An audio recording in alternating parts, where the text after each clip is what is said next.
Merry Christmas and Happy New Year. This is a late opinion piece on the December 14th, 2020 Board of Supervisors Meeting. And I'll just dig right in. Started out with public comment.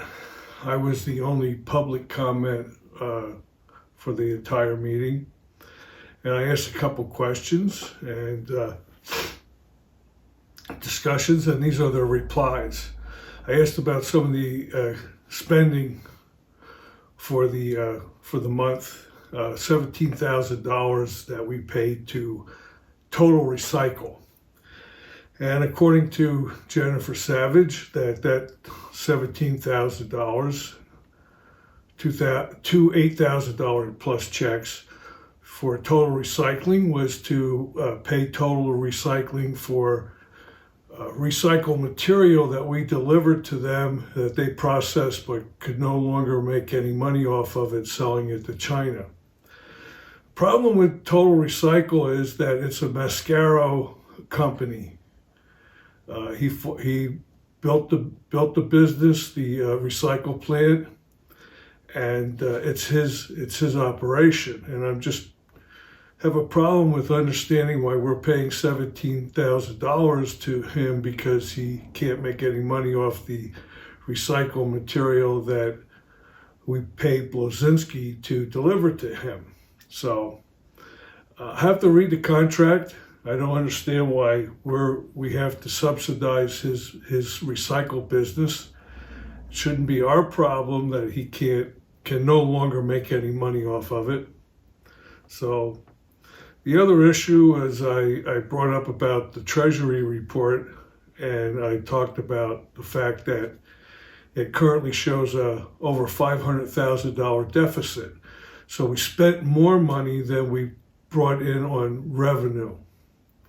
And the fact is that not only did we spend more, but we subsidized the revenue by moving $1,286,000 into the general fund from our reserves. And our reserves are the proceeds from the sewer fund. So we're subsidizing our taxes, our tax base, using reserve funds. I'm going to have a whole big video talking about this at some point in time. I also brought up about the alleged $3.8 million surplus, and Jennifer Savage once again indicated that this was her number because she added up all the funds, and that meant that we had a $3.8 million surplus. Well, it's really bogus. It doesn't make any sense. You have to realize that the general fund is basically our budget fund. That's where the whole budget is focused on. There's a few other little funds that contribute to the total budget, but they're minimal, maybe $800,000 out of a $12.8 million budget. So $12 million of it is the general fund issues. But she said there was a $3.8 million surplus for 2020. And I've been poking her about this all year long. And she said once again that she added up all the funds. And that's why we have a $3.8 million surplus. But that's ridiculous. It doesn't make sense. It's not logical. Because what they did was they created another fund, a capital equipment fund, and they took $5 million from the proceeds of the wastewater treatment plant and put it in that fund and added that up and claimed we had a $3.8 million surplus. So if you follow that logic, then throwing that $5 million in there, if you take it out, instead of having a $3.8 million surplus, it almost exactly matches the deficit of $1.2 million, and they moved that $1.2 million from the reserve fund into the general fund, if you follow what I'm saying. So we didn't have a $3.8 million surplus. They moved $5 million in to cover the deficit, which was $1.2 million. So $5 million minus $1.2 million shows a $3.8 million surplus. It's all smoke and mirrors. There's no doubt about it. The facts support it. The next item on the agenda for this meeting on December 14th was a presentation by KCBA. And I want to make a little bit of a few comments. And then all of this is simply my opinion, much of it based on fact. Well, KCBA, we wasted, I don't know, $14,000, $15,000 to have them evaluate our current site. And I don't know why we did this. We know that their plan is not to do anything there, but to move up to the promenade. So it boggles my mind why we would spend $15,000 to look at the current site, but that's what they did. But there are a few things that come out that are clear and obvious, to me anyway.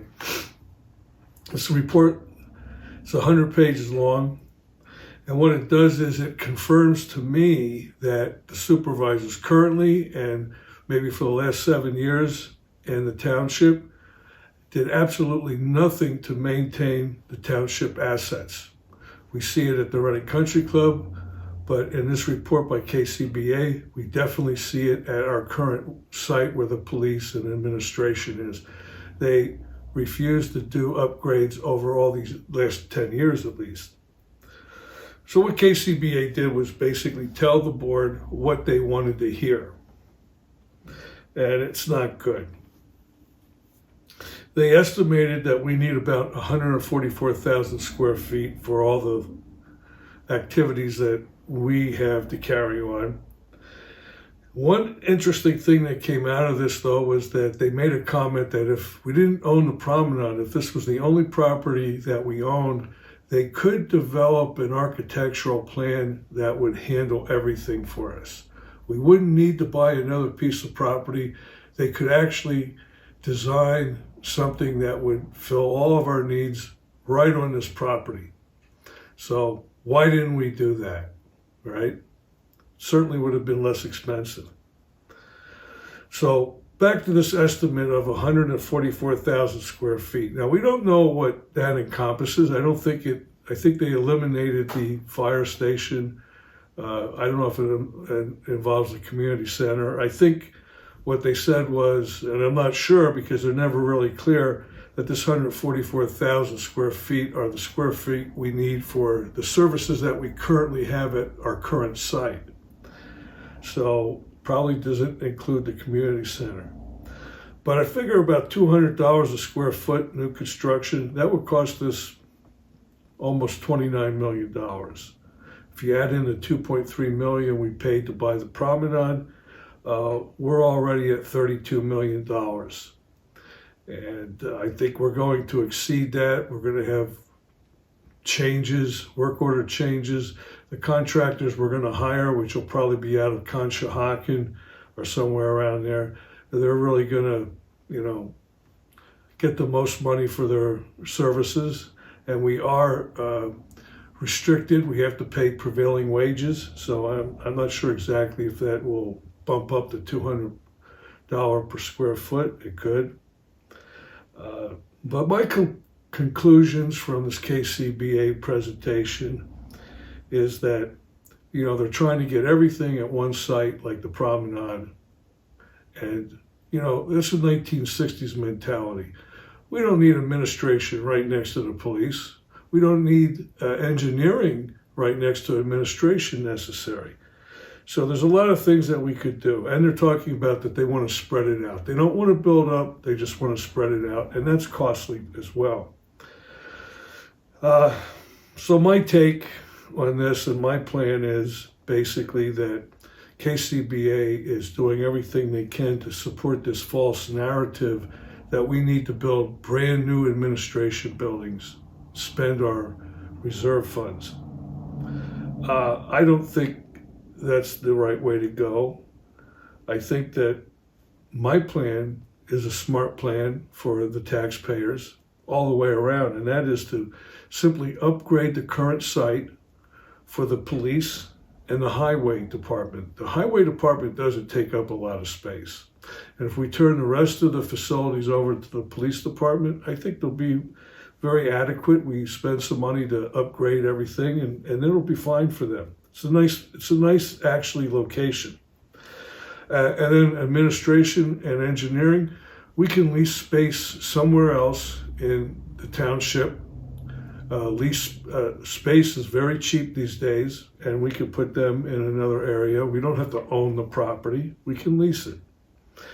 And I think if we do that, we could save $25 to $30 million of taxpayer money. And then we can have that reserve fund sitting in there for when we have emergency needs instead of spend.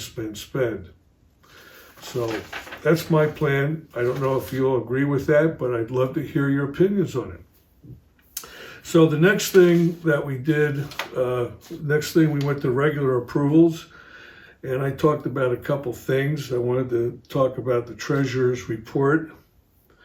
And so they made some comments about that after I brought up the treasurer's report. And primarily, I pointed out that we have over a $500,000 deficit already as of 11/30/2020.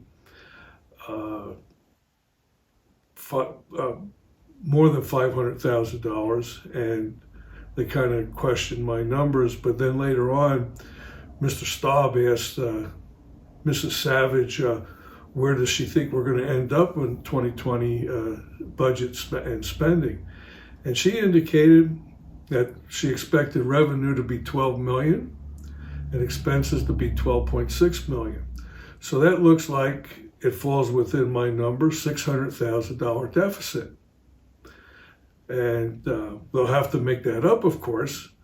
Now, mind you, it includes the almost $1.3 million of reserve funds that we've already put in there. So it looks like to make up the $600,000 deficit, unless they have some late year-end revenue coming in, we're going to have to put some more reserve funds in there to pay the bills.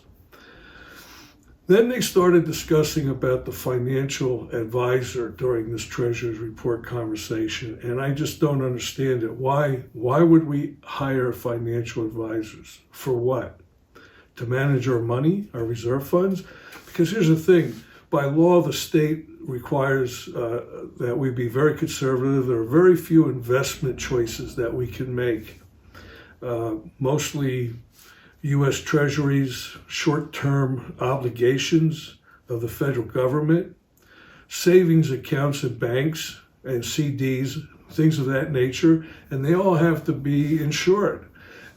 This is smart for our government to require this because supervisors, of course, aren't expected to be very good money managers, but these things are very simple. They don't take a lot of intellectual power to determine how to invest these things in them. So I don't understand why we would need financial advisors, but that's what they were talking about. Also, Mr. Speece made a comment about how much money would we get down from trickle-down money from the state, and related to COVID. And someone mentioned that $26K we might get back from them, and this is just a small pittance of what our expenses are. So that's pretty much about the treasurer's report. And then we're going to talk about now is some unfinished business. Item number 1, which was to approve the resolution and adopt the 2021 budget. Now, they approved it on December 14th. They claim there's no tax increase, but they expect the revenues to come in at $12.9 million. Now, this is the general fund. 12 million of it is from the general fund, so you got $900,000 from other smaller revenue sources like the police department and engineering. They make up the bulk of that $900,000. But 12 million of it is from the general fund. This is our budget fund.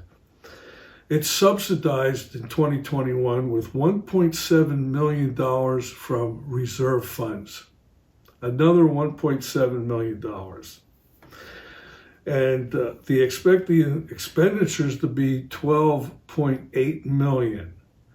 So $12.9 million revenue in total, $12.8 million in expenses, and their numbers figure out to having a $65,000 surplus at the end of the year. I don't believe it. The last 5 or 7 years, every single year we've had a deficit. I think we will continue to be spending in the deficit. Some of these revenue projections are based on certain things happening, like having a better 2021 than a 2020, and it doesn't look like it's going to fall out that way. So earned income taxes play a key role in this, as do real estate taxes. So it can very easily go south, and there's no spending suggestions that they've ever turned away. They'll continue to spend. So my prediction is that 2020 is going to end up with about $700,000 deficit, and we're going to see 2021 also in hundreds of thousands of dollars in deficits, not a surplus. So if you look at the budget, it's available on Exeter Township's website, and you'll be able to see that she has the first slide in there where she adds up all of the funds. And as you know, in 2020, she said, I added up all the funds and I had a $3.8 million surplus. Well, you'll look at this same worksheet, add up all the funds, and she has it down there in the right-hand corner, a deficit of over $14 million. So so it conflicts with her assumption that we're going to have a $65,000 surplus, right? $14 million deficit, and a little asterisk down there that it's all going to be covered by reserve funds. So the truth about this is the presentations from Mrs. Savage are not accurate. They're misleading. They don't really show the true situation because they're keep adding apples and oranges together. She finally learned that term recently, but that's an accounting term to indicate that, these two things don't work together. They're opposites. And that's the case here. So it confuses a lot of people. I might have a slide showing you later on in my opinion piece what's going on with this budget, where those reserves come into the budget. Also, the $50,000 Homestead Act, they say it's still in place.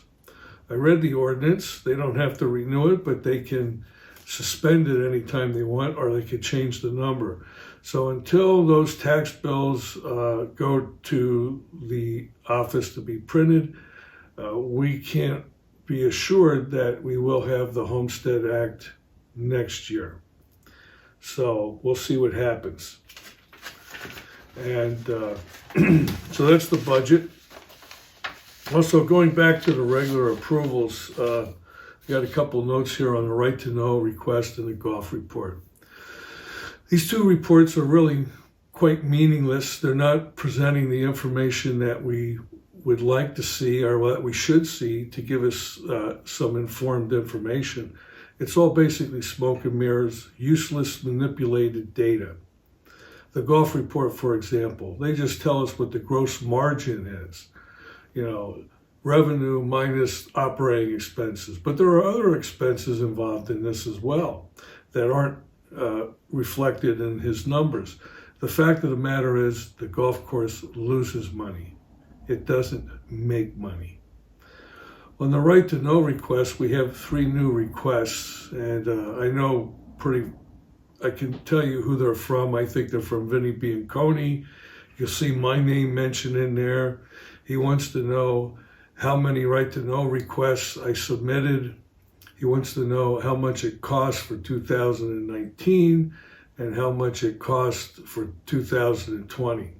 And when he asks about the cost, he's talking about how much money did the township spend on my requests. And I want to make it very clear. If they just gave me the information that I requested, the cost would be extremely minimal, almost nothing. But what they've done is they've challenged my right to this information. And subsequently, they had the lawyer involved, and they spent thousands of dollars on my requests. I wouldn't be surprised if it's around $100,000 for the 2 years. I mean, and Mr. Bianconi is going to try to make me look like the bad guy, but I can tell you, I didn't make them spend that money. I requested documents. They said I couldn't have them. I knew that I had the right to have them, and I appealed the cases. In fact, we have a recent win. I appealed some requests, and the Office of Open Records, OOR, ruled in my favor again that I should have the documents that I requested. In fact, the OOR wrote me this letter indicating that I won the appeal, and along with that, they provided a legal analysis, which I'd like to read to you. They say, the Office of Open Records says that the objective of the right to know law is to empower citizens by affording them access to information concerning the activities of the government. Further, this important open government law is designed to promote access to official government information in order to prohibit secrets, scrutinize the action of public officials, and make officials accountable for their actions. So that's what this law is all about. I exercise my right as a taxpayer of Exeter Township to request this information. And I think what Mr. Bianconi is trying to suggest is that I exceeded my rights, or I maliciously caused the township to incur expenses because of my request for information. But I have the right to do that. I think Mr. Bianconi plans on running for supervisor next year. And this is the kind of guy that you do not want to elect in office. He will suppress all of you if you are seeking information. He wants to eliminate the public's ability to obtain this information and keep an eye on what our elected officials are doing. A vote for him would be a vote for the Gestapo, I guess, you know. So that's that, you know. I have every right to request information, and if they want to spend thousands of dollars trying to prohibit my obtaining that, that's their decision, not mine. So as we move on here, I want to talk about the items unfinished business number 4, okay? And this is related to authorization for Reading Country Club Golf Course Master Plan. And I have a note here with a question mark. Really? We need a master plan for our golf course? I disagree with that. We've made tremendous investment for 2020 into the golf course. It looks fine, but it's not going to make much more money. The PLOW report, which is a report in about 2014 that was done by an independent government agency, basically told us the golf course alone will, if we're lucky, break even or maybe make 20 grand a year. Well, they didn't factor in all these other expenses like administrative costs, depreciation, and interest on the bonds financing. So they didn't include that. But I think continued investment is unwise, and to a great degree, you know, we have golfers are the only ones that can use it, and there's a lot of people in the township that are not golfers. So we should be lucky that we have this. And think of this, this isn't a private club golf course anymore. This is a municipal golf course. And I played on a lot of municipal golf courses in California. And there is some neglect because local governments owning golf courses can only expend so many funds. And we're going to pay $12,800 for this master plan. And I'm going to tell you, I don't think, whatever that plan tells us to do, I don't think a lot of the things are going to happen. It's a waste of money. It's a payout to some friends of theirs. And because it's a professional service, they don't even need to get 3 bids. So this is someone that they're familiar with, and they want to give them a handout. Brian Ahrens makes a comment which I don't really, and I'm a golfer, or I was a golfer, and it doesn't make a lot of sense to me, but he wants to restore this report, or this plan will restore the integrity and move us into the regime of golf. Again, not anymore. We're not an up and coming golf venue. This is a municipal golf course. We need to work, if we're going to keep the golf course, we need to work on getting the costs down so that they're manageable and they get close to meeting the expenses that we incur, and they're not close to that now. Break even is acceptable, but I don't think we should ask the taxpayers of this township to subsidize golfing for a small group of people. So I want to keep it, if we could keep it, but we have to be smart about it. And right now, Mr. Speece, Mr. Staub, and Mr. Galtier, who are members of the ERCCP, that really now controls our golf course, they want to spend, unlimited spending. And they're in their glory right now. But trust me, that could change on a dime. So the problem, what is the problem? Well, we have used to have a synergy here with the food and beverage and banquet business and the golf course. And we need to concentrate on that other part of this asset. We need to get that building back in shape. We need to open it up to serve food and beverages and banquets. That's where we made the money. We made about $250,000 or more in annual cash flow from operating that. People came to the golf course. After their golf outing, they came in and had a couple drinks and ate dinner, and that's where we really made it out on this. So, and since Cusadis and Speece ruined that whole deal with having someone manage that facility, it hasn't earned a dime for us.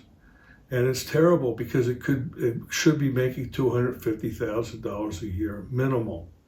And it cost us $4 million, that fiasco with that Mr. Cusadis seconded the motion to kick Viva out because simply over a liquor license dispute, which is, if you look at my videos at exeterunited.com, I have a video that shows Mr. Granger explaining what the problem was, and it was a simple one. All we needed to do was hire the bar staff under our liquor license, send Viva invoice, and everything would have been fine. No lawsuit. So, one last item on this master plan, which again I think is foolish. Mr. Cusadis made a comment that, I must have been chuckling about this for about 2 minutes because it was so outrageous. And he makes a comment, and you can hear it. It's unfinished business number 4. He claims that the public should be included in every step of the way on this master plan. And he says we have to make sure we do it right and that we're honest with the public, as we have been for the last few years. So those of you who know me, those of you who know Mr. Cusadis, know why this is one of the funniest comments he's ever made. Because Mr. Cusadis happens to be a chronic liar. There's probably not a lie he didn't enjoy. And you can tell when he's lying, he's got a little smirk on his face. You can see he's laughing at you while he's lying to you. So I doubt that the public's going to be involved every step of the way. I don't see how they could change their behavior towards the public. And I don't think that I don't think there's one man on that board who's honest. And as you'll see later, I'll talk about some more dishonesty. So it doesn't bode well for us, let's put it that way. And the last item under old business that I want to talk about briefly is the electronic sign, okay? They talk about this electronic sign, it's item number 6, and they still haven't figured out what they want to do. They do not know what to do with this electronic sign. No plans are finalized. I think it's a bad idea for now, because are they moving up to the promenade or staying where they're at? Where should we put this sign, right? They haven't even made that clear. I think they should delegate this to a committee of citizens. Get it out of the Board of Supervisors' hands, because they're not capable of doing this, really. I mean, and it makes sense to have the committee of citizens make suggestions to them, and then they can decide. But most of the conversation, led by Mr. Joe Staub, was concerning advertising revenue. And as a corporate executive in management and coming up through the ranks in accounting, I found this to be very funny, because they talked as if this electronic sign was going to generate incredible amounts of revenue. And I don't know about you, but I'm sick and tired of advertising, seeing it everywhere. If this sign is meant to communicate information regarding our township to the public, I think we should keep it that way, keep it pristine. We do not need advertising on this thing, all right? That's my point. So this whole thing on the electronic signs, I would categorize it as silly talk, baby talk, but you listen to it. It's old business, number 6. Then we move on to new business. And the first new business I'd like to talk about is number 2. Number 2 on new business is the fee schedule. And there's more confusion talking about this. They don't elaborate on all the different fees that have changed. They only talk about a few. The primary discussion was on the fees they want to charge for the sports fields. And it came up that they're considering eliminating the fees for the sports fields. And during this conversation, it was clear that no one else around us eliminates the fees. They all charge fees for the use of their sports fields. And anyone from anywhere in Berks County or outside of Berks County, if they want to, could come in and pay the fee to use our sports fields. And so they want to eliminate it. And in other words, have us, the taxpayers, subsidize the fields for anyone. Now, it's a problem because we have to spend money to maintain the fields, repair them if they're damaged, and pick up the trash and so forth. So there are expenses involved in this, and actually the one lady who oversees the sports fields, she brought that up. She said she didn't think her budget might not be able to handle it if we don't charge some kind of fees. So, and then you have the COVID effect. You know, we don't know if people are going to be using the fields next year or what's going to happen. And then Mr. Casadas came up with an idea that we don't charge fees, we ask for donations or insist on donations. And later on in his conversation, he kind of contradicts himself because he made a statement that we must earn revenues from these fields. Well, donations normally are a voluntary thing unless he's going to insist, with the wink of an eye, insist on donations. And they could be anything from, well, I'll give you $1, or $100. We don't know if the field is going to be used by 10 people or 50 people during the sporting event. And those things reflect on the condition of the field. So I really think, and donations also, they can fly under the table. And it's our responsibility, or it's the supervisor's responsibility, to make sure all revenue is recorded. So who do I make a donation to, right? Oh, I just give this to Mr. Casadas maybe? It's better to have a structured fee system. And if there's a need to, we can waive the fee for an organization. But that should be far and few in between, because we do need the revenue, at least to the extent that it supports the cost. That's fair. It's fair to everyone. It's fair to the taxpayer. So this nonsense about donations is something that I would expect someone with very little experience in business, certainly, and probably raised by someone who only knows the government, because the government wants to give everything for free to people. So donations, I don't think, are the ticket. They're not the way to go on the fee schedule. There was also a discussion about the recycling increase. And I'll have a slide that you'll be able to see later on that talks about this increase. But real quick, Mr. Speece discusses it. He claims that the frequency of picking up the recyclable material is not the cause of the increase in the cost, okay? Now look at me. I have a big smile on my face because I know this is nonsense. But this is the false narrative that Mr. Speece is trying to sell us. And he asked Jen Savage, goes, "Is that right, Jen?" She says, "Yes, it is, Dave. You'll hear it on the video in the meeting under new business fee schedule number 2. And it's just nonsense. It's really nonsense, and it's an obvious attempt to lie to us, to mislead us. And I've been checking around other communities. Their recycling fees have not escalated like our recycling fees have done. So basically, if you look at this, we increased our fees year over year by $322,000, right? And that's like 100, 322 divided by 221. That's 146% increase. 146%. And I've been checking around to other communities. It's like there's no increase in their recyclable fees.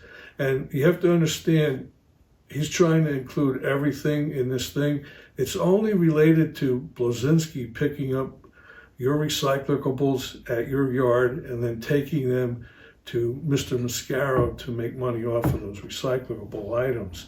So let me give you some numbers that kind of show you what I'm talking about. In December 2019, I have a little chart you'll see later on. The monthly fee is the last one for that year, $18,450. So that meant that for the year we paid Blazinski $221,400 to pick up our recyclables twice a month, every 2 weeks. Well, Mr. Granger, in his infinite wisdom, decided that it would be a good idea to do it every week, so 4 times a month. And this started in January of 2020. And the new monthly fee went from $18,000 a month to $45,364 a month, for a total of $544,000 a year. So it was a year-over-year increase of $323,000. I'm rounding these numbers up, but $323,000 increase. And Mr. Speece and Mrs. Savage will have you believe that this is caused by the overall costs in the recycling industry. But I encourage you to check with other municipalities, townships, boroughs, as I have, and you'll find out that they haven't had any significant increases in recycling fees.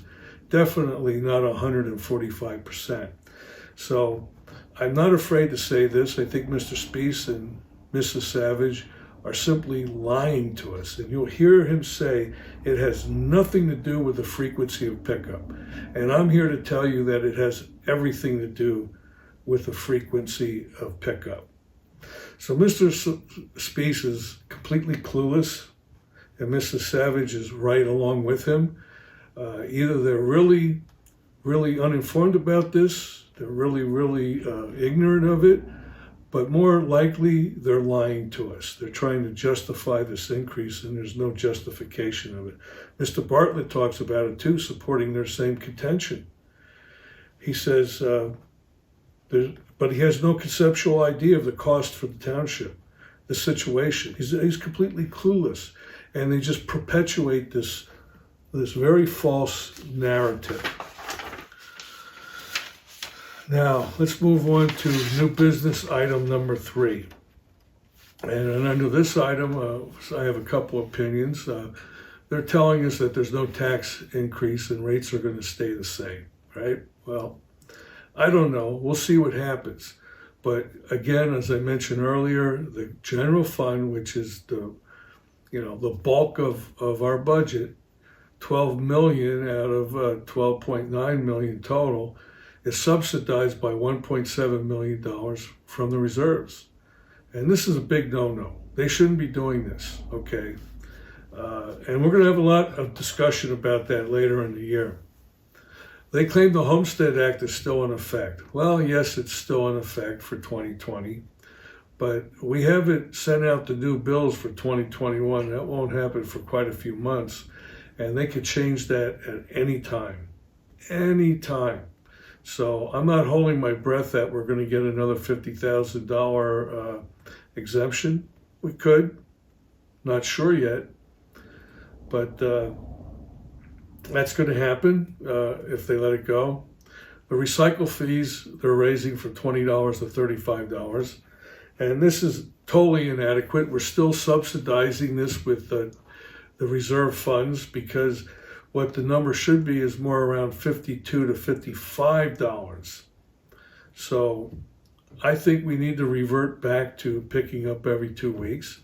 I think we have the data to show that Mr. Speece and Mrs. Savage are lying about the fact that the number of pickups are not involved in the significant increase in our recycle costs. You'll see that other communities who haven't made any changes, there's been no change in their recycle fees. And I'm talking about the transportation costs, the pickup by the garbage companies, and then the delivery of it to the recycle plant. And that's what we're really talking about. You'll find that interesting. That's under new business number 3. And then new business number 6, which will be the last new business item I'll discuss. The other ones are just authorizing future activities at the reorganization meeting. But new business item number 6, the Board of Supervisors have authorized that all meetings in 2021 will be virtual. So they're going to keep that invisible wall between us. We're not going to be able to have discussions with them.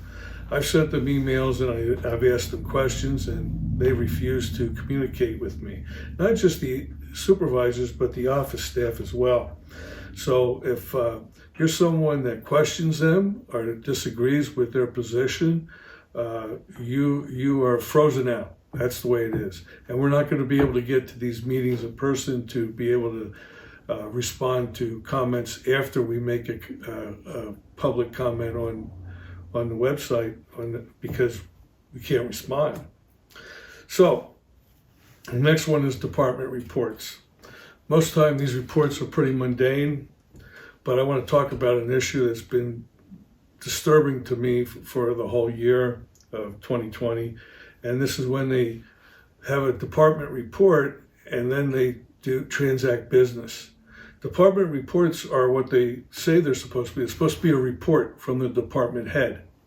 But often what happens is they end up conducting business that's not listed on the agenda. And therefore they kind of slip it in from the taxpayer who's watching these meetings and would have liked to have been able to have a chance to perhaps comment on it, or at least know about it. So, for example, when the department head of the highway, CLARENCE HAMM, he started talking about his business and snow and everything, but then he talked about community park. And all of a sudden, there was a discussion with other supervisors, with other support people. So there were deliberations that were going on during this department report. And a department report pretty much should be the department head just giving a report, that's it. And maybe someone will have some questions based on what he talked about. But in this case, he brought up the community park and he started asking what they plan on doing about it. This should be listed under agenda items, old business. Fortunately, in this particular case, they're still confused. They're not sure what they're going to do, and this was going on for 5 or 6 months. But there was deliberation, and it wasn't resolved, and no action was taken.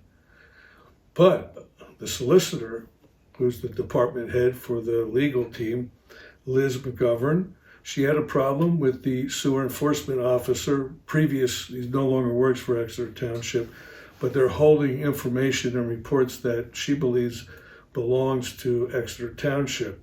And they deliberated on it, they discussed it, and then a motion was made and passed. So they did business under the guise of department reports. And it absolutely surprised me that Liz McGovern would do this.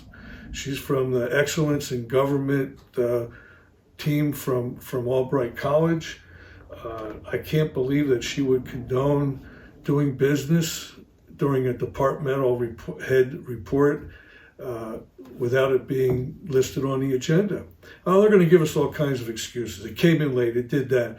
Well, you know, if it came in late at the beginning of the meeting, you asked the chairman of the board to place it on the agenda so it can be discussed. But even that's really too late, because we put people in the public, we have to have our comments in before noon of the day of that meeting. So if it went on during the meeting, we would never have a chance to provide any public comment on that item, since it was snuck in there under department reports. What should have been done, it should have been tabled, and it should have been put on the next meeting's agenda. Or if it was super important, they should have advertised another meeting before the end of the year. So I have a real problem with them conducting business under the guise of department reports. I'm still looking into if that's legal or not. Problem with the state government and their laws is that they allow anything to happen, and it's very hard to hold them responsible. Also, under Clarence Hamm's department, he talks about the fact that he made a decision not to plow or salt the roads until there was a significant amount of snow on the road. To me, this is insane. And I have video I'll show you. I live on a road that is designated as an emergency route, and you'll see where cars are stuck in the snow. And minimally, they should have been keeping the emergency routes open. As soon as snow started laying, they should have been salting it. So they're really negligent in this. You know, I understand Hamm is retiring at the end of this year, which is probably a good thing.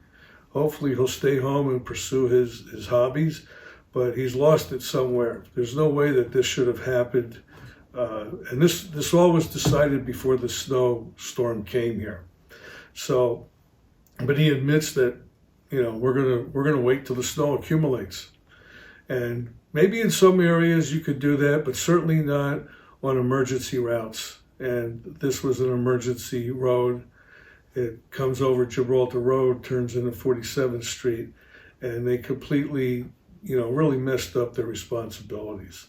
I think it's negligent, and I think not very smart decision, but that's what we have. That's what we seem to have going on quite a bit. For non-agenda items, there were no public comments. And then we got to the supervisor reports. And generally speaking, it was a love fest. They were slapping each other on the back, the great job they did. And if you read my opinion pieces through the year, you know it's far from the truth. And Mr. Speece, when we came to his supervisor report, he didn't say much except, you know, congratulating everyone. But then he turned it over to Jennifer Savage, under his supervisor's report. Now, Jennifer Savage isn't a supervisor, but she made up the bulk of his time. And she wanted to discuss, like apparently she contacted the auditors, Maley, and she wanted to discuss page 10 of the audit report.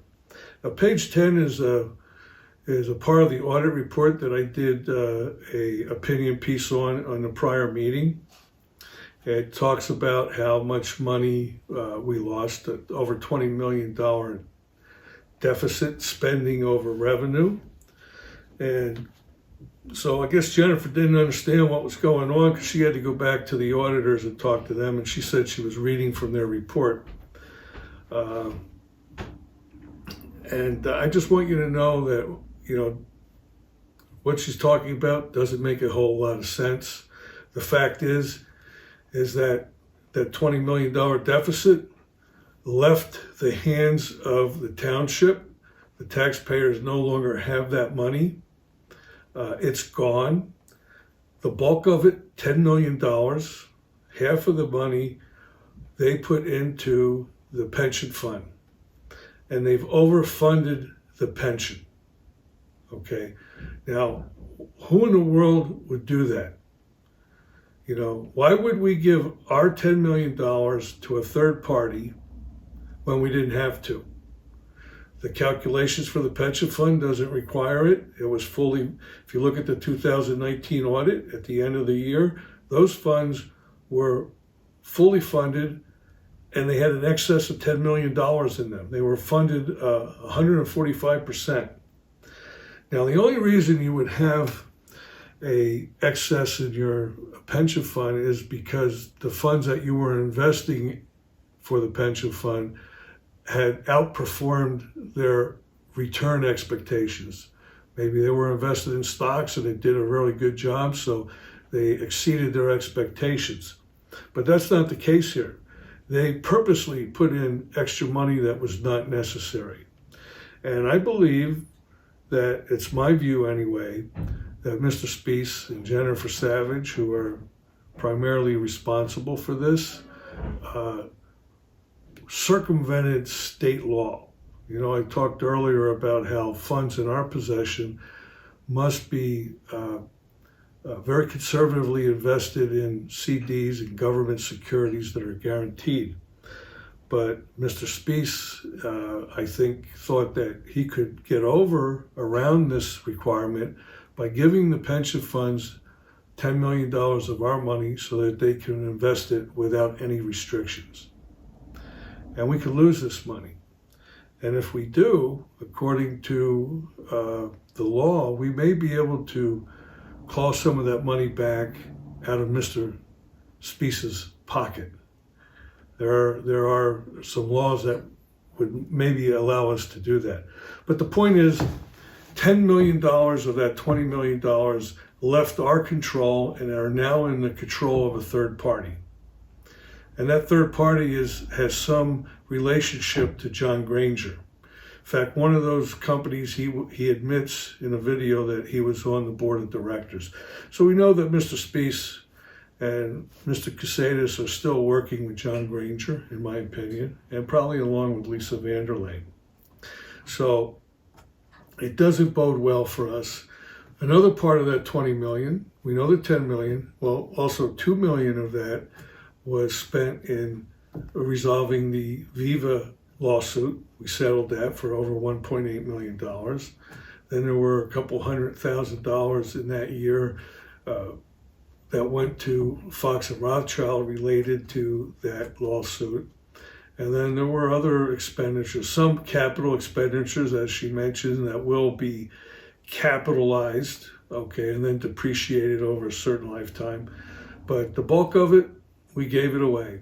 It's now with a third party. So you can't believe everything they tell you. They're not going to tell you the complete truth. They're going to twist it and turn it to their benefit. And I hope you'll keep that in mind.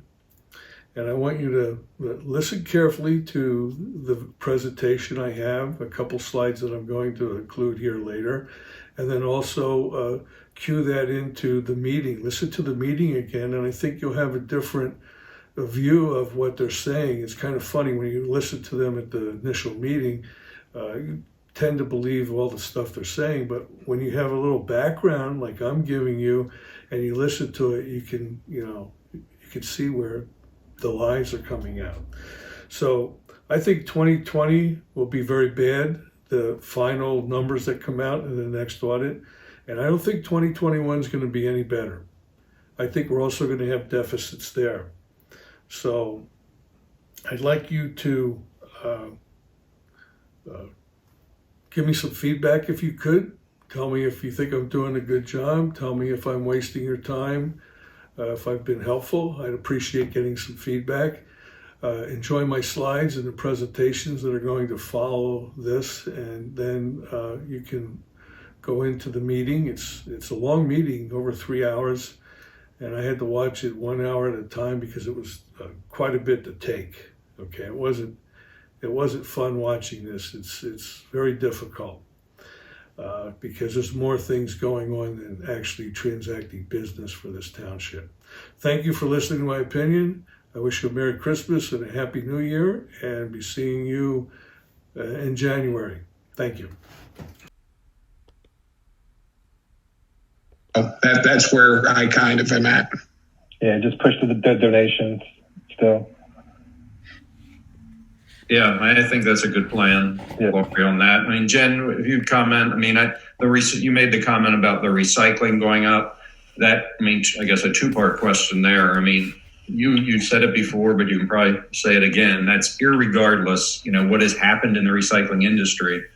That increase does not mean it's because going to weekly or every other week or anything else. No matter having recycling, it's got to change. True, Dave. So now, look at this. David Speece and Jennifer Savage are presenting you with a completely false narrative. In other words, they're directly lying to the public. These fees are related to picking up the recycling material. This is done by Blazinski, as you can see here on these two cutouts of I'm presenting to you.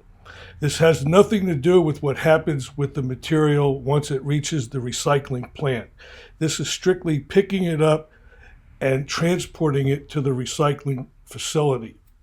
So what Mr. Speece and Mrs. Savage are trying to tell us is that the transportation costs incurred by Blazinski are not related to the frequency of pickup.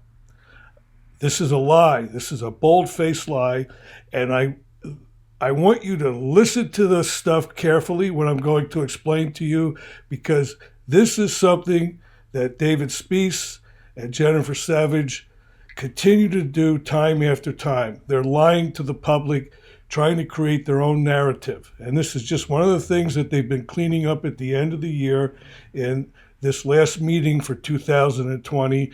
They want to present this and make you think that there's nothing unusual about this. But you can see I have here 12/9/2019, the last fee we paid monthly in 2019. And the annual recycling fees at that time were $221,000, $18,450 a month. And I also present you with the first payment in January 2020. They went up significantly. The new recycling fee for the year more than doubled, $544,000 a year, $45,000, $346 a month, okay? This is a whopping increase year over year of $322,752. Now, what David Speece and Jennifer Savage would have you believe is that all that increase is due to transportation costs by Blazinski. And I think if we examine their contract and they have to tell us what their cost is, I think we'll find out this is a blatant lie. they are violating the public trust by presenting this information. And you can see what I'm saying. These cost increases, they're trying to make us think it's due to the industry, the recycling industry. But it's directly related to Blazinski. The difference was in 2019, we had them pick up every 2 weeks. In 2020, they're doing it weekly. And I've spoken about this situation many times before. This was to help the recycling industry that basically Mascaro built his recycling plant. He wanted to flatten out, instead of getting every 2 weeks, he wanted to flatten it out so he'd get it every week. And we're paying to subsidize his business. And we really don't have to do this. It's not prudent. It's not efficient for us. It's really a lie what they're telling us. So we went from 2 times a month to 4 times a month. And I don't know if you're willing to pay that. In fact, they're not even including it in our taxes properly yet. This is something that we're subsidizing with our reserve fund. So don't buy the lies. I'm going to continue showing you every chance I get where they've lied to us time after time, and this is very obvious. I mean, it doesn't take a lot of common sense to understand what's happened here. But you will hear David Speece tell us it has nothing to do with the frequency of picking up the recycling.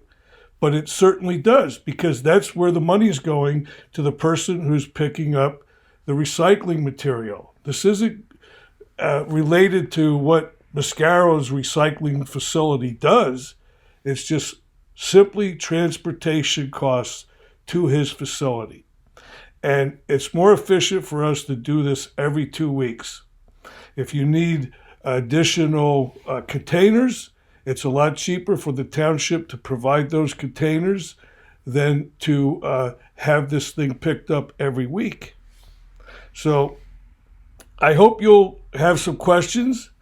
I hope that you will contact our township and ask David Speece to explain himself, because I think it's pretty clear. Either they're just lying to us, or Mr. Speece and our finance director has no idea of what these costs represent. I think, in my opinion, as all these things are my opinion, that they both know what they're doing. They're lying to the public. They're making up excuses. And why would they do that? Why would they spend our money like this when it's not necessary? Well, it's obvious, I think. I don't have to explain it to you. But these are the facts, and they're irrefutable. And we have David Speece and Jennifer Savage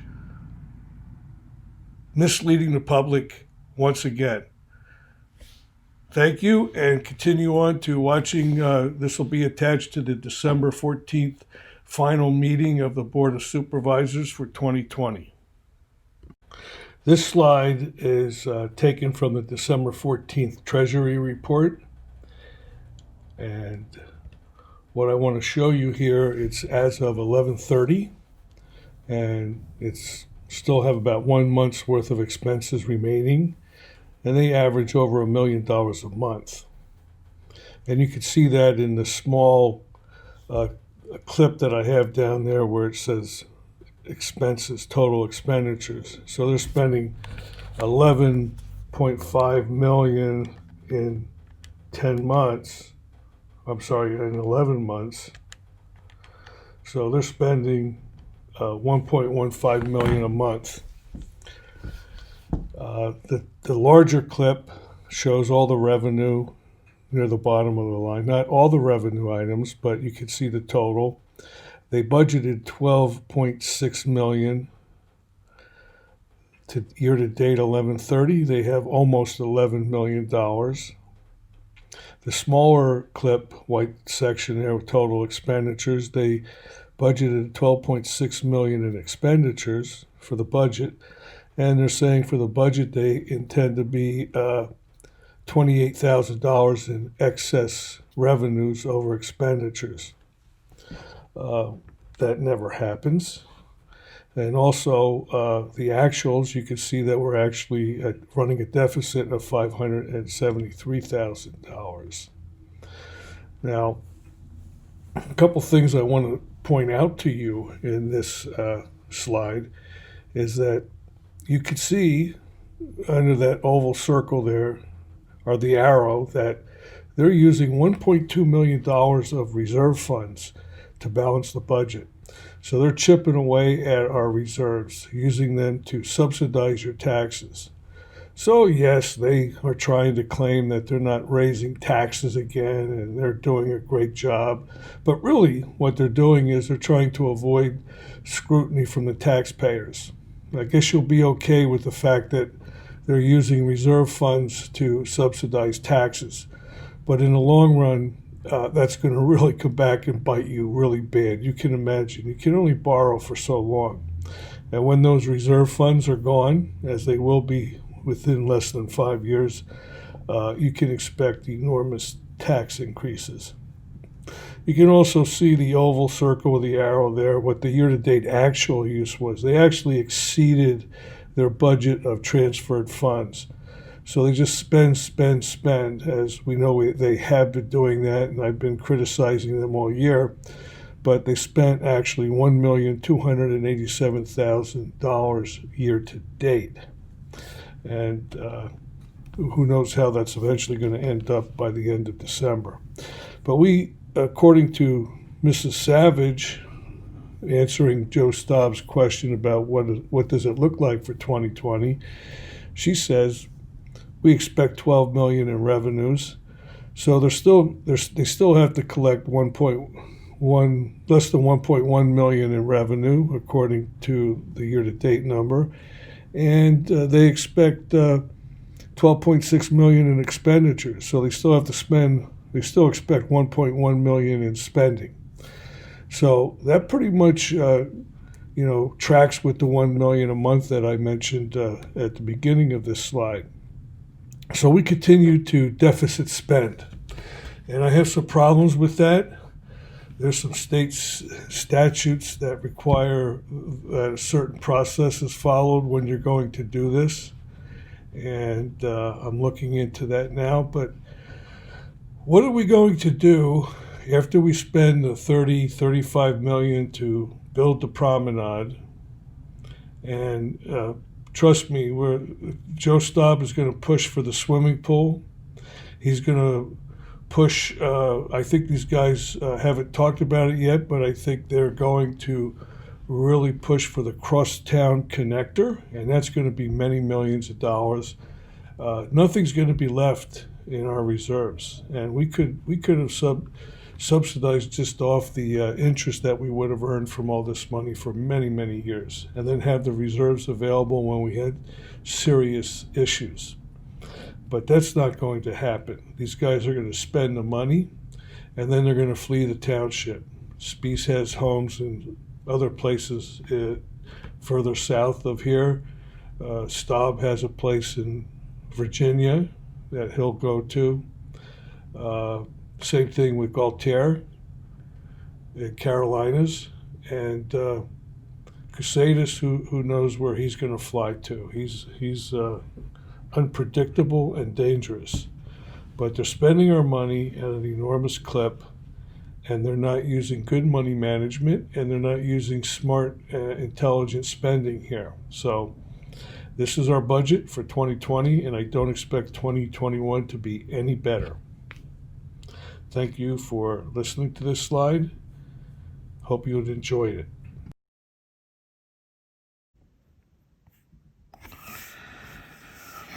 Here it is. This is a picture of West 47th Street. As you come up Gibraltar Road and go over the hill, it turns into West 47th Street.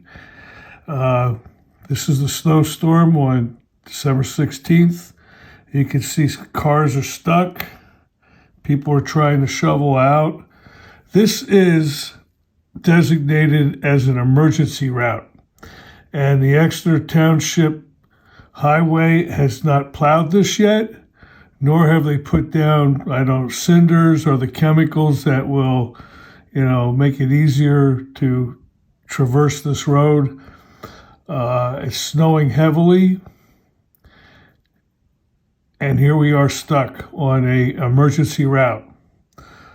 It looks like our township highway services have degraded to such an extent that they're unable to keep the emergency routes open.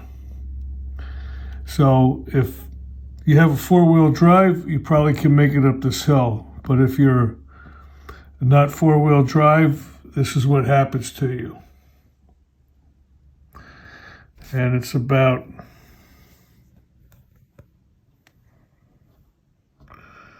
10 after 6. Still no help from the township. This is how things are in Exeter Township today.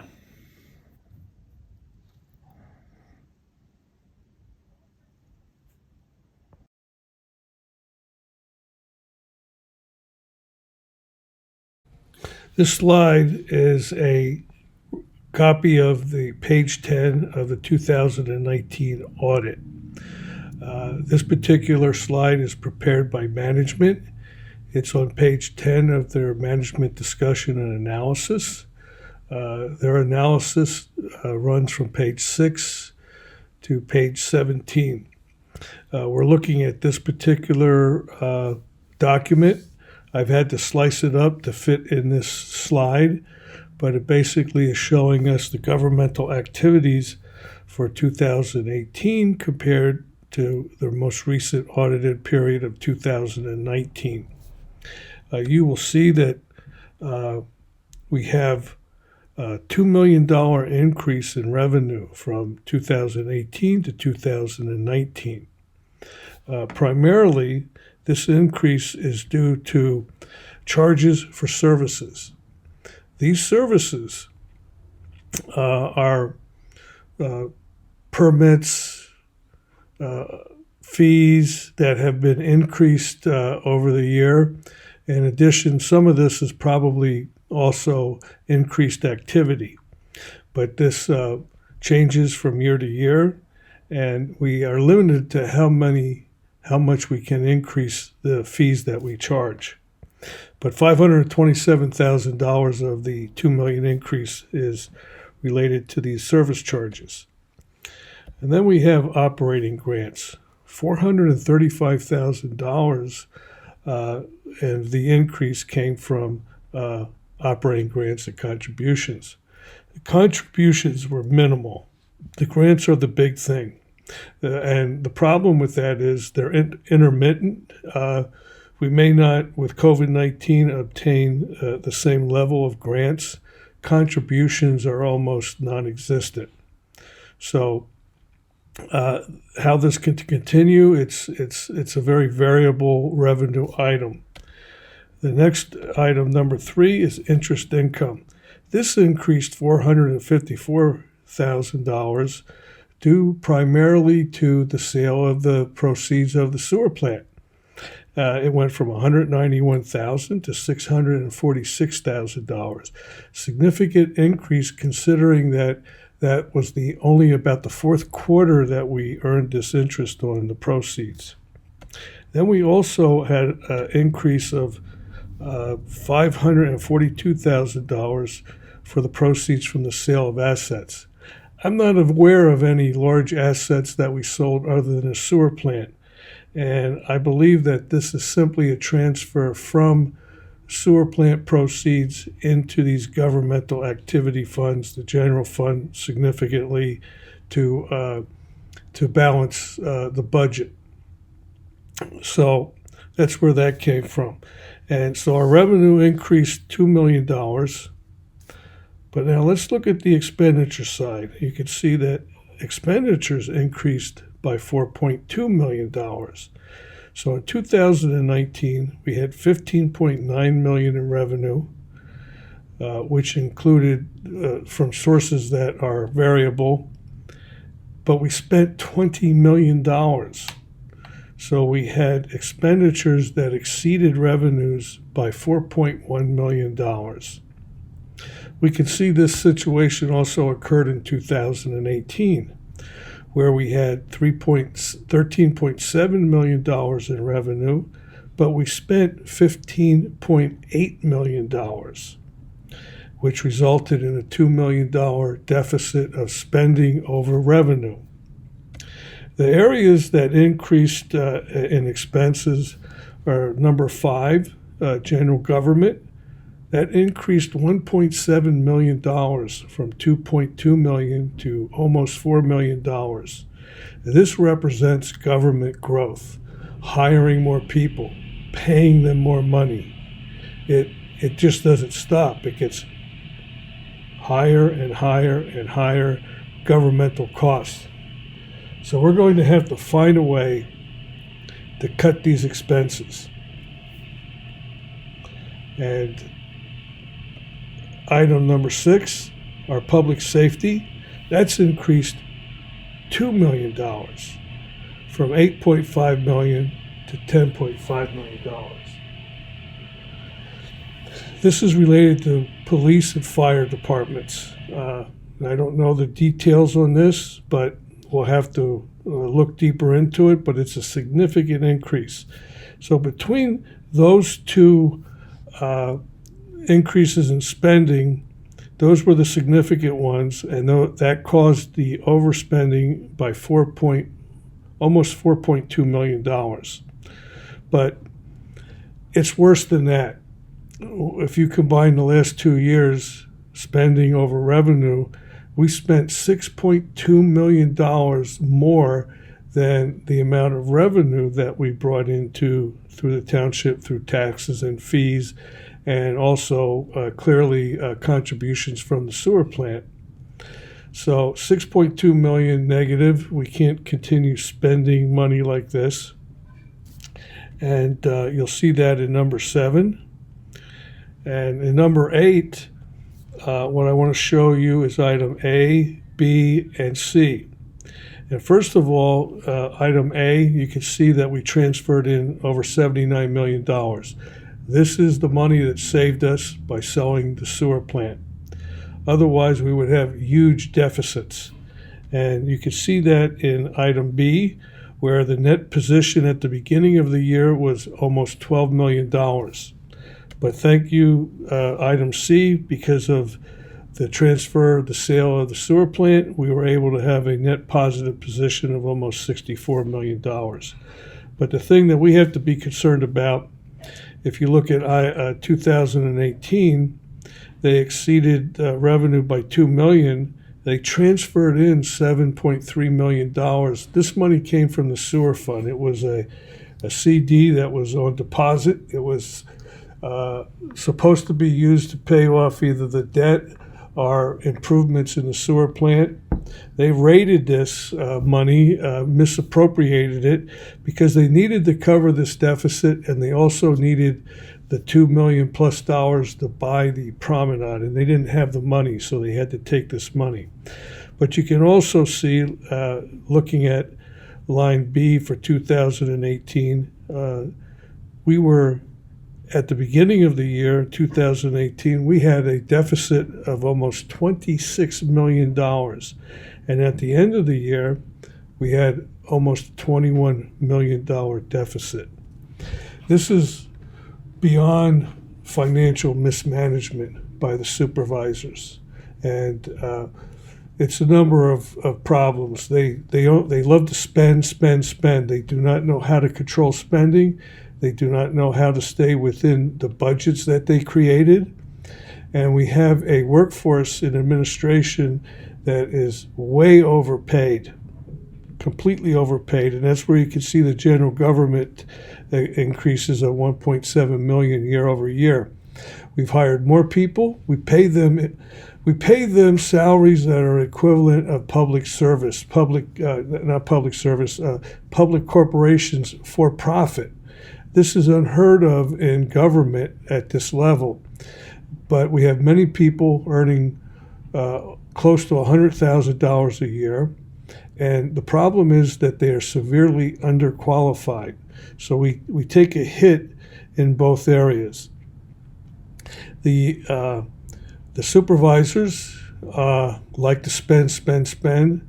They prevent myself and other people who are concerned about this from stating their concerns, and they treat us like we really don't know what we're talking about. But I've been involved in over 250 audits, and I could tell you that this report card is an F minus, and it actually is gross negligence on a part of our supervisors, and I think it goes beyond malfeasance on their part.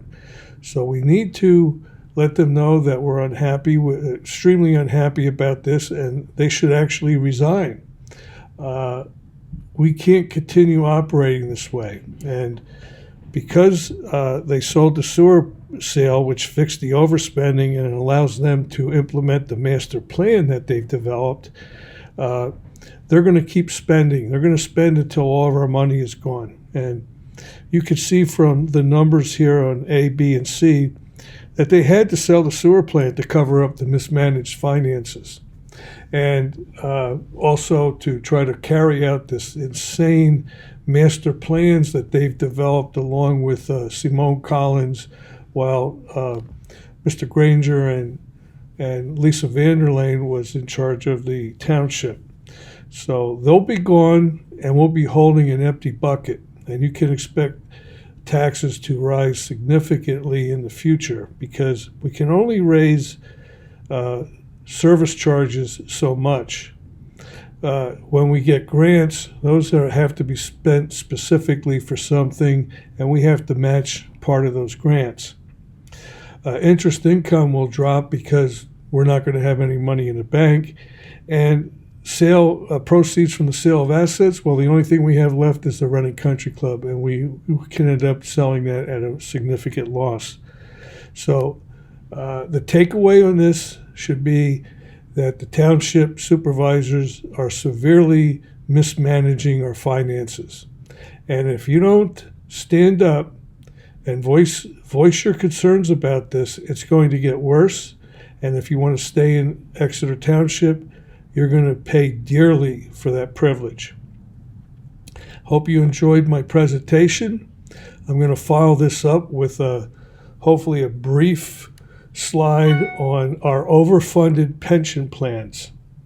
This next slide, we're going to talk about the pension funds that the township has been funding for quite a while. This first one is the Exeter Township Pension Plan. And as you can see, there are $22,212,000 required to have in this pension fund. And what the audit tells us is that we funded our liabilities. We have $31,158,000 in that fund.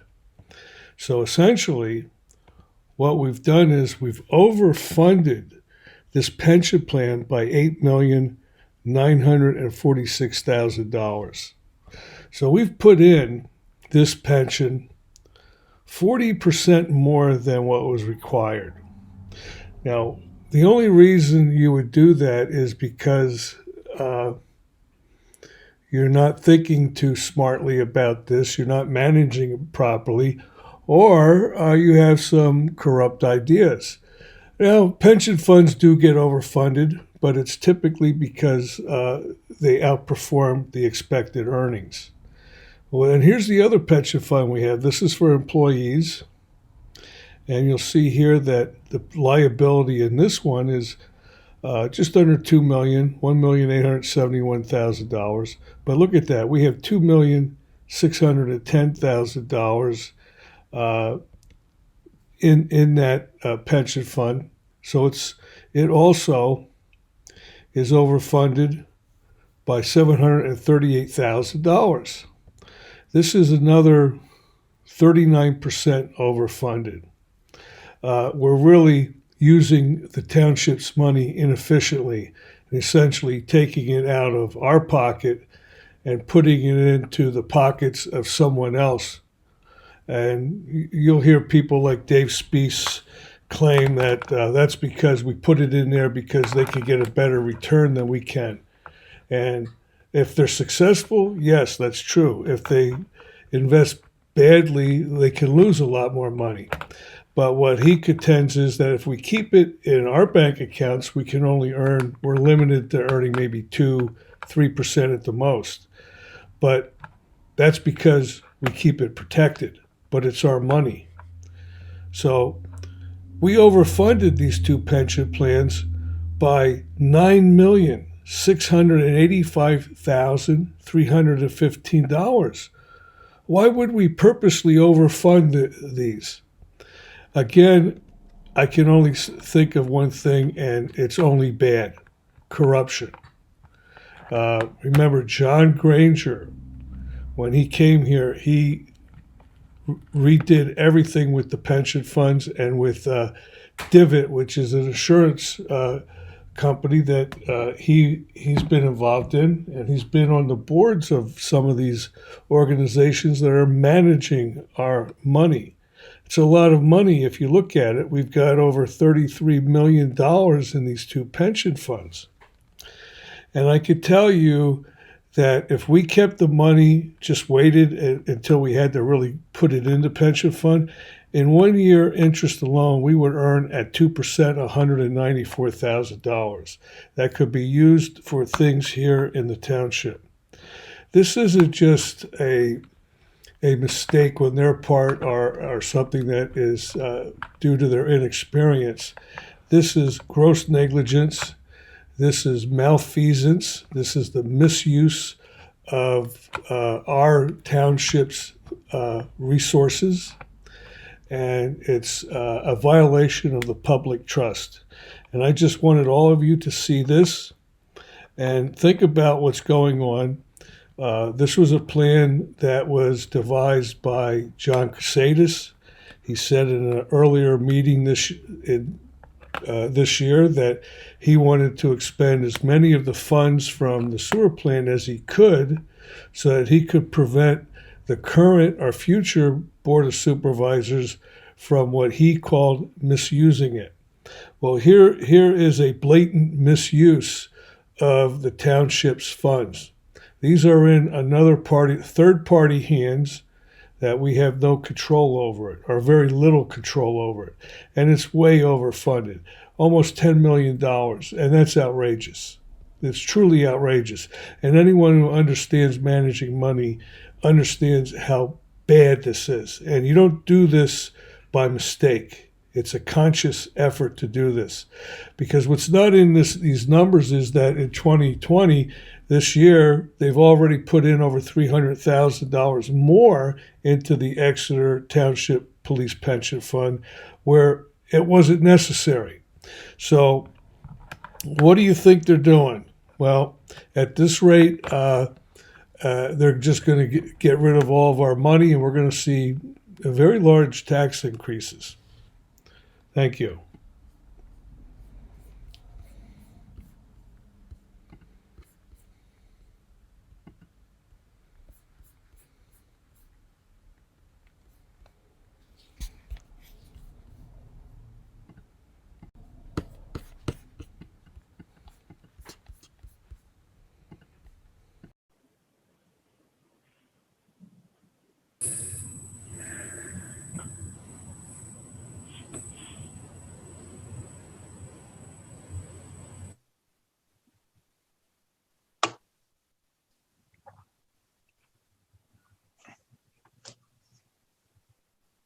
Okay, we're good. Very good. Thanks, Laura. I'd like to call to order the Monday, December 14th, 2020 meeting of the Board of Supervisors. Please rise for the pledge to the flag.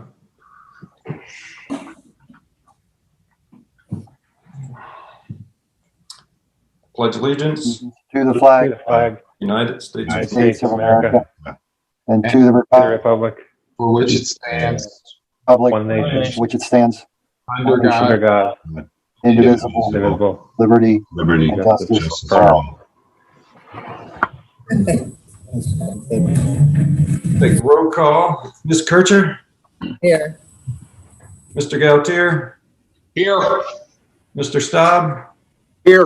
Mr. Casadas, Here. and I'm here, Dave Speece. So we'll start with public comments on agenda items. We had one submitted, and it is from David Hughes. My name is David Hughes. I live on 47th Street in Exeter Township, and I have comments on two issues. One is asking questions about the check distribution. I'd like to have an explanation, if you could provide it, for the $20,247 spent on alarm tech. What is that for? The $10,000 anytime baseball line. What is that for? The $30,890 check for Kubota utility tractor.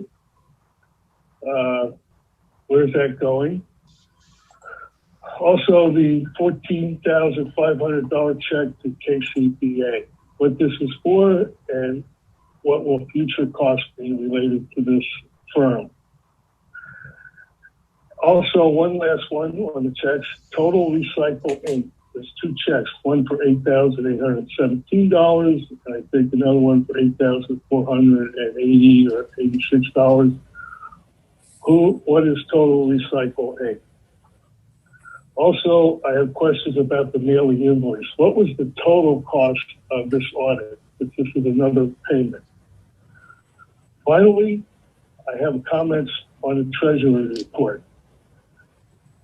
I noticed that the current Treasury report through November shows that we have already spent over $500,000 deficit, expenditures over revenue.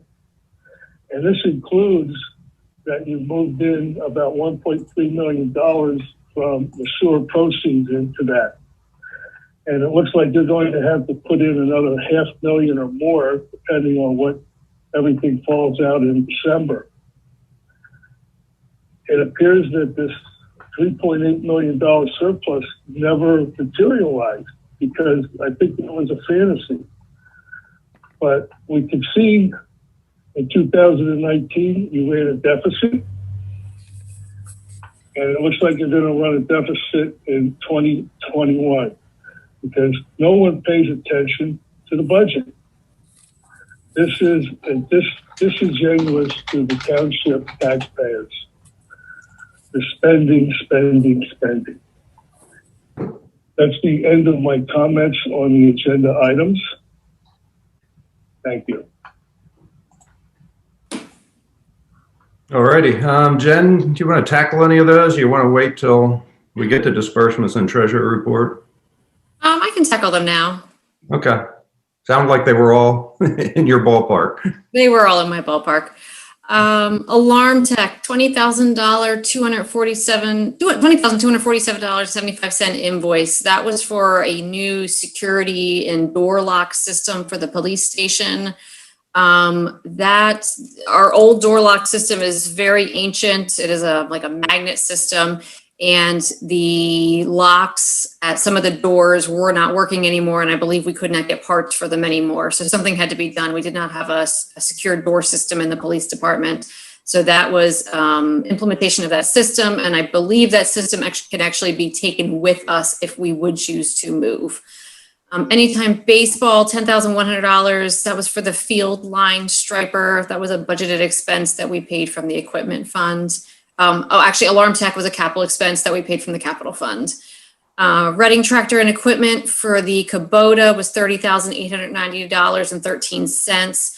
This is a tractor for the Reading Country Club that was approved by the board, I believe, in the November timeframe, and paid from the equipment fund. And the RCC Golf Operations Fund will be paying back the equipment fund over the next 5 years for that purchase. KCBA is $14,561.98. That was the feasibility study for the current and/or new township building that was board approved a couple months ago that we're going to be discussing tonight. Total Recycle, there's two invoices being paid. One is $8,817.15. The other one's $8,480.27. These are both for recycled material processing. So After the recycled materials are collected from residents' houses, it's taken to Total Recycle on Lincoln Road. That is the winner of our current bid for material processing. And now that there is not a market for recyclable materials where you used to get a rebate in prior years, there is now a fee so that Total Recycle can get rid of it because they don't have the Chinese market to sell it to. So this is our monthly fee, and that was the October and the November invoice. Mainly, we paid 4 invoices for the audit this year. They totaled $38,500, of which $5,500 of that was a one-time fee just for the capital asset addition into our financials. There was a lot of work incurred for that, so that was kind of outside of our contract with them, our annual contract that we had. That $5,500 will not be paid in the future, and so the actual bill was $33,000. And we had approved last meeting, in the future, it'll be $30,000 for the 2020 audit. Just wanted to comment that there's been no actual proceeds or principal from the wastewater account moved anywhere into the general fund. We've only been moving interest, which is what has been budgeted. We've not actually touched the proceeds to be moved into the general fund to support the general fund. The $3.8 million surplus that was mentioned was all the funds added together, not just a surplus in the general fund. So kind of talking apples and oranges there. He was referencing just the general fund. And the 2021 budget does not show a deficit. It shows a $65,000 surplus for next year. Thanks, Jen. Any other comments, questions? No. Okay. Move on to presentations, KCBA. Okay. I'm just going to get the presenters promoted over, so we'll just take a second.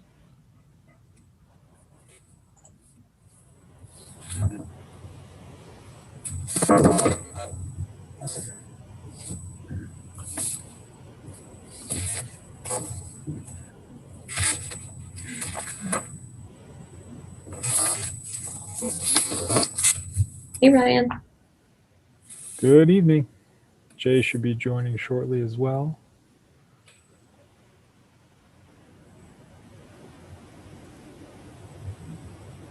And can I also have permission to share screen? Yep.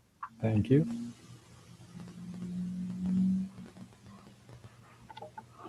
All right, can you hear me, Laurie?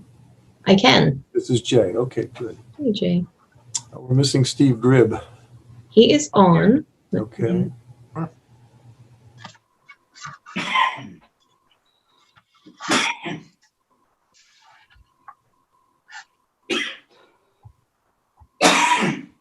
Okay, Ryan, you should be good to share now. Thank you.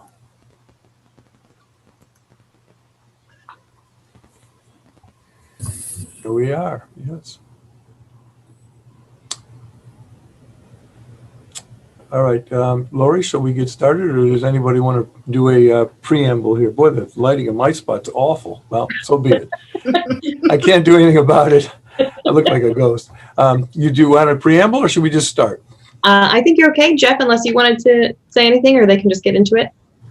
Well, this is our presentation by KCBA Architects. They have completed the feasibility study of our existing building, the status of it, where it sits right now, and what our future needs would be compared to what we currently have right now. This is phase 1. After they do their presentation, we're hoping to be able to move on to phase 2, which would be an actual mock-up layout design of a potential proposed building.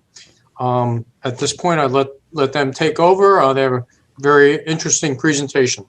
Well, thank you.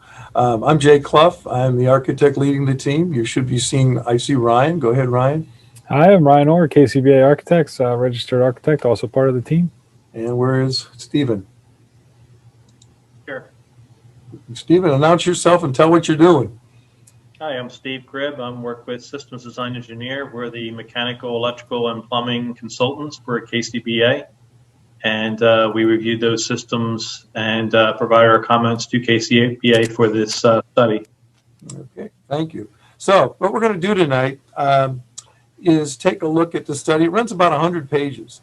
So we're going to try to make it a real quick summary. I know the board was given the document. It'll probably be available to anyone who wants to read through it. But let's go to the next page. I think the good way to start this, Ryan, it didn't shift. There you go. The good way to start this is like to really, how did we get to this point? Okay. So we're going to present a summary of the study, but we're going to start by telling how we got here. First of all, you guys get patted on the back. Exeter Township is known for delivering great municipal services. You guys do a very good job. You've been doing it from the DeMoss site. You've been doing it for 53 years from that site. But needs have constantly evolved over 53 years, and the need for municipal services has really, really, really increased. During that time, you guys have done everything you can to milk every bit of use out of this campus. You've added buildings. You've renovated the main building several times. You've rented space. You've purchased space off-site. You're storing things off-site. Finally, we get to the point where the campus is perceived to no longer be able to deliver the programs that you really want to deliver and the services that you want to deliver and the things that the taxpayers expect to have happen. So, pat the supervisors on the back here a little bit. They did the right thing and said, listen, let's get some outside consultants, people who specialize in municipal complexes, who are independent, have no skin in the game, and let's let them take a look at what we got here and see what they think. Let's have them record this, and let's have them put the idea would be, and again, you've met the players, KCBA Architects and System Design Engineers. Let's get this team to give you guys, the supervisors and the public, a guide, a report that's going to really help you make you got some tough decisions to make. Let's give you all the information possible so you can do that in an informed manner. And that was this phase one of the report's intended to do. Next one. We wanted the report to be totally comprehensive. Certainly, we studied every building on the function, somewhere in one building, every function on the DeMoss Road campus. That's the municipal, the police, the highway department. It's also emergency services is on that site. We shared look at your building that you own across the street from your facility, which is the district, houses the district judges, the district justice, the tax collector. And finally, we looked at 2 fire stations. You don't own them, but you support them, and they provide services to Exeter Township. So by and large, we looked at all the facilities of any major importance that you are using to deliver your municipal services today. When we looked at them, we said, okay, we want to get a criteria that is totally comprehensive. We want to make sure we don't miss anything. First and foremost, we want to make sure that we are delivering safety and security. Municipal delivery of services has really, really gone into this mode. And again, this summer, we got reminded more and more about that. We wanted to look at the overall site conditions, both physically and, more importantly, or equally important, I guess, equally important, functionally. How does the site, and you're looking at it over on the left, how does it work to support these programs from a physical condition and also from a functional condition? Likewise for the buildings. We got to look at them from a physical standpoint. By the way, you guys do a great job of maintaining them, but they're getting aged. And from a functional standpoint. We looked at the exterior. While we're looking at the condition of the exterior, we're also thinking, hey, is there any place on here to expand, to make more space, to do something so you can better deliver the services? We looked at the interior. Things like, are things located in the right location? What's their proximity? Are things next to each other that should be? Is the layout efficient? Is there a better way to maybe do something?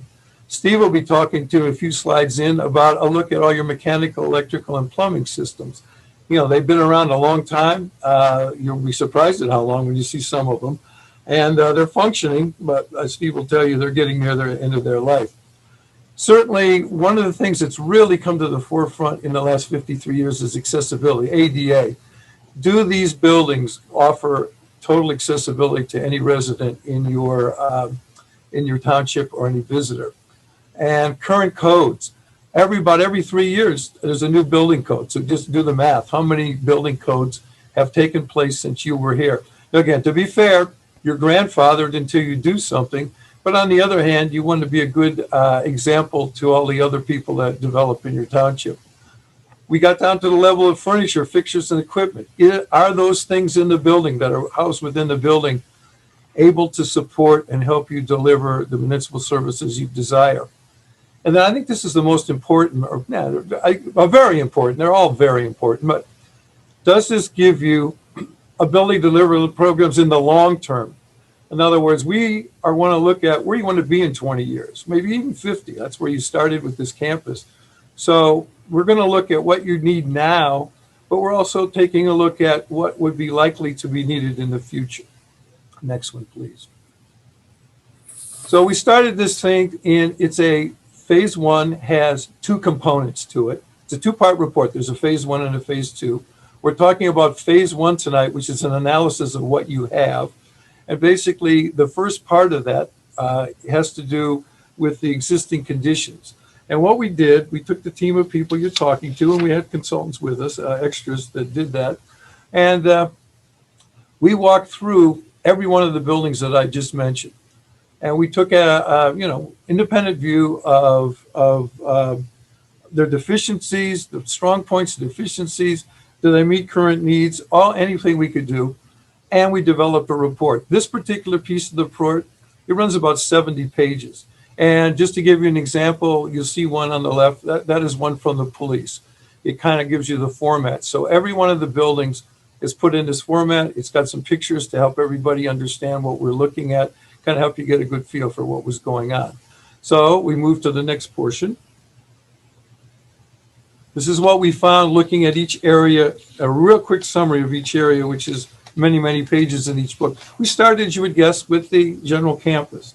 And basically, again, you do a good job of maintaining it. That's the plus. The negative, it's way, way, way too small to even support your current functions, let alone future functions. And that's demonstrated by the fact that you're actually already storing equipment off-site in 2 locations. You're renting space off-site. I think more important to me as an outside person coming in is the dangerous site circulation. Every function on this site that should be isolated is totally mixed. So we have secure functions like police mixing with people coming in from the public. We have emergency vehicles flying out of there while you have a dump truck lumbering through with highway materials. They're all using the same space. If you're a pedestrian, you got no shot on this campus. There's no way to get around on this campus with any sidewalks. Very little, but there's a short one in front of the building. It connects you to a very few parking spaces. But any other place on this campus where you park a vehicle, you have to cross all those diverse traffic flows. Finally, there's no stormwater management on this campus, which again, it wasn't required when you built it. But again, you want to be the trendsetter for your township. You want to show developers and people working in your township proper the proper stewardship. And that's certainly when it rained. I was here one day when it rained. It is pretty exciting. It gets deep really quick. It's a very low area and it floods easily. So we go to the next one. So we got the campus. So we start at the front door of the administration. And frankly, I don't want to hurt your feelings, but as a first-time visitor, which I was, this is probably one of the most uninviting and confusing municipal buildings I've ever entered. What that does is leads to operating inefficiencies and safety problems. Basically, we're asking people to find their way down very long and confusing corridors to get to functions that really should be located near the front door. By doing that, public people who you really haven't vetted, you're not sure, are they nice people to deal with, not so nice people to deal with, they are moving through spaces where people are working. That's certainly not what you want to do in 2020. You want the public out in front. You want a firewall of sorts, if you will, and you want the staff working efficiently in spaces that are located in good adjacencies to that, and you want that space to be set up so that it functions properly. Big summary, out of all those pages, the building is too small to accommodate what you need. You don't have adequate meeting room space, both conference room and public meeting rooms. You're woefully lacking in public toilets, and you don't have enough storage. So that's kind of a cliff noted version. We go to the police. First of all, it is off the main lobby, but it's difficult to locate, probably because the lobby's kind of cluttered, probably because it's got a solid wooden door between it and where you want to go in. From an operational standpoint, I know Chief is on this call or on this meeting, and he thinks I probably not even do it the injustice it deserves. They're operating daily out of 3 separate main areas and out of 3 or 4 found spaces in other buildings across your campus. So it's very inefficient. It's very dangerous. For an officer, you're looking on the left-hand photo, a detective trying to get to the evidence he needs to have a discussion has to come out the door you're looking at, go across to the red building and back in the door, perhaps go down the basement, perhaps go somewhere else. Anyone visiting a detective, it's one of the more common functions in the township. People are very much interacting with detectives. Those are some of the things that happen. It's a real mess because there's miles a quarter between the door you're looking at in the back of this detective modular to the front door. Increase your costs, it's not safe. So here's the deal. We have to find a way to get the police in one spot on one level with the functions arranged properly, one to the other, with the most secure in the rear and the more public functions in the front. That's where we're going to try to go with the police. Next one. Highway Department, that's certainly one that's really increased. They're working out of 4 separate buildings. They've got a main building. When I say these buildings, it's salt shed, but the salt shed is a conglomeration of about 3 buildings or 4 buildings that were built over the years. There's a welding building where welding operations happen. There's a maintenance building, and that's even shared with EMS. With all those buildings, you'd say, well, that should do it. Honestly, it's so small that stuff is stored outside a trout run park. So when you need something, you have to go get it. And actually stuff is stored across the street, across Gibraltar Road. So in this case, our recommendations are going to be, we got to consolidate these functions. We can't have stuff at Trout Run. We can't have stuff at Gibraltar. We got to get them in one spot. Really, we got to separate the police and the highway. That is not a compatible function. It's pretty dangerous when you think about the lumbering trucks and the police going out on emergency. So we're going to sort out the vehicle circulation, separate it, isolate it, and put the functions on more where they belong for the highway department. They're back of house people. They need to be off to the side and out back from where they are currently located, all mixed in. Stephen, you're on.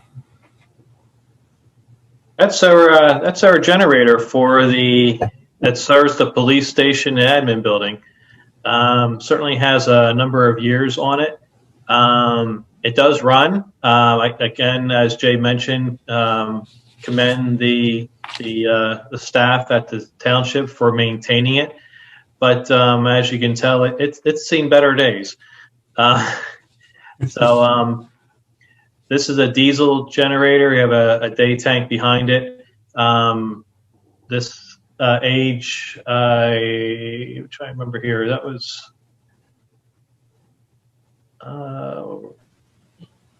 1940s. 40s. Yeah, they said that came off a ship from World War II. So you're somewhere in the 40s. Surplus, yes. So that's just an example of things. Systems as a whole through the building. Again, I know that there's been a lot of effort to keep them running. They are somewhat tired. Your mechanicals are aging. When you get into things like the police station and the evidence processing area, the ventilation system there is subpar with bringing in outside air, actually raw outside air, not tempered outside air. So again, it's we found that fairly consistent in most of the areas. We did recognize that a couple years back, the township did upgrade fixtures to LED. They did most of the ones in common spaces, spaces that are used on a regular basis. And rightfully so, other areas that are not used, they left the fluorescent in, and that's certainly for a retrofit, that's not a bad plan. However, there are still spaces with some older fixtures that we saw outside the building, in some wall units. But again, those are things that can be addressed going forward. All right, that'll be good. I think we'll give them a summary. We'll be available for questions to get in as much depth to any of these as you want, but let's move on to the next one at this point. We're going to go now to the emergency medical services. Just as a reminder, everybody, this function is actually operated totally independently from Exeter Township by the Penn State medical people. Did I get the right one? Yeah, I do. I just by the Penn State Medical Center. It's a win-win. You guys give them the space at no cost. They provide your township with ambulance service. Here's the problem. This is symptomatic of everything on your campus. I mean, everything. It was fit into available space. And ironically, in this particular case, in most of this, the spaces this time are too large. Okay, the spaces are there, so you kind of put them in that. And really, we could benefit from putting them in smaller spaces in general in back of house. And they certainly are not a good pairing with highway department. EMS belongs with an emergency function, either fire or police, but certainly not with the lumbering trucks taking out all this stuff. The one small disadvantage of this, and it was one of the newer portions, and you see it in the picture on the left here, the ambulance bays are a little too small for new ambulances. New ambulances are getting longer and longer. You see it sticking its nose out there. They can bring it back in, but on a daily basis, they would rather keep it out so they can get around the back side. So this function needs to be downsized, ironically, except for the bays, and it should be put in a better proximity to other emergency functions than it is now. And then we have the magistrates and tax collector's office. It's interesting. I'll talk about fluid. We talk about how municipal services change. While we've been doing this study, we got word that the magistrate is talking about maybe moving out and doing it their own building. It's fine. It won't matter to you. We can tell you that you own the building. It's of good value. It's in great shape. It does serve several municipalities, not just your own. It's in a great location, whether they keep it or you use it because of easy highway access. We found it to be good for parking and site access the days we visited it for what was going on. It does house the township tax collector. Again, that function is separate from the township itself. And that particular individual, one person in an office, which happens to have a toilet room, office, and some storage, could easily be located almost anywhere, or it could ideally stay where it is if you find another owner for the building or the magistrates decide to stay there. So of the other buildings that fit their need, this is probably at the top of our list. Then we went on to the two fire companies.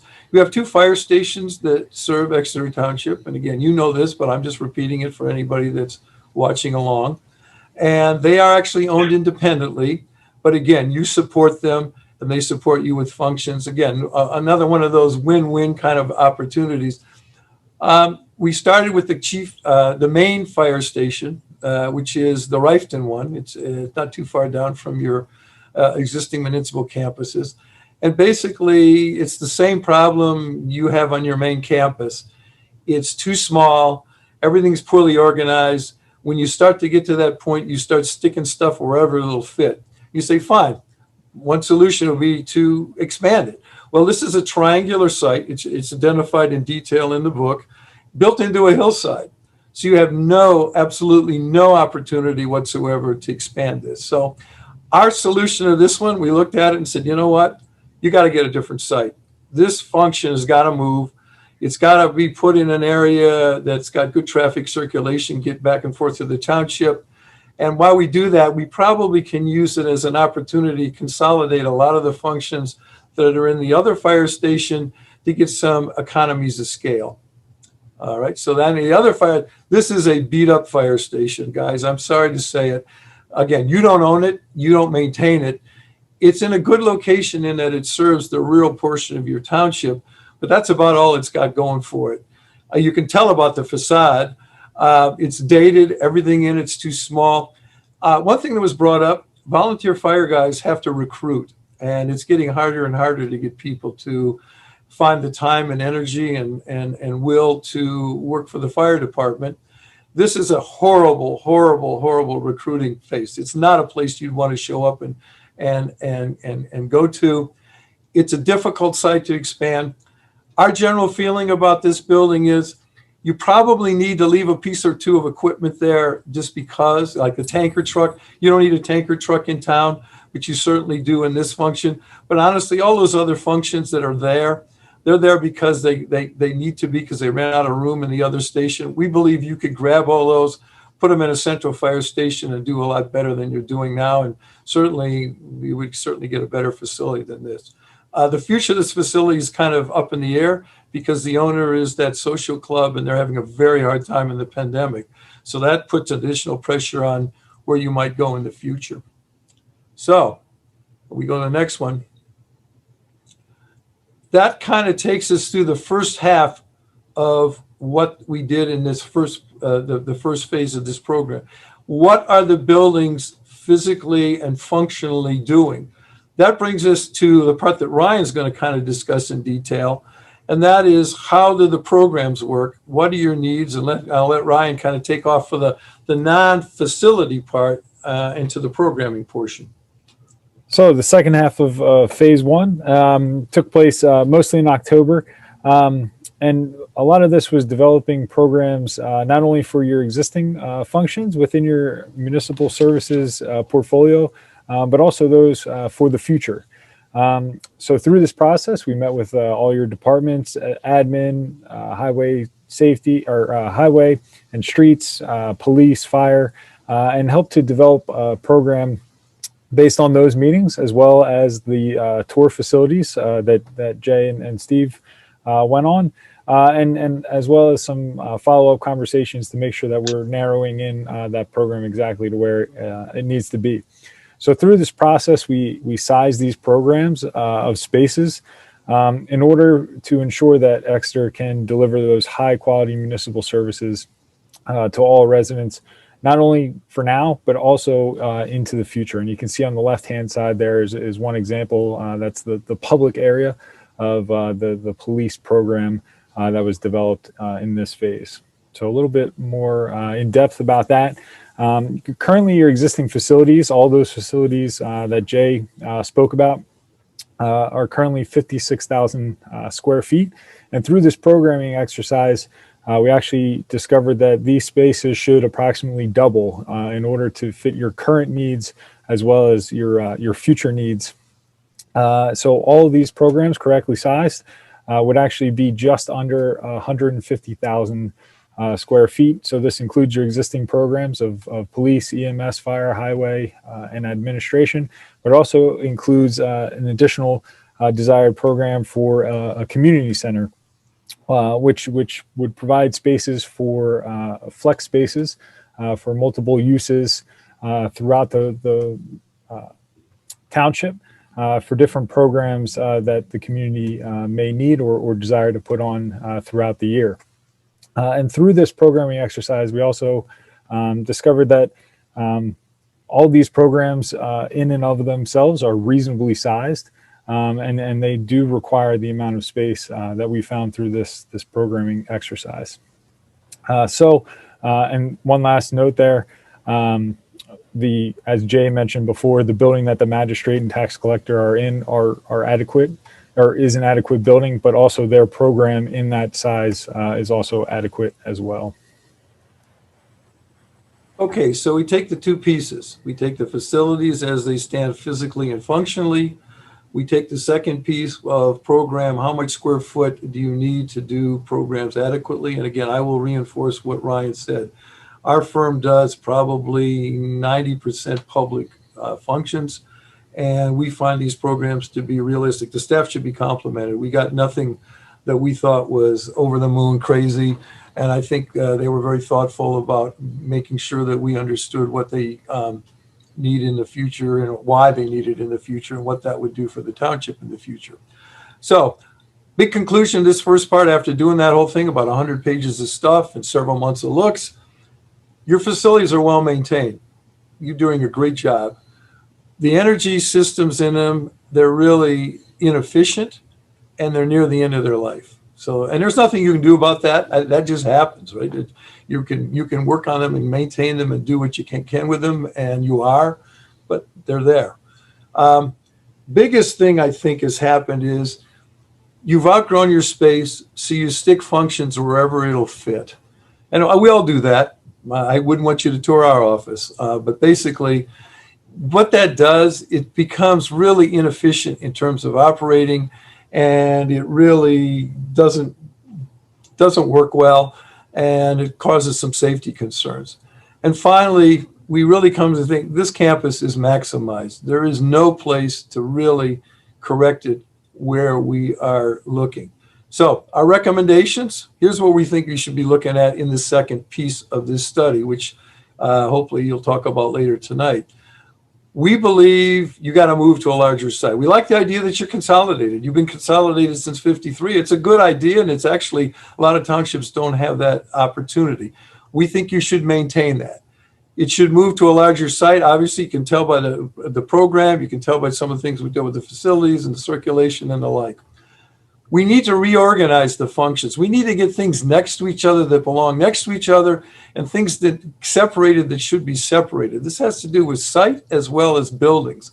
And finally, we can get some synergy, I believe, if we consolidate some programs, some common use of lobbies, some common use of public toilets, although you're still going to take a beating because you have no public toilets. So you got one unisex toilet.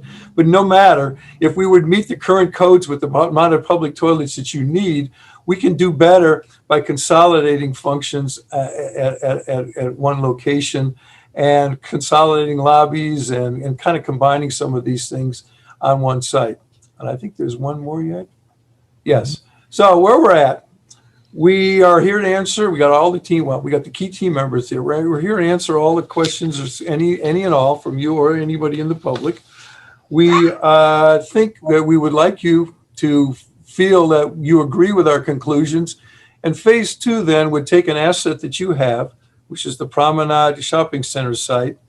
And what we would do is take the program we had, take the needs that we developed in those programs, and try a test fit on that site. Not a final design, because that takes a year of work and it's a big deal, big commitment in funds, big commitment in time.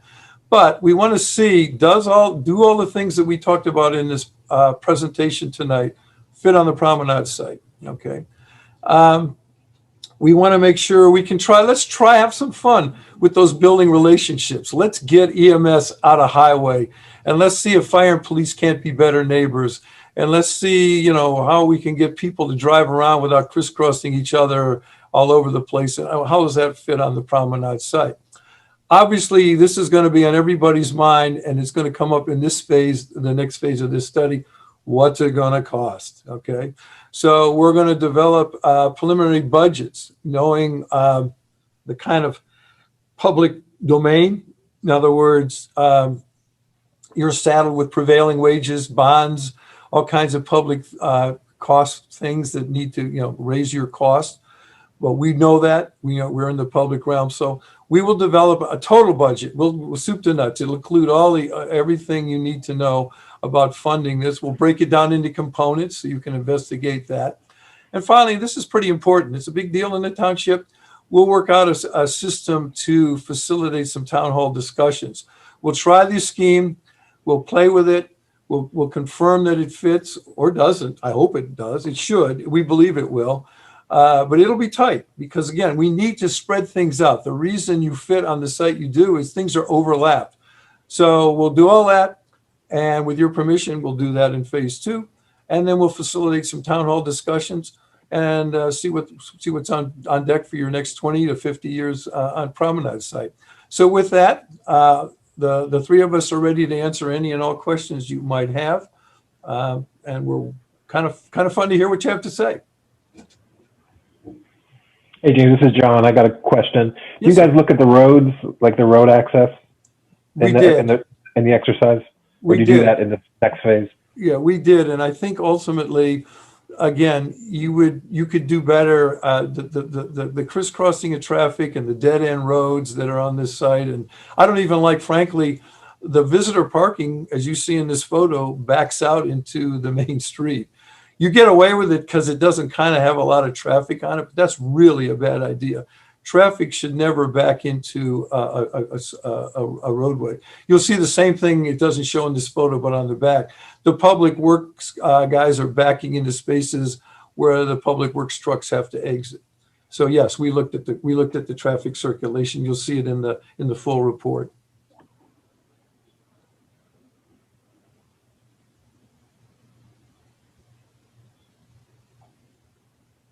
Very good. Any other questions? John, you're referring to this site or a future site? Actually, both. Okay. Yeah, both. I wanted to see what they thought about this site in terms of the traffic flow. And then if we move to the promenade, you know, is that going to be something that goes to the phase 2 where we see, hey, is it feasible for a fire truck to get to the entire township area? Right. I think you got a good shot. Promenade. Yeah, I think you got a better shot than you do now coming out of Rifton, because Rifton's a zoo. You got to go through a residential neighborhood to get there. So without even playing with it, you've got a traffic signal entrance and a new driveway alignment that's being done as part of a road improvement that both go onto a major feeder of the highway. Both of those just intuitively are a whole lot better than weaving your way through some of the ways. This isn't awful, but the fire stations are, and this has got a lot of things that really, it would benefit from a better direct access to a more arterial highway, which the promenade offers. Thanks. Joe, or? Yeah, I have a couple. By the way, thank you. It was very extensive. It took a while to read those 100 pages, by the way. I'm glad you did. Yeah, I did. Okay. A couple questions. One, the current facility, and obviously one of the things I was going to ask was about the square footage, and you did explain it. I think you said double, but I thought I heard the numbers 56,000 square foot and 150,000 square foot. Did I misunderstand? No, the issue comes down to you're doubling the space to hold this program, but you have an additional spaces for the community center that you don't offer now, and you have additional spaces for some future stuff. That's your delta, and that'll show up when we get into the budgeting. We'll outline where it's going. Correct. Okay, thank you. And if you, and obviously based on the square footage and the way the current campus is set up, that you don't see any ability to retrofit that system, and if you do, that will bring everything would have to be ADA compliant, correct? Oh yeah, that would be really, yes, absolutely. You retrofit? Absolutely. My bigger concern, you don't see it here. It looks better this looks better than it is. If I were to draw diagrams, you have overlaid stuff. You've taken the stuff that would be on 3 sites and piled it on top of each other already. So that's part of the reason that you're seeing it here. In terms of site circulation, parking, driveways, all that kind of stuff. That's part of what's going on here. By the way, this photo is flattering. We took it because it's a higher contrast. If you were to see the current one, which is kind of muddy, the police are now have blocked that last driveway. This looks better than what you got. The modular extension blocks the driveway on the left. That's it right there. But we didn't use that photo because it's not very high resolution. When the satellite went over, it didn't do as good a job as this one. So it's a little worse than it shows here. Right. The current facility, how many parcels is that? Do you have that broken down? The current facility, by and large, is on one parcel, and it's one deep. One parcel. The Moss Road parcel, by and large, it's holding everything, ignoring the one at the bottom, which is the magistrate, and ignoring the overflow that's a chunk of the golf course across to Gibraltar. It's in one, and I don't have it. I can look it up. We have it in the book, but it's quite small.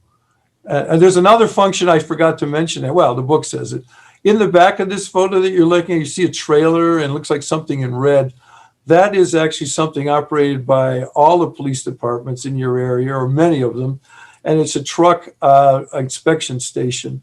That's not a bad function to stay there either, and we did not propose moving that. This is not too far off of 422.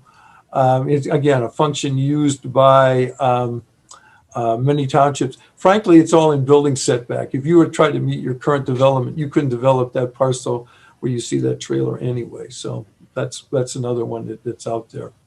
The last question then would be, I know one of the things you talked about was the public discussion. I think it's really important that we have as much involvement as possible with the public and they see what we're considering doing.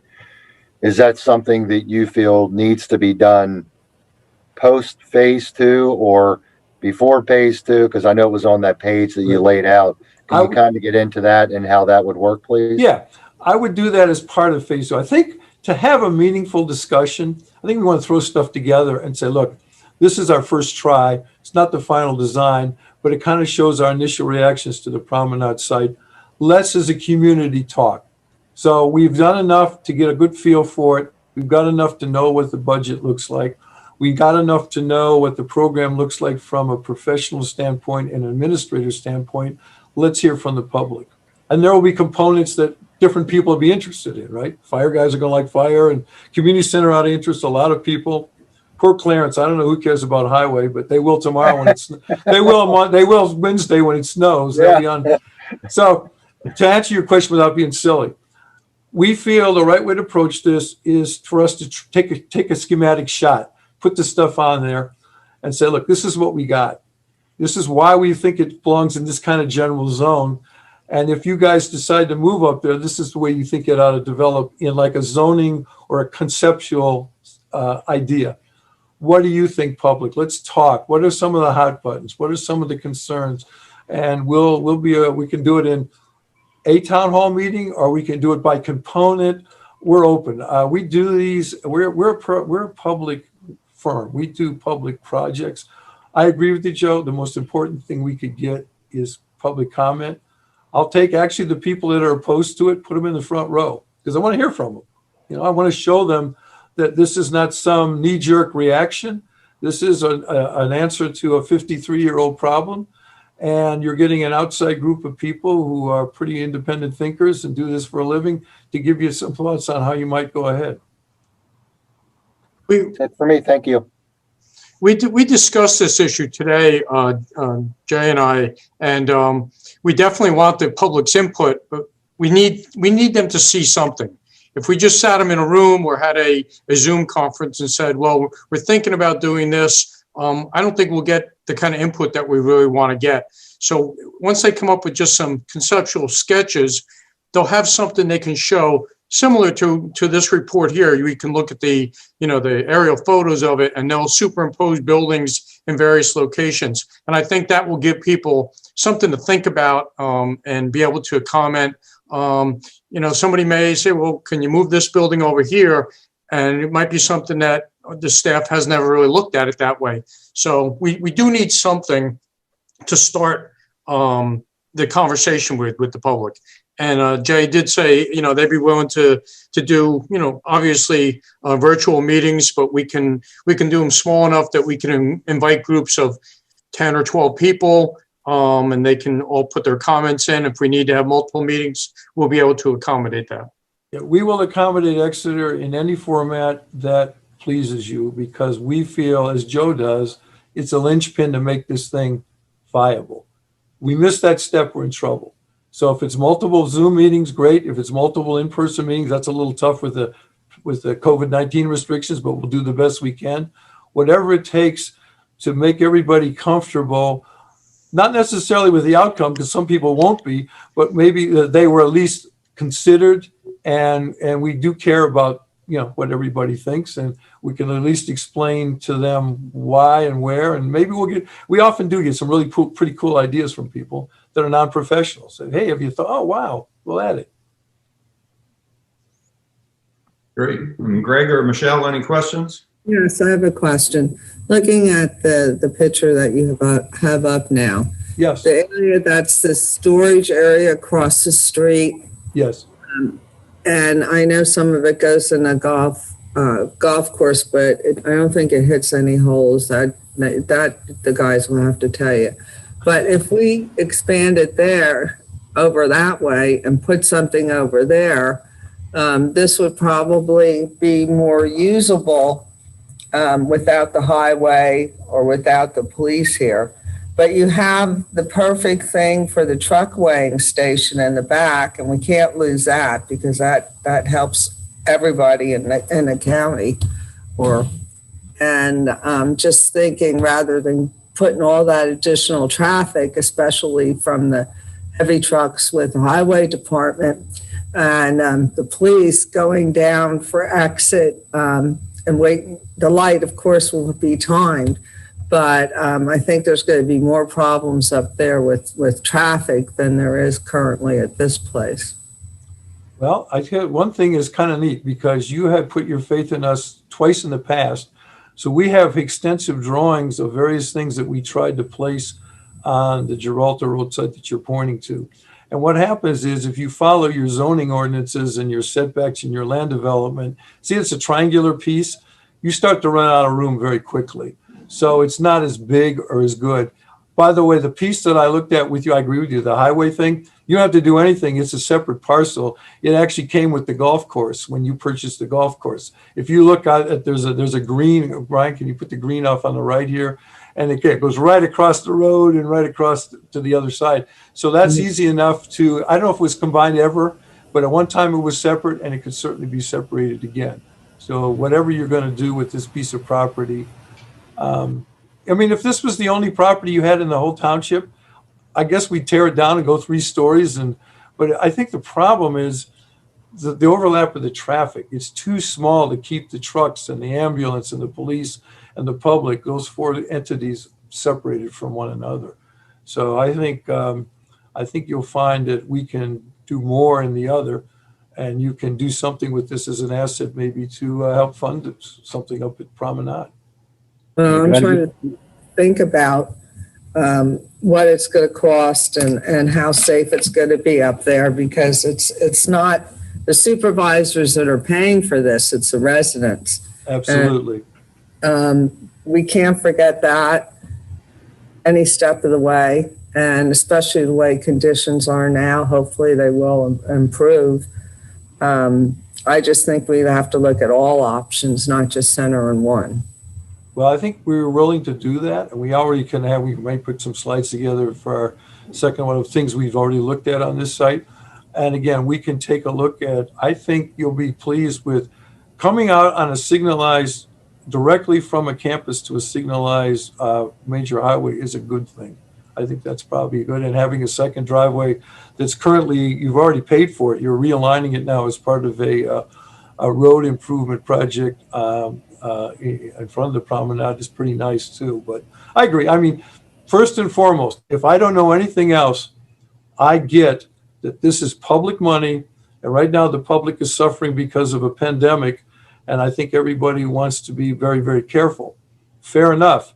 What I want to point out is we are not about next year or 2 years or 3 years. We're trying to set you up for the next 25 to 50. So in that realm, I think it's okay with me, and I think it should be okay with the supervisors to take that next step and see what if. I do think, James, this parcel, because of where it is and the access, could become valuable to sell it to help fund the promenade. That this can become an easy thing to unload, and it's more attractive than the promenade, which nobody wanted to go into. Oh, the only thing that's better here is that we have more entrances and exits to get out if something would happen. Up at the promenade, you're caught with the traffic light, but I mean, that's it. Let's say you just can only go one way out. So that's another safety concern that I have. Keep in mind, Michelle, you're not looking at the big picture with the new light going there. I think you're not thinking long term. I am looking at the new picture. I'm talking about if we have something happen, how that's going to work. And I'm sorry, I've seen trash trucks turn over, trying to turn a corner on a car, and I've been in this lived here for over 40 years, and I think that you should listen to what I have to heed my warning, just to make sure that we're safe. And I don't feel up there is a safe place. Well, Michelle, one thing, Jay, that would be part of phase 2, really looking at that, right? Yeah, we'll take a look. Michelle, go, if you probably have the handout printed. If not, you will get it. The very first item that we looked at is safety and security. So we're with you. All right. If it doesn't pan out up there, we're not we do this for a living. I got to go do this for all kinds of townships. If it doesn't pan up out there, it doesn't pan up out there. If it doesn't pass the litmus test of safety and security, forget it. And that was the first bullet point on when we first looked at, what are the priorities when you're doing a municipal project? That's one of them. Yeah, because there's going to be a light right by Borja's office, Michelle. It's a flatter road, so you're going to have two entrances into the promenade. So, again, you might just be thinking of the one road. You got to look at the whole picture. Yeah. Also, with this, you're saying about selling it to help pay for it. Well, there's going to be no other land available, so that you'd be stupid to sell this in case you need any future space. I just want to add that in. Okay. Well, that's a township decision. We're planners. We're going to tell you, as part of our, with your permission, with your vote on phase 2, to answer your questions, the way to find out is to try it and to do some diagrams and the things you're talking about. Yeah, we don't want a trash truck to turn over on somebody's car. So the way to do that is to try this phase 2 and see how does it shake out. Can I say something at this point? Sure, go ahead, Greg. I think everyone has ideas, and there's a lot of speculation, and these are big decisions. I think it's very important that we make informed decisions and that we get as much information as we possibly can to make the decision. So in my mind, going forward with phase 2 makes sense, so that we know that we have experts who do this all the time. They can give us information rather than us saying, well, I think this or I think that. Well, if we put this light in, none of us have the expertise that they do.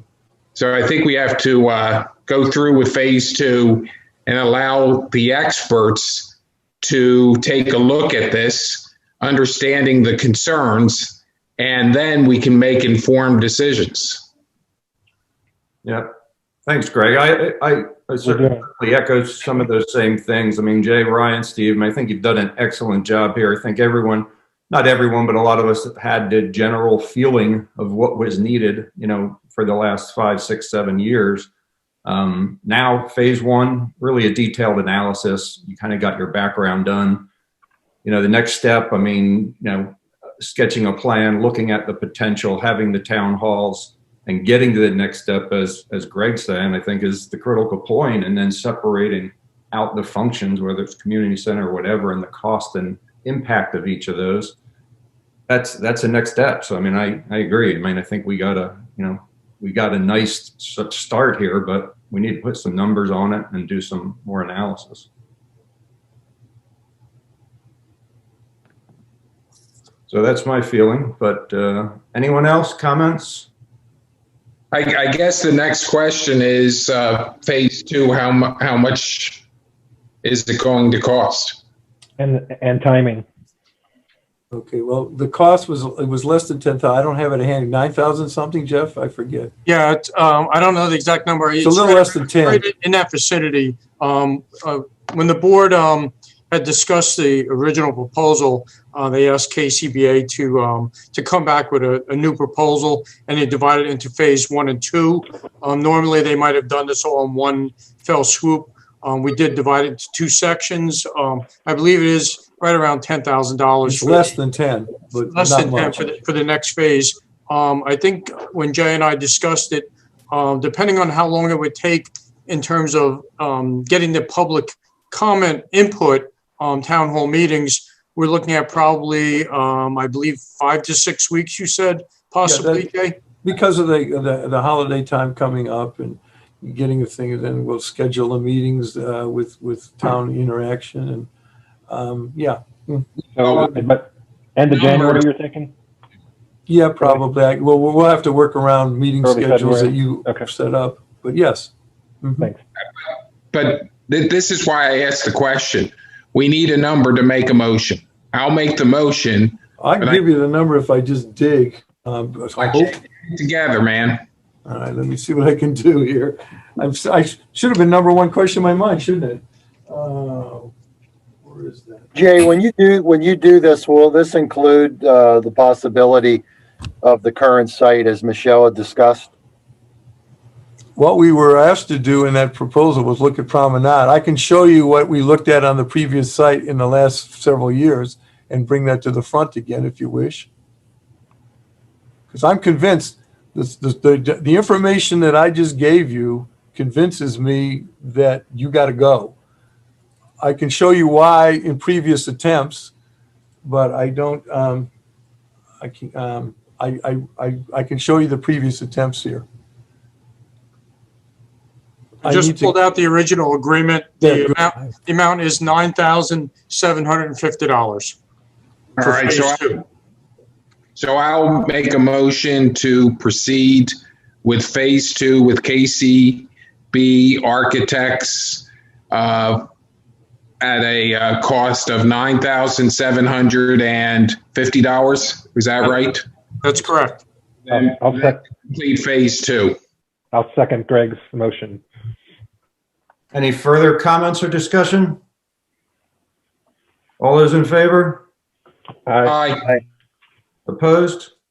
No, I'm an aye, but I still would like to, I'll wait till I see it. No, I'll approve it. I think we need to see what it would be. And Jay, I would like to see the previous attempts. I think it's important for not only for us because we weren't part of that, Understood. but for the Yeah, I agree with community that. seat as well. That's fine. We Right. can dig those out. We have them in our files, and we've done several studies on this site over the years. And some were fire, some were police. Didn't ever do a municipal, I don't believe, but Yeah, I don't think nobody on the board here was a part of that. Yeah, original it's just, discussion. I think it's important to be able to show both options. sure, I can understand that. I can understand that.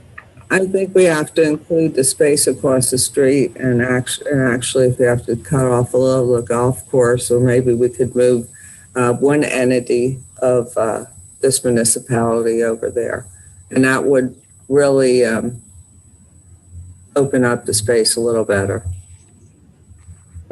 We can take a look. Very good. Well, Jay, Ryan, Steve, I mean, thanks a lot. I mean, I think guys have it there. So looks like you're going to be proceeding to phase 2. We will start tomorrow morning. My question to you is, do you need us for the balance of this meeting, or shall we bid you good evening?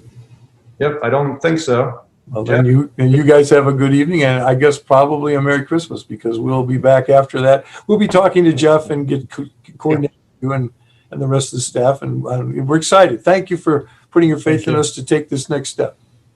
Thank you very much. Thank you. Thank you all. Good night. Thank you. Take care. Bye now. Night.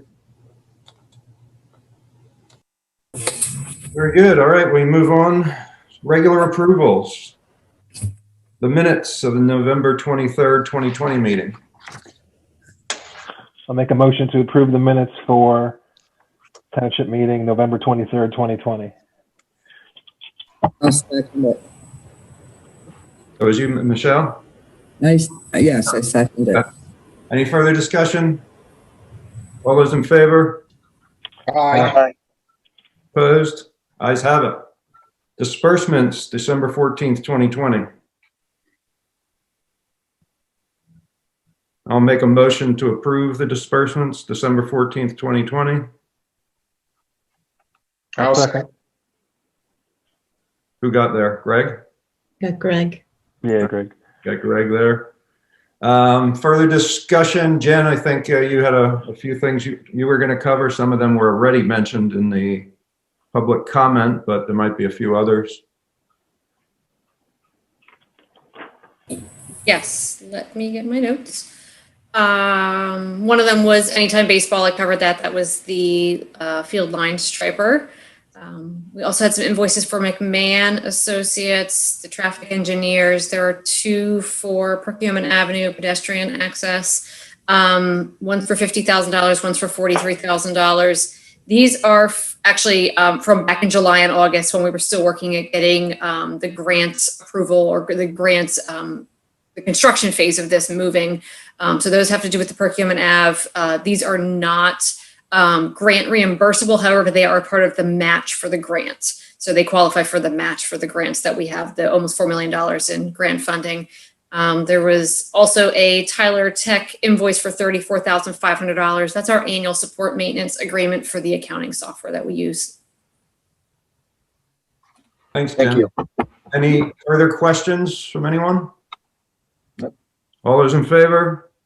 Aye. Opposed? Aye. Very good. Opposed? Ayes have it. Treasurers. Dave, can I cover one thing? Sure. We are, of course, we're going to talk about the December 28th meeting later on in the agenda. The cancellation of that meeting, if the board chooses, if that meeting is canceled, we will be paying just necessary disbursements for that meeting, utilities, employee reimbursements, insurance payments, those sorts of things. And we will bring those to the January 11th meeting for ratification, and then a new list of items for disbursements for the January 11th meeting as well for approval. Okay.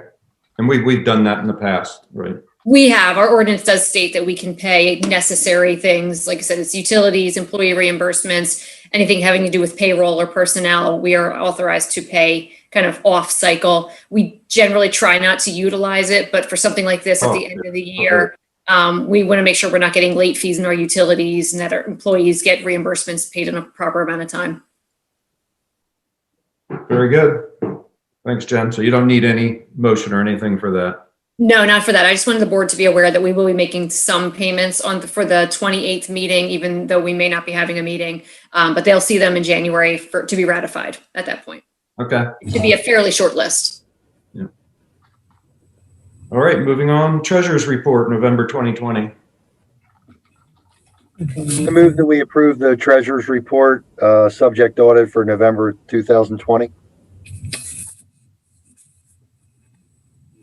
I'll second. Any further comments or discussion? All those in favor? Jen, couple things. Okay. Did you just, I know the overall revenue is at just about 87% and expenses are at 91% year to date. Can you kind of go over where you think will be at year end? I know that year-end income tax is down, obviously, it's that across the board. And also Right. to just comment on, because you'll be posting the interest expense on the end of the year, what the current yield is on that interest, really about 0.5% or so. Yeah, on the wastewater proceeds, it's not even 0.5% at this point. I think it's 35 basis points is what we're receiving, and that's a negotiated rate. So Jeff and I actually did talk the other day. This is kind of off topic, but we want to resurrect the RFPs that were done late last year for investment managers, money managers for the proceeds in the first quarter of next year. So we were getting a fairly decent rate prior to COVID. Now that interest rates have dropped, our rate at the bank is pretty terrible. Like I said, it's about 35 basis points. So I think we need to kind of motor ahead and select a money manager for that money starting in the first quarter, so we start getting some better returns on that money. We are anticipated for revenues to be about $12 million year end. So that's slightly short of the budgets. The earned income tax is looking to be about $225,000 under budget, which is actually a happy story considering what the first news was. The first predictions were back in the April timeframe. It looked like we were going to be closer to $500,000 to $1 million down. So we're only about $225,000 down, and that's kind of countywide. That the actual numbers have come in much higher than the projected numbers were, thankfully. Expenses are looking to be right about on budget at about $12.6 million at this point. So we are going to be slightly short, and those funds will just come out of fund balance. We have available fund balance in the general fund to take those from for this year. Thanks, Jen. And Jeff, I mean, I know we talked about this before, but there is still the potential of some trickle down money, I guess, from federal to states and to municipalities. Yes. COVID impact. Yes. Yeah, we did receive some grant funding. The exact number escapes me. It was somewhere in the neighborhood of $26,000 Yeah, it's about $26,000, Jeff. Mhm. that we just received. And that is going to offset some of the additional expenses, the cleaning expenses, personal protective equipment, things of that nature. There may be more funding with the next round of stimulus money package going out there. So we'll obviously keep an eye on that and keep applying for any new funds that become available. Very good, thanks. Any other comments from anyone? All right, so we had Joe, you made the motion. Greg, you seconded. All those in favor? Aye. Opposed? Ayes have it. Let's move on to unfinished business. Approve resolution adopting 2021 budget. Jeff, any comments or? Okay. At the November meeting, at the November 23rd meeting, the board approved the preliminary budget. It was advertised, put out for any public comment.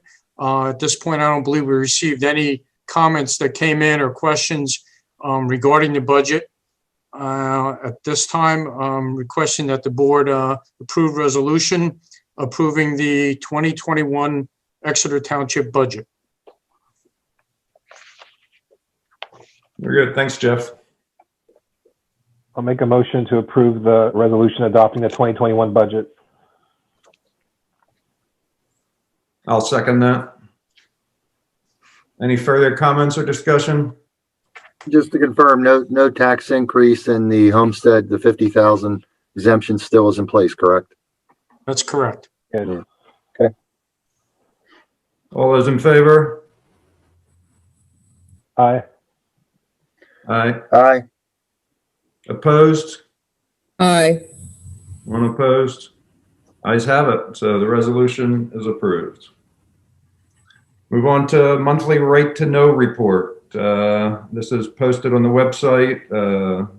Any comments, observation? I think most of the activity was from a few people, 11 requests from 3 people this month.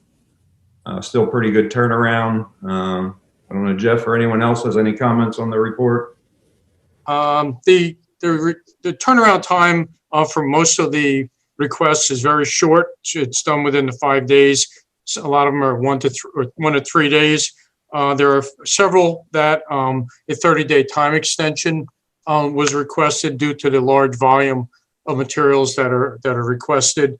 But there really are no outstanding long-term ones that go beyond that 30-day period. The ones that are in the 30-day extension, they have not expired at this point. So we're doing pretty well in terms of keeping up with them. And we're doing very good overall when it comes to right to know. Yeah. Oh, excellent. I think it's moving along well. Any other comments from anyone? Yeah, I tracked it, and right now we're doing about 70% of the requests from the beginning of the year within 5 days. Excellent. All right, if nothing else, we'll move on to the monthly golf report. I think that's also posted on the website. Joe, I know you've been reviewing this, part of the golf committee. I don't know if you have any comments. It's very, very positive. Yeah, just based on, again, year-to-date revenue over expenses on the report is plus 137,000. Believe we have some additional revenue from the beginning of the month. I think that that will stop for the rest of the year. I don't think we're going to see a whole lot of play based on what we have coming in Wednesday, but it looks like expenses are coming right in about the number, maybe slightly above, but revenue is significantly higher than the budgeted amount. I don't know if Derek or Brian are on the call. Yeah, and I would agree. If they have any other comments, but again, Joe, we also have about $15,000 in, when I looked at the end of November, of unearned revenue from all the punch cards and things from the prepaids. So that gets, any rounds that aren't played by the end of the year, they get kind of pulled into earned revenue at the end of the year. So there's a little bit of a bright glimmer at the end of the year that, we'll have some revenue this month, even if we get a giant snow event. Yeah, I just say for Brian and Derek, I mean, with the revenues up, yes, but I mean, excellent job holding down certainly expenses, you know, with COVID and all the extra stuff that had to be done and extra employees and cleaning and everything else. I mean, I think an excellent job in, you know, holding down the expenses. So we are seeing that profit, realizing the profit. Yep, continue to do that next year as well. Anything else from anyone? All right, let's move on. Item number 4 under unfinished business, consider authorization of master plan for the Reading Country Club. I don't know, Jeff, are you gonna kick that off? Or, I mean, we talked about it last meeting, but this is kind of just follow up from that. Yes, we did get a proposal. Brian and Derek got a proposal from a company, Force Design. They're very familiar with our course. They have done work there previously. They are somewhat of a local company. They do a lot of work in Pennsylvania. We forwarded on to the board some of the information of the other clubs that they have done work for in the area here. You know, local Pennsylvania clubs here, Philadelphia area. They have also been brought in as consultants for a number of major tours, golf tournaments, high-end profile events.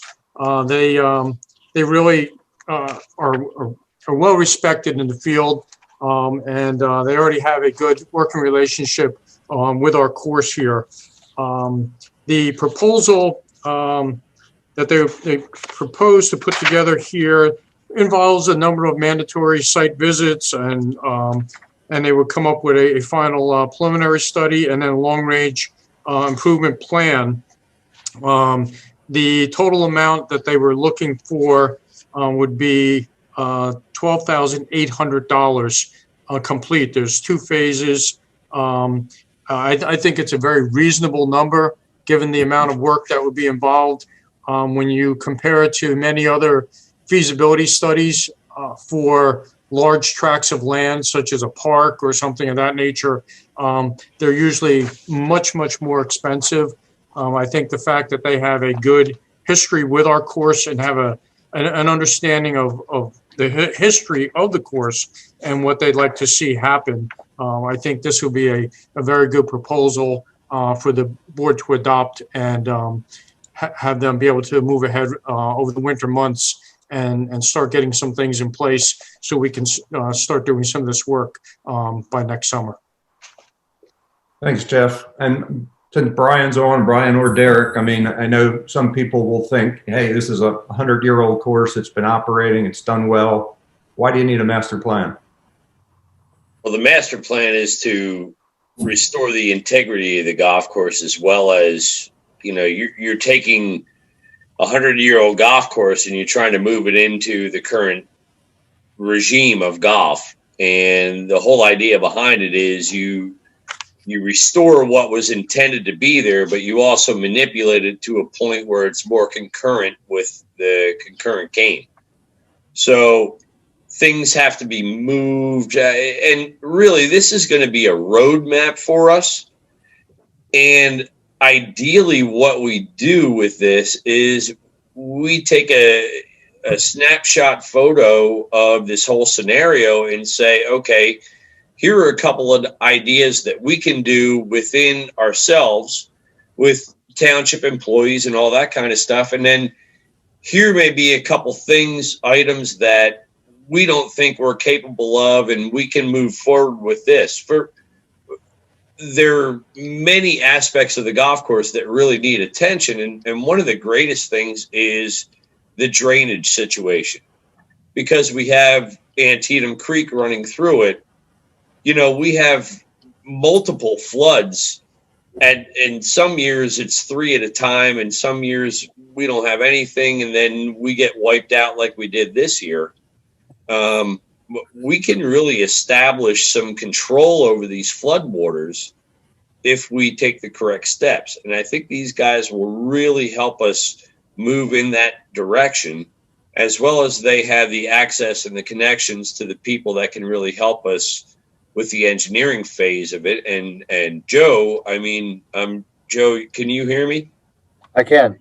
Okay, so Joe, you're well aware of some of our issues as well. And I think this would be a good, they'd be a good liaison between you and I and the rest of the township as well as the state, that we can probably secure some funds to, fix some of these problems that we have. And they're not just golf course problems. I mean, they are community problems when it comes to the flooding situation. So, one thing we can do is get on top of that. The other thing we can do is get on top of where the game is trending, where the game has kind of left us behind from an age standpoint, as well as look at our practice facilities, our parking lots, our storage areas. All those type of things can be all addressed in this one master plan.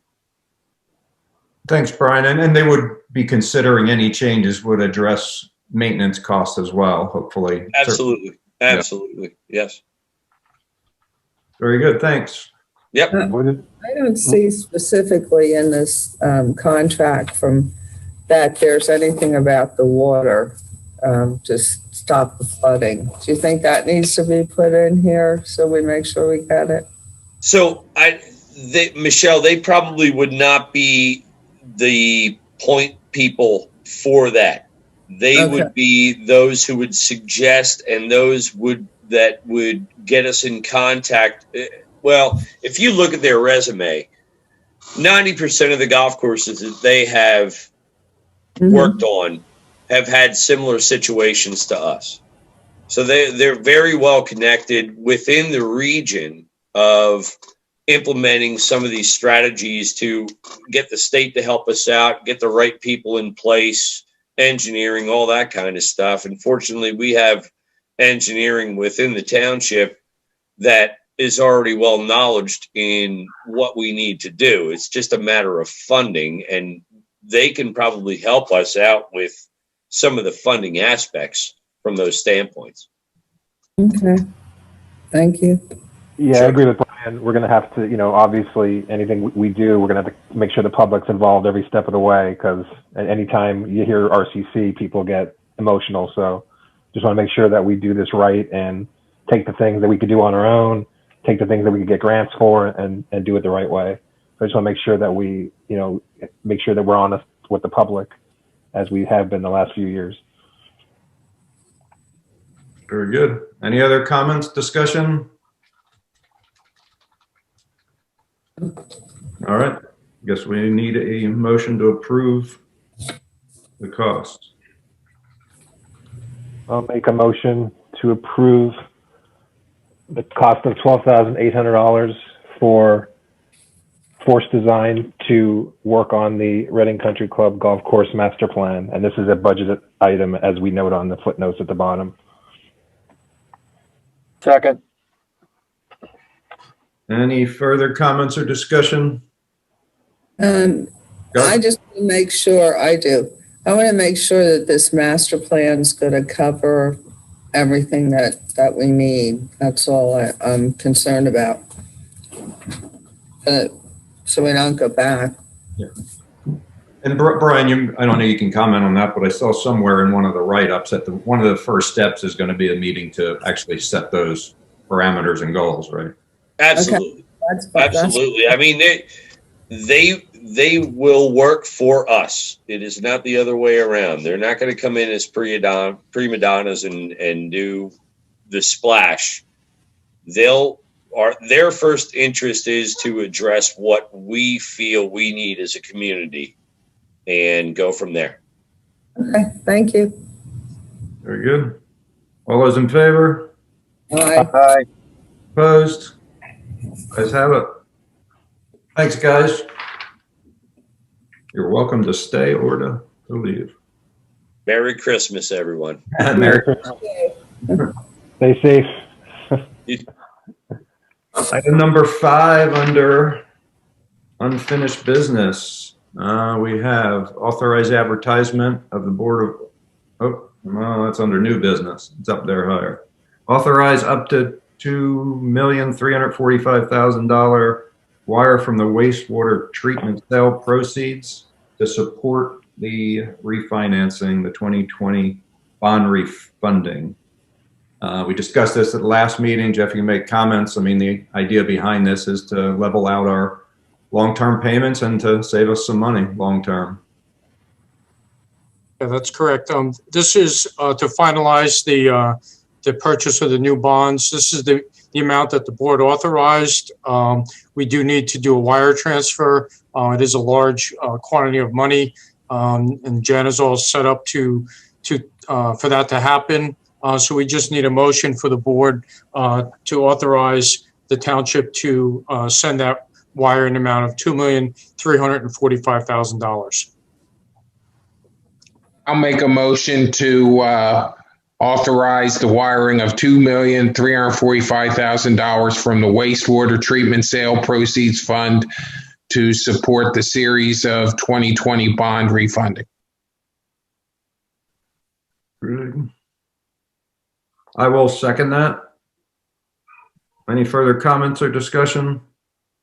Yeah, just a couple. I know there was, the community had some questions or concerns, and you know, being in the mortgage business for a long time, I do see this as a similarity that our current, let's just say our current mortgage is running in the high 3% to 4% range. And we have the opportunity to get it down to in the 2 to 2.25% range. And what we're going to do is flatten our payments because we have, I think it's 2025 to 2029. Try to remember the years offhand where it's significantly higher. We don't have level debt financing and utilization of the current funds. What we're doing is we're actually building up our equity by paying down our debt. And we're using funds that, as Jen had stated, we're not making a lot of money on because they have to be so conservative. And it's putting us in a position to really to up till the year 2039. I believe that's the last year where we become debt free. So that's the reason I would make that make this recommendation. Thanks, Joe. Any other comments, discussion? All those in favor? Aye. Opposed? Aye. 4-1. 4-1 opposed. Ayes have it. Motion is approved. So Jen can transfer, wire transfer. Why do you oppose that, Michelle? Because why am I doing it? Because I didn't vote for it before for the refinancing of the bonds. Okay. Yeah. Alrighty. Moving on, item number 6. Yeah, everything you need. You got everything, Jen, for that one? I do. And yeah, we're fully prepared to do the wire tomorrow, and the settlement of the bonds happens on Wednesday, actually. Okay. Very good. Item number 6. Jen, did we get the rating back? We did. We are a AA. Jeff, do you remember? I'm drawing- 2 AA. Yeah, AA2. From Moody's. We didn't get the AAA rating like Jamie was pushing for and hoping for. They're hoping he's actually doing another ratings call in the first quarter of next year for the next step in this process. Even though we have a giant sum of money in the bank, the short amount of time that we've had the money didn't bode well for us, basically. So they wanted like a more longevity of money management than we had. So if we would have sold the sewer plants in 2018, we'd probably be a AAA. But because it just happened in 2019, we're only a year into the process. They felt a little unsure and only gave us the AA. Okay, thank you. Mm-hmm. But all of the projections that Jamie showed to us, that showed to the board, we're utilizing that AA rating. So nothing really changed. If we would have gotten the AAA, it would have just been more beneficial, you know, icing on the cake kind of thing. Thanks. Okay, we'll move on to item number 6, the electronic sign board. Jeff, are you going to kick that one off? Oh, yeah, I can step in on this. And then Lori has had experience with this along with several of the board members. we have discussed, the township has discussed the concept of putting a new electronic sign out on the highway, currently where the library sign is right now. We really feel that would be announcing a presence for the township in the form of something that is programmable, movable, that we can constantly change messages on there, put out emergency alerts, advertise for board meetings, things of that nature. We're in companies that do this are on state contract through co-stars, so we would not have to formally bid out the project. There are a number of companies that will be able to give us a price proposal. The issue that we really need, there's a couple issues tonight, and we need a little direction from the board. There's two things. One is the actual concept of what the board would like to see in terms of the sign itself. I'm sure many of you have seen signs out there, including other municipal complexes and things with signs out there. Some of them are basically a pylon at the base, like a metal base, and it comes up to a regular LED large display concept. Some of them have either a brick or stone base to them, where it sits up on a stone base. Some of them have columns that go up both sides. So we're trying to get an idea what the board would like to see. Obviously, it has to be a two-sided sign, so traffic coming from both directions will be able to see it. What we're looking at, trying to find out is, do you want the look to be something done in brick or in stone? That's the one thing we need. And the other thing is the whole concept of, and it's been discussed earlier with a couple of board members and Lori and I, regarding the idea of a sponsorship area on the sign. Something on probably like along the bottom where somebody would pay a sponsorship fee, and it would be somewhat long-term. It wouldn't be something that would change constantly. It might be something that might be 6 months or a year or several years, depending on the dollar amount. I have mixed feelings about that. I think the board has definitely committed to putting this sign there. Money has been budgeted for it to do this. It's always nice to have somebody want to pay for it, but the question then becomes policies of what can be put on there, how long do we keep it on there, the dollar amounts, is it something that we really want to do and go into the advertising business, or do we want to just pay for the sign outright and put it there? The top will obviously have a permanent panel, Exeter Township, that'll be lit up, and then the LED display underneath it would have all the information that we put through a rotating program. So I guess there's those two items. One is a conceptual idea of what you might want to see it look like, and we can come up with the schematics with that. And the other question, the bigger question, is do we want to design it with a space at the bottom that would be utilized for advertising? Because then we'll need to figure that into the overall design, and also develop a full policy that the board would need to adopt regarding how we go about that in terms of placing advertising space on there. So I know, Greg, you were very involved with it, and Michelle, I think, also were involved with this early discussions with the communications committee. Either of you want to add anything that I'm missing on those early conversations? Well, one thing I think when we initially talked about this was this kind of fit in along with replacing the newsletter, which I think we're saving about $15,000 a year by doing the newsletter electronically. And our initial thought was that would be a way to pay for the sign over time. Then we personally, what it looks like, brick or poles or whatever, I'll say what I say to my wife on those issues. I could care less. someone else can decide that. But with regards to the advertising, then Joe brought it up, and I think if it's tastefully done, it's a way to support local businesses as well. It could be a win-win. So I'm certainly not opposed to that.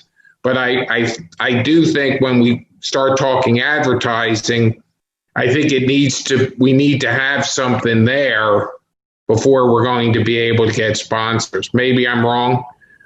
That's not exactly my, I don't have any experience with that. But one thing we had talked about was having a monthly sponsor in the communications committee that, every 10 slides or something would be that monthly sponsor. So you wouldn't necessarily have to have something permanently put to the sign. I believe Clarence and I and Michelle had talked as well about some of his guys would probably be able to do some of the work. So that would lower the price as well.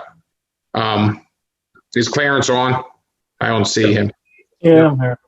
And I think the proposal that I had sent you guys was a company that Clarence had worked with and felt comfortable working with, which I think is important as well, because we've got to make sure that with these signs that we get good service.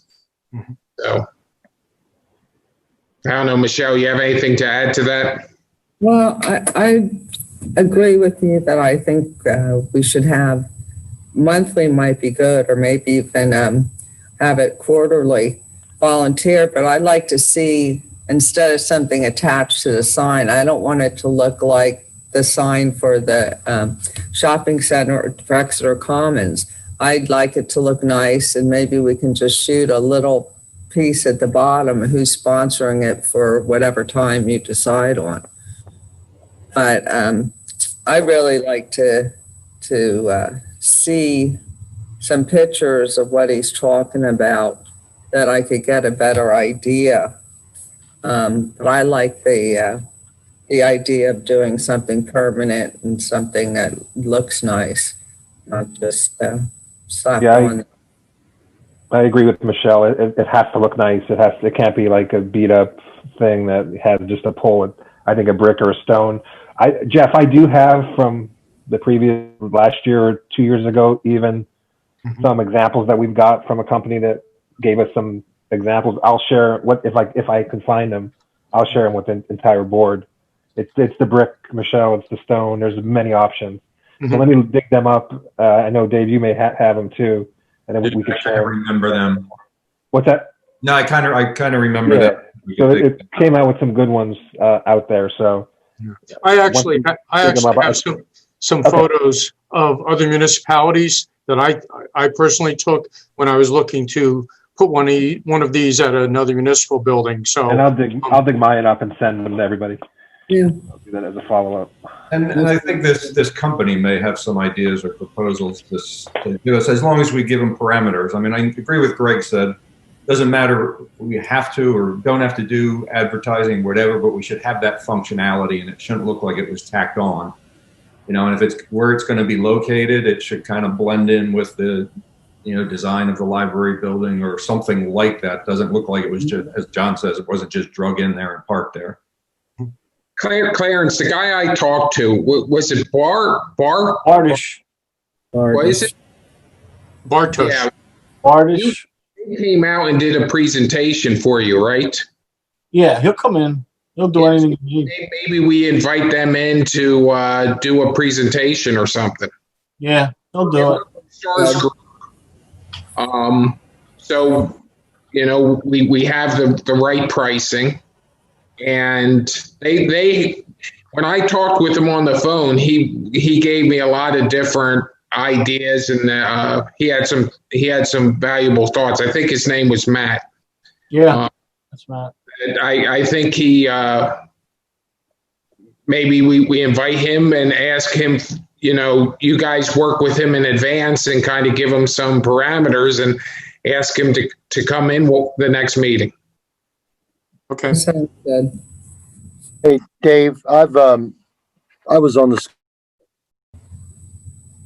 school board and the athletic chair when we got the new scoreboard, which is what we're talking about. We did have an advertising policy. I've forwarded some information to Laurie and Jeff, or Laurie, as far as an advertising policy program.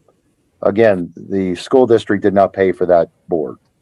So there is an opportunity out there, whether we pay for it up front and then get reimbursement through advertising. But with these electronic boards, it's all computer program. It's very simple to do it. You can have rotating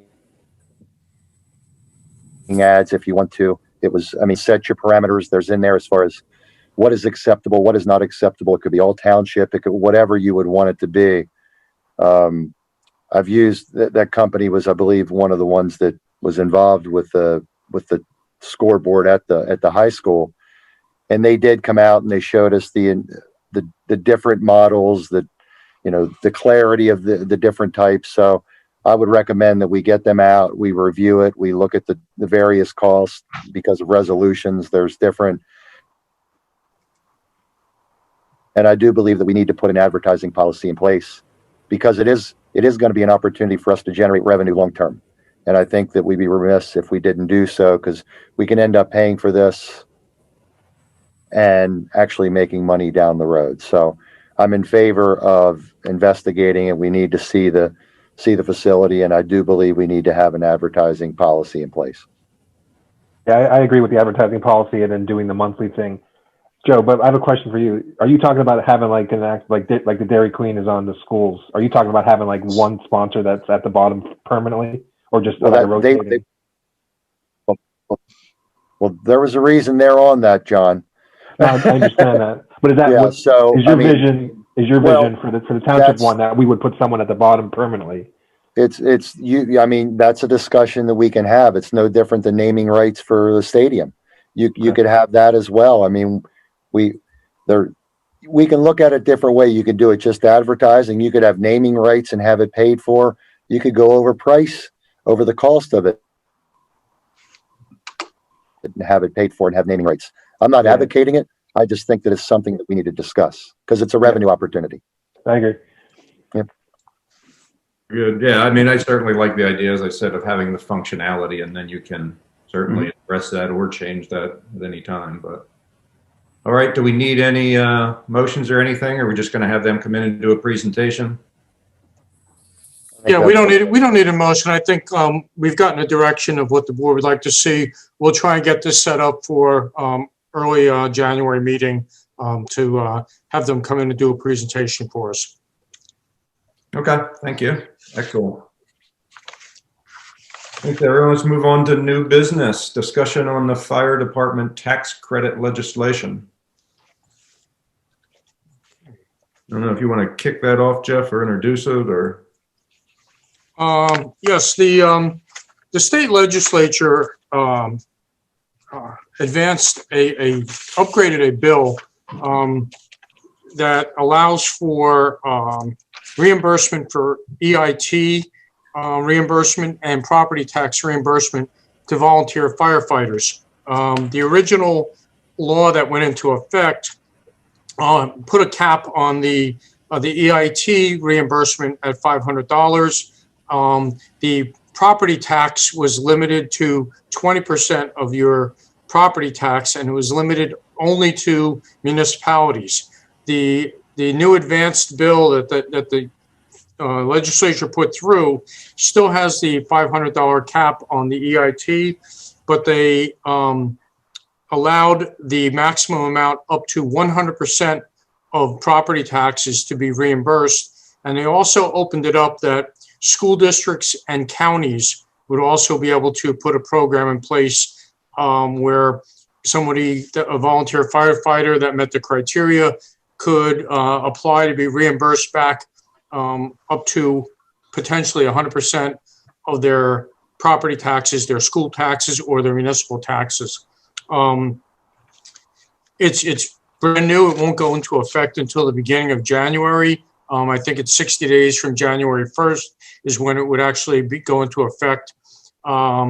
Currently, the township, when this came through the first time, the Board of Supervisors authorized 15% of their local property taxes instead of the maximum of 20%.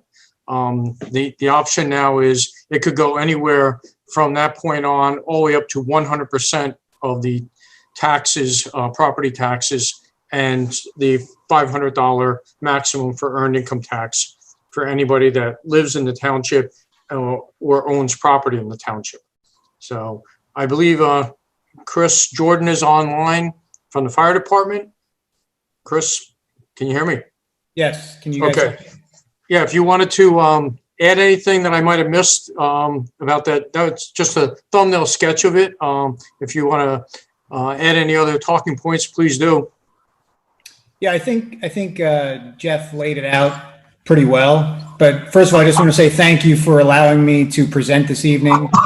For those of you that don't know me, I'm Chris Jordan. I'm one of the deputy fire chiefs with the Exeter Township Fire Department.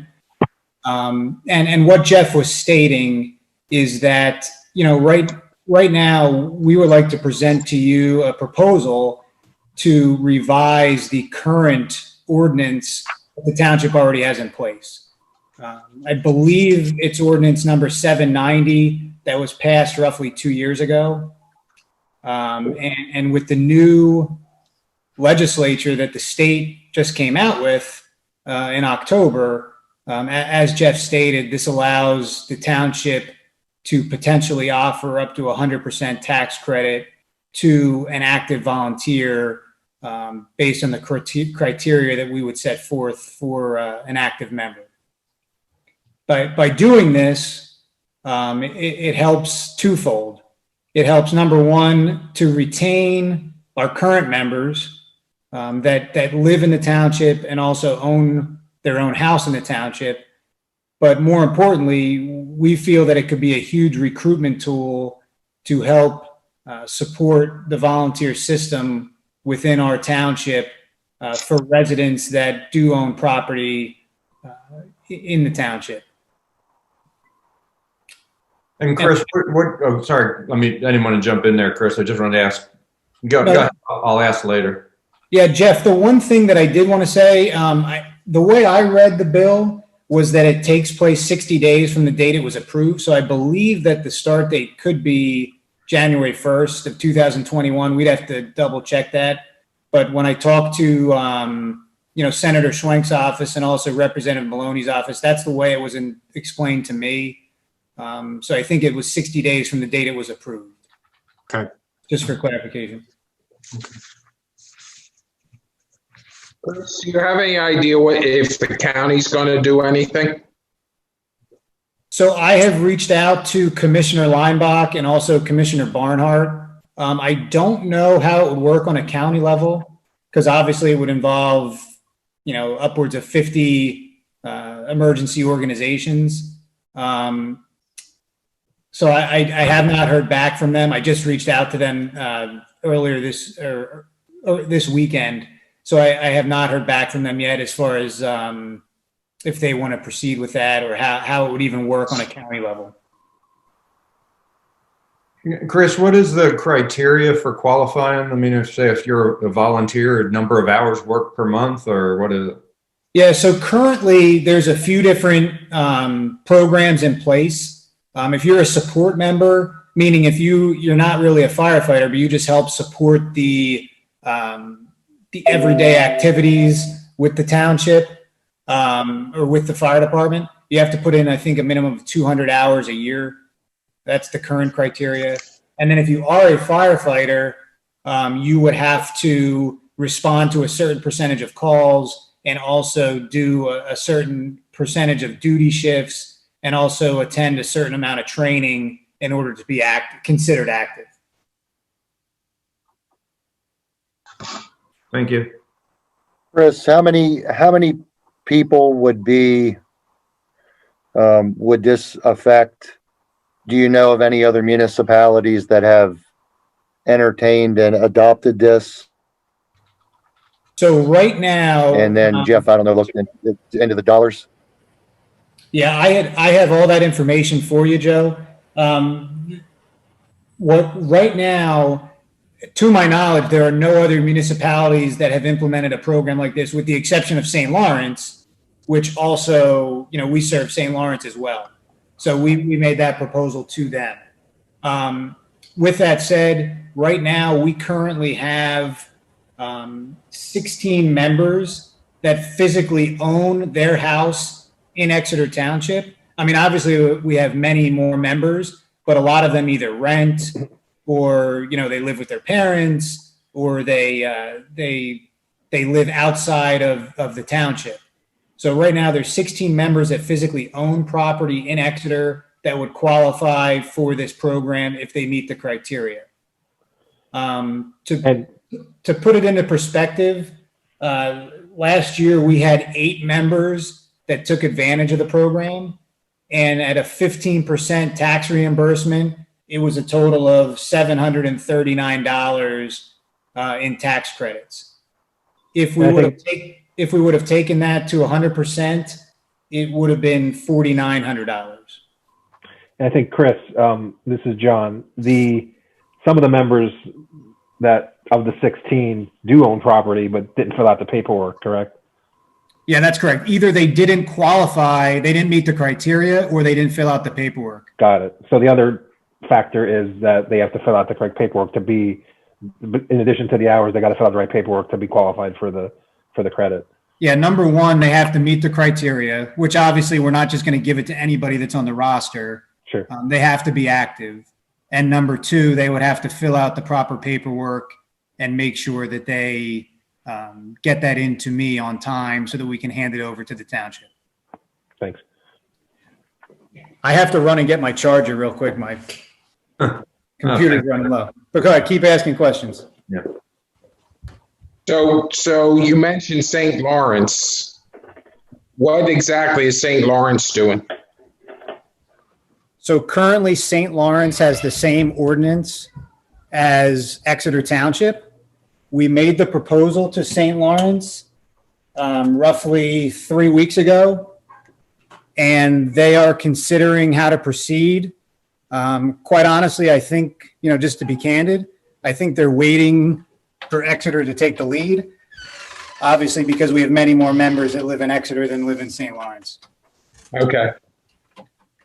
Greg, I spoke with Allison Leinbach 2-ish weeks ago about this. And I think, Chris, I think there's 2 members. No, they have 3 people total in St. Lawrence. 2 are Exeter firefighters. 1 is a Mount Penn firefighter.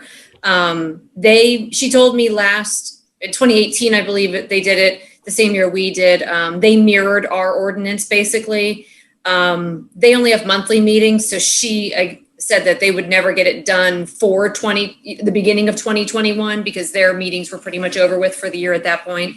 But I got the feeling I agree with what Chris is saying, that they're waiting for us and they're probably just going to piggyback on whatever we do. Okay, thanks. Yeah, the ordinance, basically they took your ordinance and I believe they just put St. Lawrence where it said Exeter. Yep. Yeah, that's basically what Allison told me, that they kind of just jumped on board with us and that they think they authorized one of the council members to do some research, Chris, I believe is what she said, and to talk to the solicitor. But she said, she and I agreed to keep each other in the loop with what the different, boards and councils were doing so that we can keep things kind of consistent of what's going on. Yeah, and the bigger piece of the puzzle, obviously, is we also have a meeting scheduled with the school board in January. With their finance committee.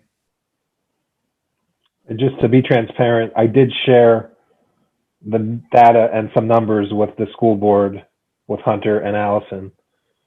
Hunter called me and I gave him the data and put some numbers behind it and some thoughts as to where we were at, just so they have a baseline. Okay. Chris, it's Jeff here. One question. I know you've mentioned it that this would be a very good recruiting tool to try and bring more firefighters, to start volunteering. But the concern I have is, we've already, the township here has already done this, and we may be doing something more, but if it is that strong of a recruiting mechanism, I'm curious why everyone else in Berks County really is sitting there and doing nothing for this program that's already been in place for 2 years. And now, the state has advanced it to the next level, going up to 100% and opening it up to the school districts. Do you feel that it's really going to take off and because it's at that much higher level? Are other people going to suddenly jump on it and use it as a recruiting tool? My personal view is, and this has nothing to do with this program, my view is right now that the state legislators put this thing in place, which it was good of them to do that, but the state isn't stepping up and helping out the volunteer firefighters. All these firefighters are state residents and they pay state taxes. If the state were to step up and do some type of rebate back for all these volunteer firefighters throughout the entire state, I think you would see a major recruiting effort then being done statewide to get people involved, instead of being piecemeal by municipalities and school districts in the different counties. It doesn't affect this program here, but I really would like to see the state to step up and do something on a grander scale.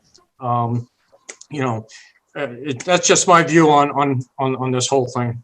And Jeff, I don't disagree with you. I think, the state needs to step up and do a lot of things. But to answer your last question about why don't other municipalities take advantage of it, I'm not really sure. To be honest with you, I think a lot of it has to do with the fire departments in the municipalities not relaying it to the local administrators. I'm not sure why they're not taking advantage of it. We obviously have. We've tried to use this, the ordinance that you have put in place over the last few years as a recruitment tool. But the one thing, like I said, for 8 people, it was $739 for the entire year. So it's not the best recruitment tool. But if we would take a step, I know Supervisor Speece had asked me through email earlier, what would be the best way to approach this so that it would be a recruitment tool. And, for the township, the biggest impact would be the full 100%, obviously. But the big conversation is going to be with the school board, because obviously that is, a higher percentage of what people's real estate taxes are. Yeah, that's correct. I think the school real estate taxes are like 9.7 times Exeter Township's property taxes. So it is definitely a much larger number, especially if it were to go up to, let's say, 100% qualifying. Yeah, correct. Chris, So, I have a question. Go ahead. I think if I could go to we've had a lot of people approach us. Hey, look, I'm looking to buy a house in Exeter. I'm looking to buy a house in Spring Township. What can you do for us? What do you guys have to offer that the others don't? I mean, obviously, to say to somebody, hey, if you come in and you meet the criteria and you're a member for 6 months, after that time, we could give you a very nice tax credit. Obviously that would help for them to be active. Chris, I have a question about the other municipalities. Sure. Is it because a lot of them don't have a pure volunteer fire? How many other municipalities are set up like Exeter, just to compare apples to apples with do you know? Yeah, I mean, there's plenty that have volunteers, but the big ones, Spring Township, they're pretty much fully paid. Wyomissing is all paid.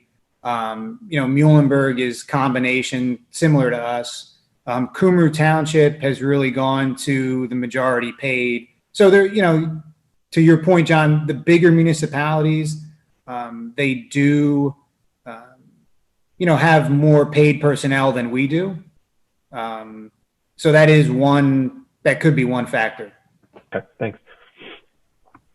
Hey, Chris, Go ahead. I just one quick question. Chris, we're in the future, if everything happens and you have a new firehouse or something nice, where do you place like a tax credit like this with a new firehouse and equipment as a recruiting tool and retention?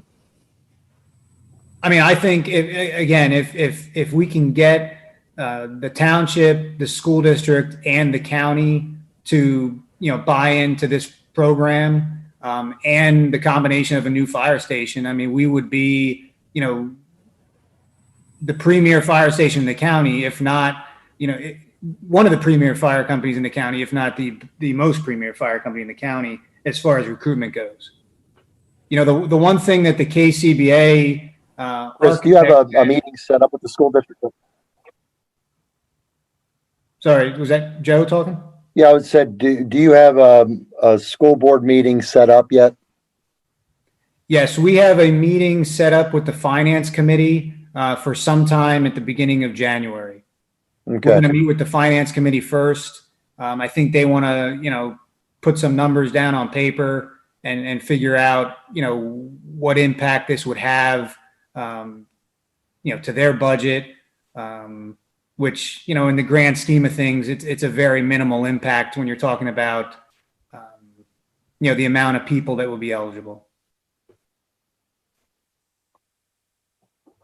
Jen, you were going to say something?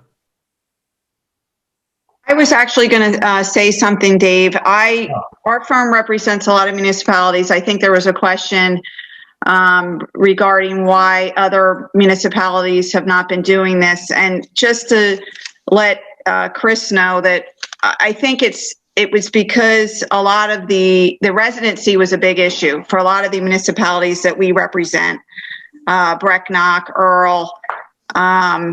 They just felt that the value wasn't enough and they didn't have enough firefighters that were residents. That's the main issue. A lot of the guys, weren't making enough income or they were just renting. But I do think that if the county and the school district buys into the program, that would be better value, for the program and might be more of an incentive for people to participate in it. But before, with just the township tax, I mean, it was just not worth it for a lot of the municipalities to get involved, pass an ordinance, and have the departments implement a program for their firefighters to be involved. Thanks, Liz. And the only thing I would say to that is, obviously those municipalities that you mentioned have a lot less population base than Exeter Township. I mean, Exeter Township has a population, close to, 25,000 people. So we have a little bit of more of a population to pull from, so that's definitely in our favor. The one thing I did want to point out is that, the KCBA architect that presented the program, he did mention that, Exeter is known, to be trendsetters, and we want to make sure that we're leading the pack on a lot of these initiatives. And, this is a big initiative that, we feel will go a long way with retention and also recruitment. Our goal next year is if these get implemented, we want to recruit at least 5 new people locally that could be very beneficial to our program, get them through training and make sure they're eligible. If we can recruit 5 new people a year, that's a very good program for the future of our department within this township. So right now you had, did you say 8 people take advantage of it? That's correct, yes. And it cost $739. Was that a person? Total. So none of them got the $500? No, I'm sorry. We were when I referred to the $739, that was just the real estate tax reimbursement. Gotcha. The earned income. They got the 500 then in addition to the 739. Well, they get up to $500. So the income tax credit was $2,500 divided by the 8 people.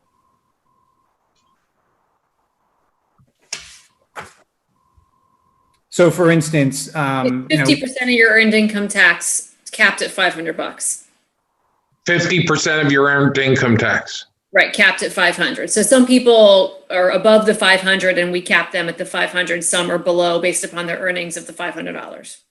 Okay, so we can roughly say each person got $600 at the most, right? Yeah, correct. Yes. And they put in at least 200 hours. Mm-hmm. Yes, I mean that's the minimum requirement to make sure that they're active. That seems like a pretty good deal to me. Yeah, I agree. So just to put it into perspective, what I sent to Dave today was on the township tax, the real estate tax. If all 8 people would have gotten a 100% tax credit, it would have been $4,900 all in for the real estate tax credit. Yeah, and Chris mentioned it, but a couple things I had asked Chris, and he sent me back some comments too. I mean, we're 15% now, and you're allowed to go to 100. If you're looking at retention and recruitment, what is impactful? And it's hard to know. I mean, there's no data out there. Is 30, 40, 50% going to do it? Don't know. So it was one of the questions I had asked Chris, and it's like, well, he was guessing around 50% possibly, and up would be significant when you're looking at the real estate portion, which is very small. And as everyone else has said, it's really going to be, or other people looking at this, and the school and county are much more significant.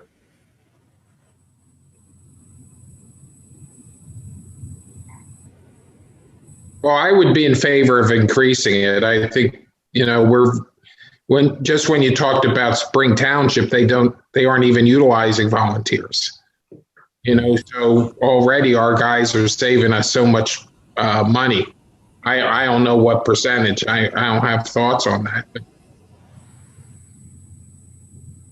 Well, I don't know their exact budget, but I do know, and Jen can correct me if I'm wrong, but the fire tax budget is roughly $720,000 of income for us.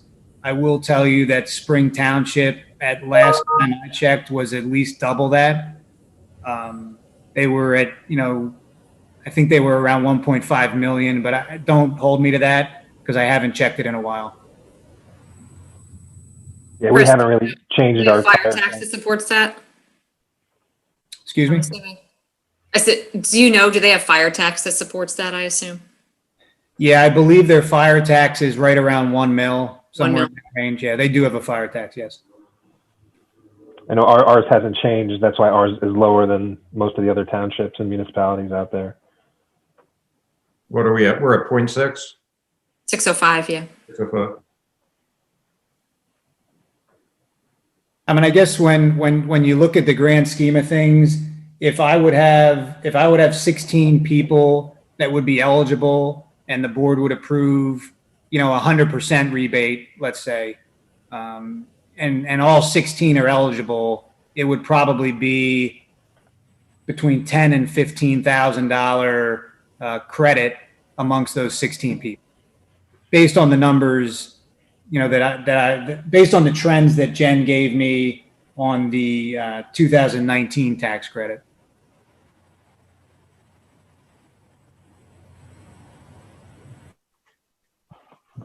Thanks, Chris. Any other questions from anyone? It's tough. No, I'd like to attend the school budget meeting just to see their take on it and get some additional information. I mean, I'm not opposed, but I think it's something that we have to make sure we know what the numbers are and see again what the school district's going to do as well. Yeah, the only hesitation I have is if it is a successful recruiting tool, how much does it cost down the road? With the 16 people, I'm not concerned at all. But we could only be so lucky. I know. I know.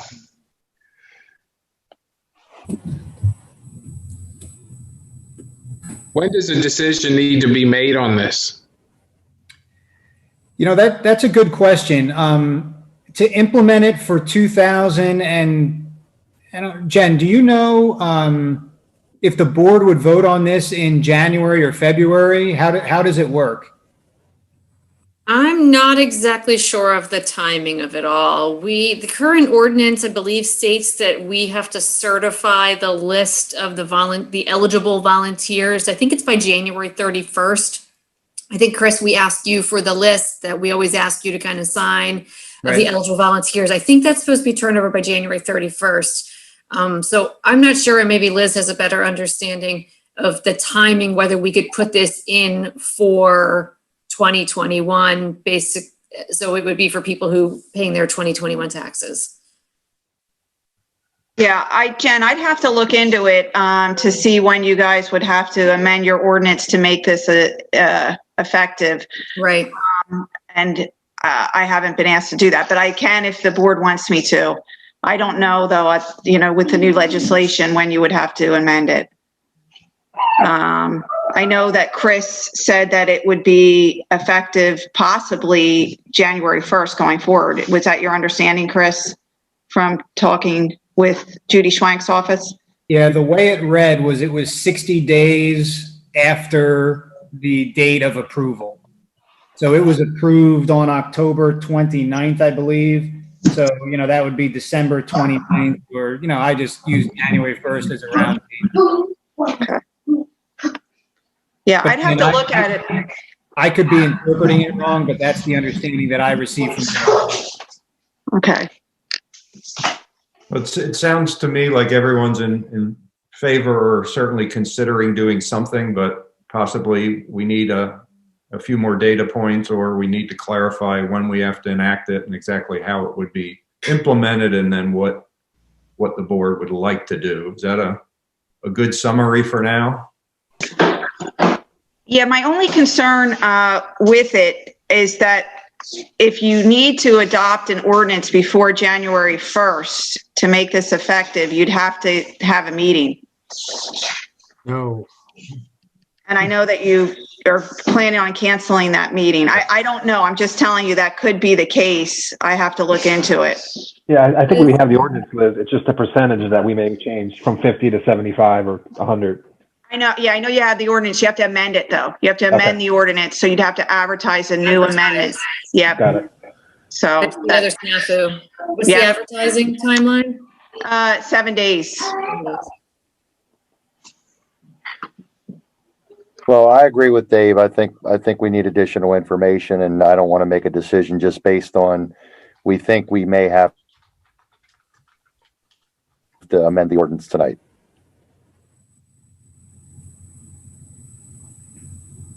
Yeah, I agree with Joe. And that's okay. We understand that you may need some more information. We can get you whatever you need.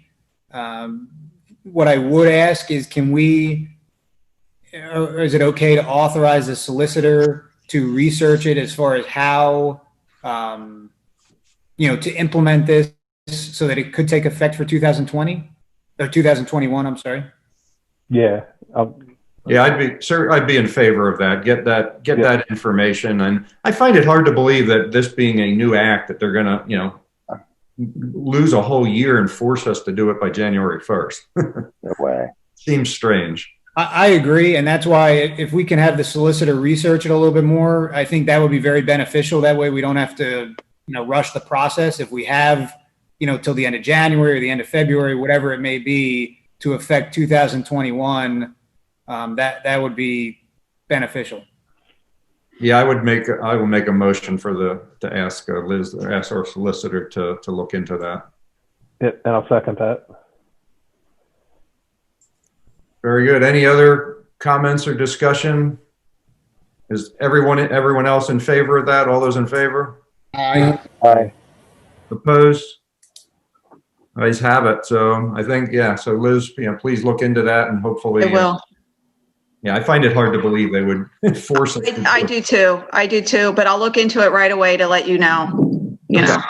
Is it possible that we could give them a refund on their taxes so that we aren't pressed for time? I mean, if we put something in the ordinance to that effect, sure. Okay. Yeah. Something to consider so that we just don't have to rush through this. Yeah. Good idea. Very Yeah. good. All right.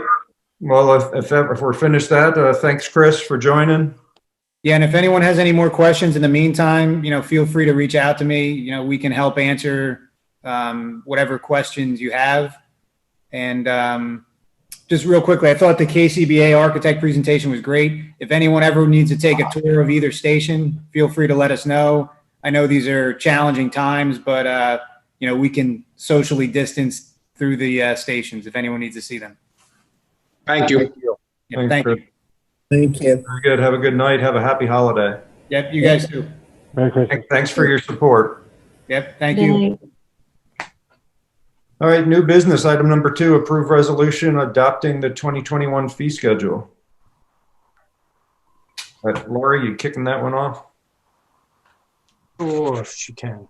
Or Jeff? Either one. I can. Do you want to start with questions, or do you just want me? We made some changes to the fee schedule. I think only myself. I made very minimal changes. So myself, Will made some changes to his section. I think that was about it. Jen, I think, corrected some of our previous typos and the recycling fee. Change the recycling fee. Yep.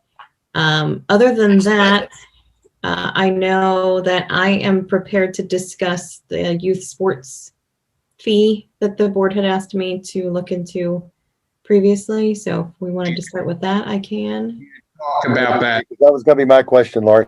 Great, Yep. then I'll just go ahead and answer it. So the board had asked previously about waiving fees for youth sports organizations that are based within Exeter Township.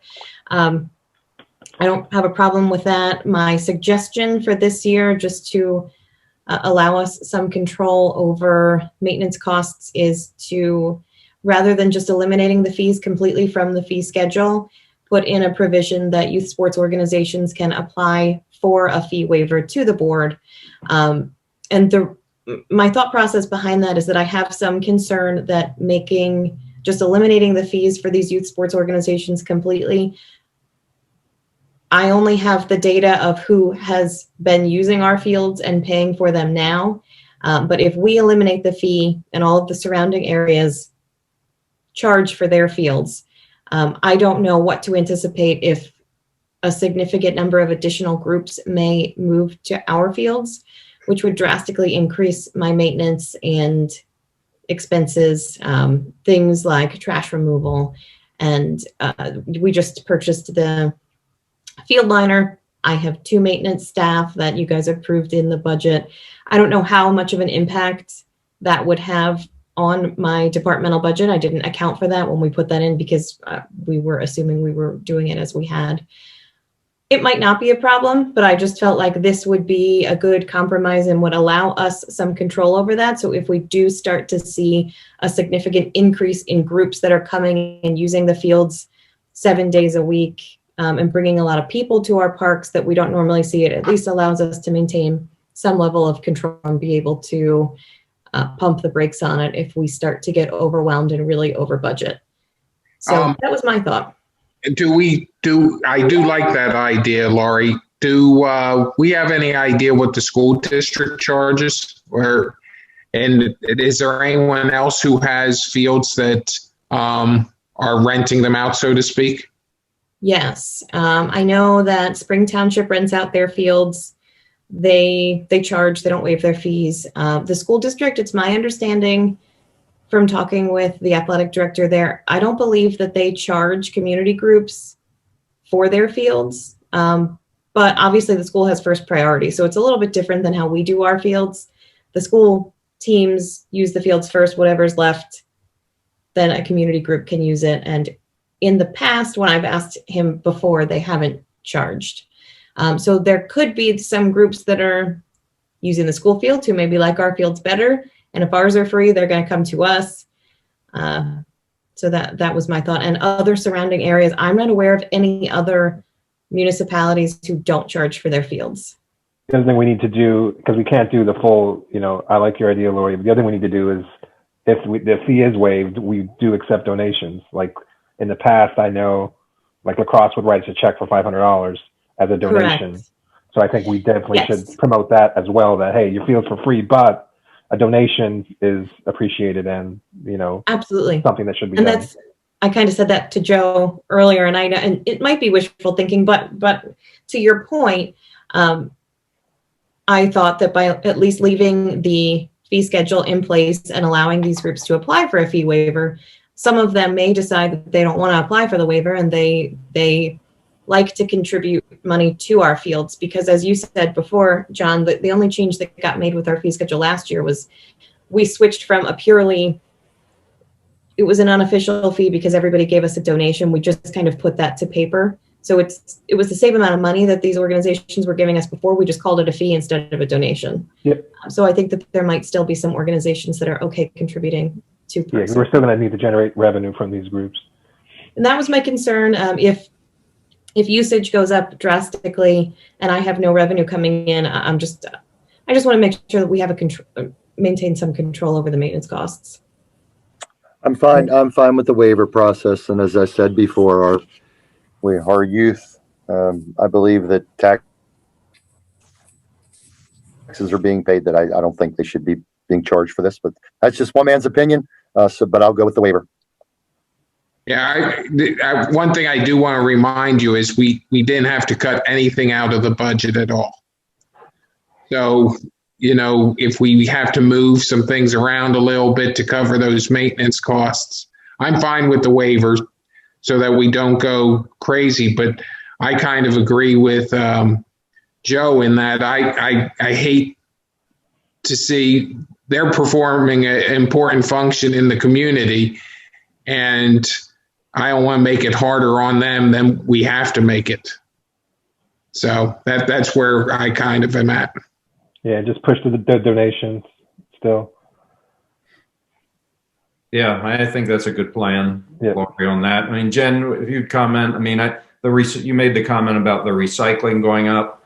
That, I mean, I guess a two-part question there. I mean, you said it before, but you can probably say it again. That's irregardless, what has happened in the recycling industry. That increase does not mean it's because going to weekly or every other week or anything else. No matter having recycling, it's got to change. True, Dave. As far long as I am aware of, as far back as I can see, and so of course we used to build the recycling fee on your sewer bill. It moved to the tax bill a couple of years ago in anticipation of the wastewater plant being sold and sewer bills not being sent out. I can see back to 2008 in the sewer billing system, and the recycling bill has been $20 annually per household since 2008. So costs have increased dramatically since 2008. I think everyone can agree on that. So it's one of those, it's a fee for service. It's one of those things that really should cover the revenue should cover its expenses. There is additional revenue that comes in that we account for when we look at the revenue expenses for this kind of program. We do get grant funding based upon the tonnage from the states based on the recycling tonnage. So there is other revenue supporting this, but the individual households haven't seen any sort of an increase to their actual fee. So we had put in the budget $35, an increase from $20 annually to $35 annually. It does not cover completely all of our costs, our current costs with this program, but in order to cover all of the current costs, the fee would have been doubled plus almost tripled. So we felt like a phased in approach to the increase and also trying to accomplish some expense reductions in the next couple of years with making some changes to the program is probably the way to go. Thanks, Jen. And I guess, Jeff, the second part of that question was, I know we put out bids for both pickup for drop off and weekly versus every other week. Have those bids come back, or do we have to do something right now? They'll be out. We'll be receiving all that back in after the first of the year. But as Jen said, going to $35. We did the numbers looking at what it costs for weekly collection, and if we went back to biweekly, if the location of the drop-off point was different, there's really probably only 2 locations in the area that we're going to get bids back on. One is a lot further away, so there's more transportation costs in there. We really don't think we're probably going to net a whole lot of difference. And going from 20 to 35, considering the amount of money that we actually have to pay for the recycling right now. And there's no change in sight. In talking with the people out in the recycling industry, they don't see this changing, turning back around the other way where recycling is going to make money for municipalities like it has. So, we ran the numbers and really feel that the fact that the increase has not gone in for many, many years, that going from $20 to $35 is not an extreme jump. This is not a tax. This is a fee. It's kind of a pass-through, and we're still losing money on it. We're mandated to recycle. I still think it's a reasonable number to put in place at this point. And our current contract, does that just roll over? The current people that are picking up and drop off, and until we change that? Yeah, the current contract is in place, and what it is, we're rebidding it with them knowing that their contract is still in place. The way the contract was worded, we can opt out of the contract with, I think it's a 30-day or 60-day notice. That was put in the last time it was bid. So the contract is good for several more years, but we can opt out of that if going through this bid process, we come up with incredibly better numbers, then we could close out those contracts and award a new contract. I don't know if we're really going to get that much of a difference, given the climate out there right now with the recycling industry. Okay, thank you. I'll make a motion to approve the resolution adopting the 2021 fee schedule. I'll second. Any further question or discussion? Yes.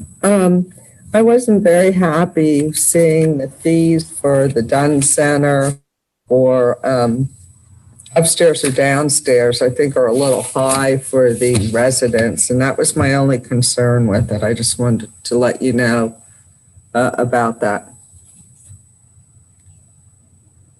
Okay. Has that changed, Laurie, in the last year or so? No, that change, they went up slightly last year. I didn't make any changes to them for 2021. Yeah, they're the same as last year. Yeah, and those changes last year were made. I still think they're low. So I mean, and to your point, John, when I changed to the fees last year, and again, it wasn't a dramatic change. I don't remember off the top of my head what it was, but those are in line with surrounding areas. I did a lot of comparative research on that, but that was last year. I haven't changed anything. If anything, they're low. Yep. All right. All those in favor? Aye. Aye. Opposed? No, I'm an aye. Is that an opposed or an aye? Or for? No. Okay. Aye. Very good. Resolution passes. Thanks, Laurie. Thanks, Jen, for all the work on that. Item number 3 under new business. Approve the resolution setting the 2021 tax rates. Okay. There is no tax increase, which we obviously discussed as part of the budget approval. The real estate, the tax schedule here does include everything as it has in the past. There's no changes to it. I think this is very reasonable. Our taxes are in line. I think this is very good for our residents here in the township to head into a new year, given what has gone in the past year without any tax increase that unfortunately is not the same for many other people in school districts and other municipalities where taxes are going up. So I'm recommending on behalf of the staff that we approve the tax resolution. And Jeff, the homestead, just to let the residents know that stays in effect as well. That stays in effect. That does not have to be renewed every year. It stays into effect until such time the board chooses to increase it or decrease it, but it stays in effect. Okay. All right, I'll make a motion to approve the resolution setting the 2021 tax rates. I'll second that. Any further discussion or comments? Yes, I have comments about the increase for the street lights and the fire plugs, the hydrants. That was last year, Michelle. There is no increase for 2021. Oh, I thought I saw one in here. No, we increased it in 2019 to 2020 very slightly. There's no change for next year. Okay, that answers that. Very Thank good. All those in favor? Aye. Opposed? Aye. Ayes have it. Sorry, was somebody opposed? I think Michelle's. Michelle, were you opposed? No, I was for it. Just there was a delay. Oh, gotcha. I Okay. think Joe's having internet issues like I had last Great. week. I just wanted to check. It's 5G. Keep me on my toes. I don't know if I it's texted Joe. You're mumbling, Joe. Your internet's slow. Yeah, I mean, I even prioritized the device here, and it's still flipping Yeah. out here. Yeah, their bandwidth is just horrible. Item number 4, authorize advertisement of Board of Supervisors Reorganization Meeting for Monday, January 4th. I mean, this is a requirement, so we will have that meeting first Monday in January. I don't know if you need any comments on that, Jeff. It's pretty straightforward. Pretty straightforward, just a motion by the board. I just have a question on that. What is the time of your meeting? I didn't see that on the agenda. Usually 7. It has Okay. been 7 in the past. Okay. I would just note that in the motion, just so that everyone, the public knows. I'll make a motion to authorize advertisement of the Board of Supervisors Reorganization Meeting for Monday, January 4th, 2021 at 7 p.m. Eastern Time. Second. Any further discussion? I think you might want to note that it's virtual. And that, yeah, I'll amend my motion that it's a virtual meeting as we've been doing the last several months. Second. All those in favor? Aye. Aye. Opposed? Ayes have it. Another mandatory one, item number 5, authorize advertisement of the Board of Auditors Reorganization Meeting for January 5th. Another And mandatory. they also just confirmed for me that they will be doing a virtual meeting as well. And that What would be time, 7 Lori? o'clock virtually. 7 p.m. 7 p.m. I'll make a motion to authorize advertisements of the Board of Auditors Reorganization Meeting for January 5th, 2021 at 7 p.m. virtual. The meeting will be virtual. Second. Any further discussion? All those in favor? Aye. Aye. Opposed? Ayes have it. Item number 6, under new business, authorize advertisement of the 2021 Board of Supervisor meeting dates to be held second and fourth Monday of each month at 7 p.m. So for this one, we just need to discuss location. Obviously, I don't see anything changing at the moment, allowing us to go back to in-person meetings. So because there is a cost associated every time we advertise these meetings, we're asking that the board authorize all of these meetings. And we got lucky and none of them are impacted by holidays in 2021, if you can believe it. Wow. So we're asking for authorization to be able to advertise them all as virtual. And then when we're able to go back to in-person meetings, we can just re-advertise once and save some money. Should we advertise every meeting or just like January through March? Well, you can do it until further notice, I guess, right? We could advertise for the entire 2021 and Because then the dates aren't going to change. It would just be we would just then have to re-advertise with the location, right, Jeff? yeah, it would have to be a location and that would be going from virtual to an in-person meeting. But this way, we are saving money. If we advertise blanket for the whole year, second and fourth Mondays, virtual meeting, we're covered. Eventually, let's say May, June, when everything clears up, and we're able to go back to in-person meetings, we can advertise at that point once. Every time we advertise, it's over $200. So, you know, if we did it every 2 months or every 3 months, we're spending extra money needlessly. You know, we'll just keep it as virtual and then just go to in person when we're fully cleared and we know we're going to be able to do that. That's my recommendation. Thanks, Jeff. Okay. I'll make a motion to authorize advertisement of the 2021 Board of Supervisor meetings to be held on the second and fourth Monday of each month at 7 p.m. virtually. I'll second Greg's motion. Any further comments or discussion? All those in favor? Aye. Opposed? Aye. Michelle, you said? Yeah, I'm opposed. I don't like the way it's worded, so I'm opposed. Thank you. Okay. All right, so we will advertise those. Motion passes. Item number 7, authorize advertisement of 2021 Planning Commission meeting dates to be held on the third Monday of each month at 6 p.m.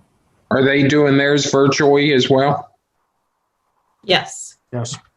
I make a motion to authorize advertisement of 2021 Planning Commission meeting dates to be held on third Monday of each month at 6 p.m. virtually.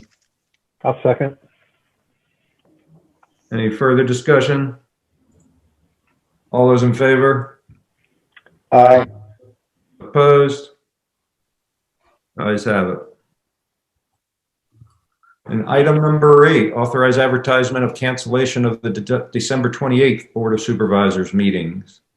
I don't know if you want to make any comments, Jeff. We're okay doing that? I think we're okay at this point. As Jen had mentioned earlier regarding the board has allowed us to move ahead with making payments on mandatory financial issues, so we're not incurring any interest rates or penalties. And any of those items will be on the next board agenda in January for your retro approval of those things. At this point, we've conducted all the township business that we needed to, that was necessary. And myself and the staff are recommending that we don't have a meeting during Christmas week, and we'd see everybody at the reorganization meeting in January. I'll make a motion to authorize advertisement of cancellation of December 28, 2020 Board of Supervisor meeting. I'll second. Any further comments or discussion? All those in favor? Aye. Opposed? Ayes have it. All right, department reports. Clarence, got the shovel ready.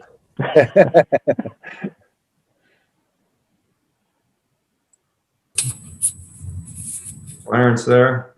Maybe he is shoveling. You there? He's salting already. Pre-salt. Yeah, I'm in denial. We're not going to get any snow. Nice. Tomorrow is the last day of leaf collection. Obviously, we've already started getting the trucks ready for Wednesday afternoon. That's pretty much it. I mean, we're going right in. We're going from one to the other. So it's. So a lot of work, Clarence, changing over. I mean, you got to put all the leaf equipment away and get the plows Yeah, ready. we're going to put the leaf stuff away, clean them up. We're going to service them. We always service them before we put them away. That way you don't have to worry about it when you dig them out next year. So you'll see them sitting around here for a while until we do put them away. Most of the trucks are ready except for the 4 or 5 that are pulling the leaf loaders. So everything else, we were out today. We plowed off some slush up in the hill country, up on Dowtrick. That always gets ugly. Did a little salting up there. They were a little concerned about some of the buses up there. But other than that, so like I said, we'll be ready for Wednesday afternoon when it starts. And we'll see where we go. Now, since they're saying it's going to be so heavy and so long, it's a long storm. It's an all-nighter. We're not going to do a whole lot, right off the bat. There's no point to it. I mean, nobody's going anywhere. We're going to wait a good while before we start pushing. We're not going to just drive around, pushing a couple inches to this time and then making another trip in a couple hours and pushing a couple more. We will wait until there's a fair amount of snow before we start pushing. We're not just going to waste our time out there. Since it's overnight, we will, at the very least, we'll have a couple guys here in case of emergencies all night long, but I don't know that we'll have the guys here. We'll just have to see how this thing plays out. They're still not 100% sure. So we'll see how it goes, but we'll keep an eye on it. The only other thing I have is I know Laura and myself have been we talked about this, and we've had discussions before about it, but we just want to make sure it's 100%. As far as community park, are we a go to take the buildings down, or where are we at with that? I believe we authorized that. If the school district didn't want it to go ahead. Okay, I just want to make sure before to move some of the ones that you could salvage to the other parks. I know there's that one lighting board you want to keep. Yeah, we're going to salvage whatever we can, but I mean, as far as the old pavilion and the restrooms, we're just level it due to safety issues. Yeah. Okay. I just want to make sure. Say we never really got. I guess it depends on how official of a final position you want from the school. It's not my understanding that they're interested in taking it over, but I don't know that our last discussion, and Jeff, you could chime in on this. I don't know that our last discussion gave a 100% in either direction, really. Yeah, they're certainly not interested in doing anything at this point. And I had a discussion with one of the school board members who was talking about the concept of possibly getting some DCED grants and things to do some work there, which I think is we don't want this part. Probably not going to happen at this point. In terms of grant money to fix the place up. Yeah, we've struggled the last 2 years to get that funding for. Plus, it's not in Exeter, so we're over 2 now on our other projects. Just tear it down, and then once the lease is up, we can give it back to the school. In 2 years, they can do whatever they want with it. But it's not even in Exeter, so just kill it. Okay, that's all I have. Thank Clarence. Chief? Just a few things. Last year was our first year that we did the Exeter Shop with a Cop program. We asked the school district to identify some children at need for us, and last year we partnered them up with officers, and they were able to go on a shopping spree at one of the local businesses. This year, because of the pandemic, we had to do things, of course, a little differently. I want to send just my appreciation out to Supervisor Galtier and the golfers at the Reading Country Club. They were able to make this year possible for us by providing us the funds that we need to, again, we identified children, the school district did for us, and we were able to go out to their house this year and just present them with a gift card, and they can go shop at their leisure. You'll see some of those pictures on Facebook coming up here soon. I know when we made those calls to the families, some of them were at tears because this year has been so hard for them. So it really is a great program, and I hope next year we can get back to our routine of doing it in person at stores. In addition to that, I just wanted to let everyone know that Brian Evelyn's father, who was a chief in the county here for many years, spent 30 years in law enforcement, passed away over the weekend.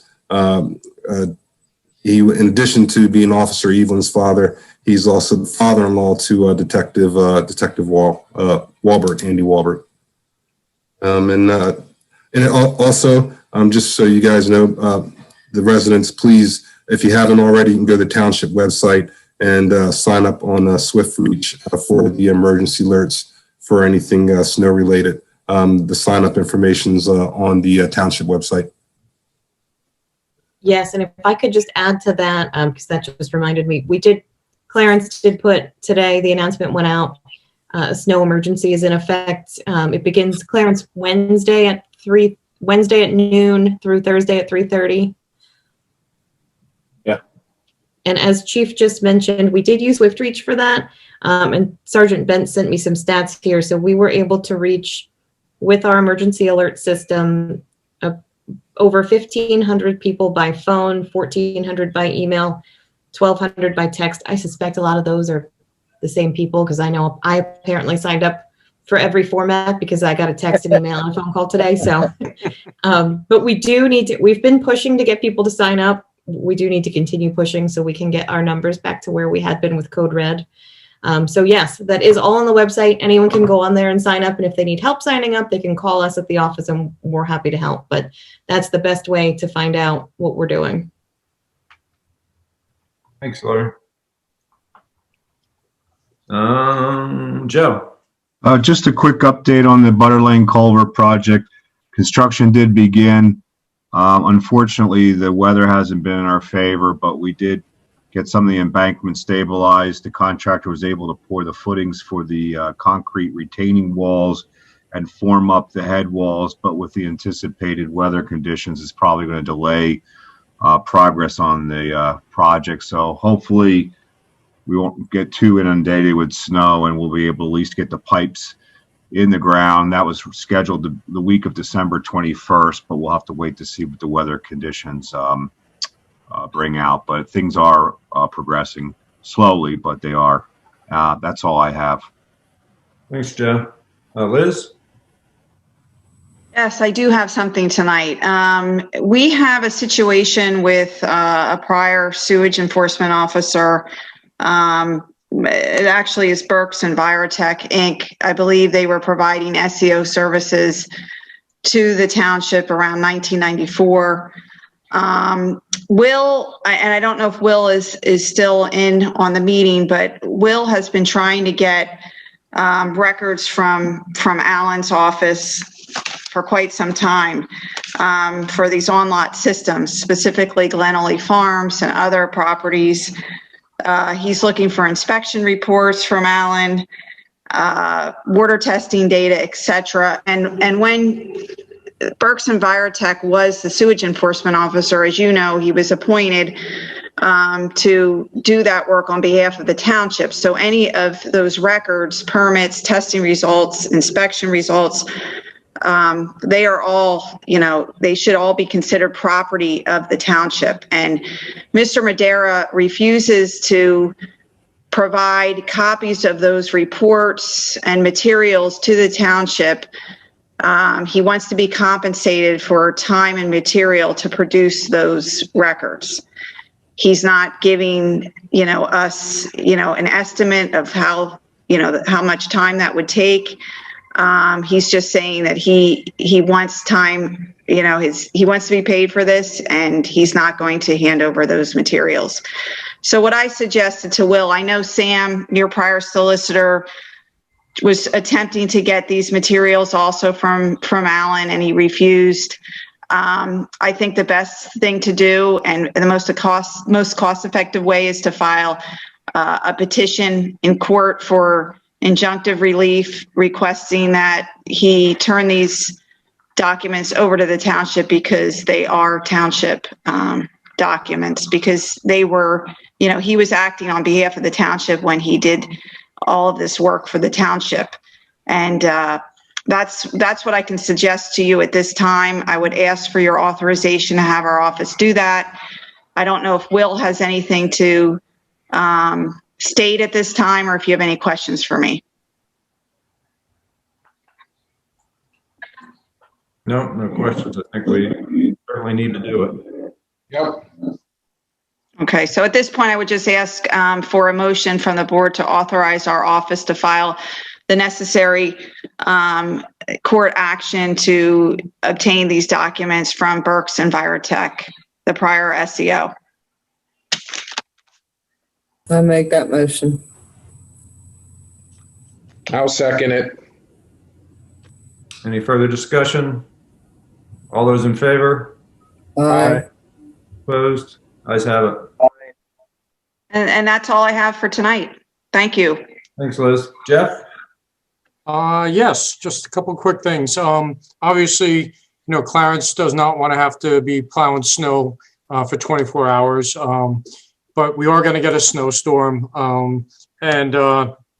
Obviously, we're asking the residents to please cooperate, stay off the roads if possible, abide by the snow emergency routes that we have in the township, stay away from the plow drivers.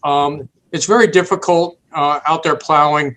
A lot of people don't realize how difficult it is to see in a blinding snowstorm trying to negotiate through some of our narrow township roads. So if at all possible, get your vehicles off the road, park them as close to the curb as you can to make it passable for the guys that are out there.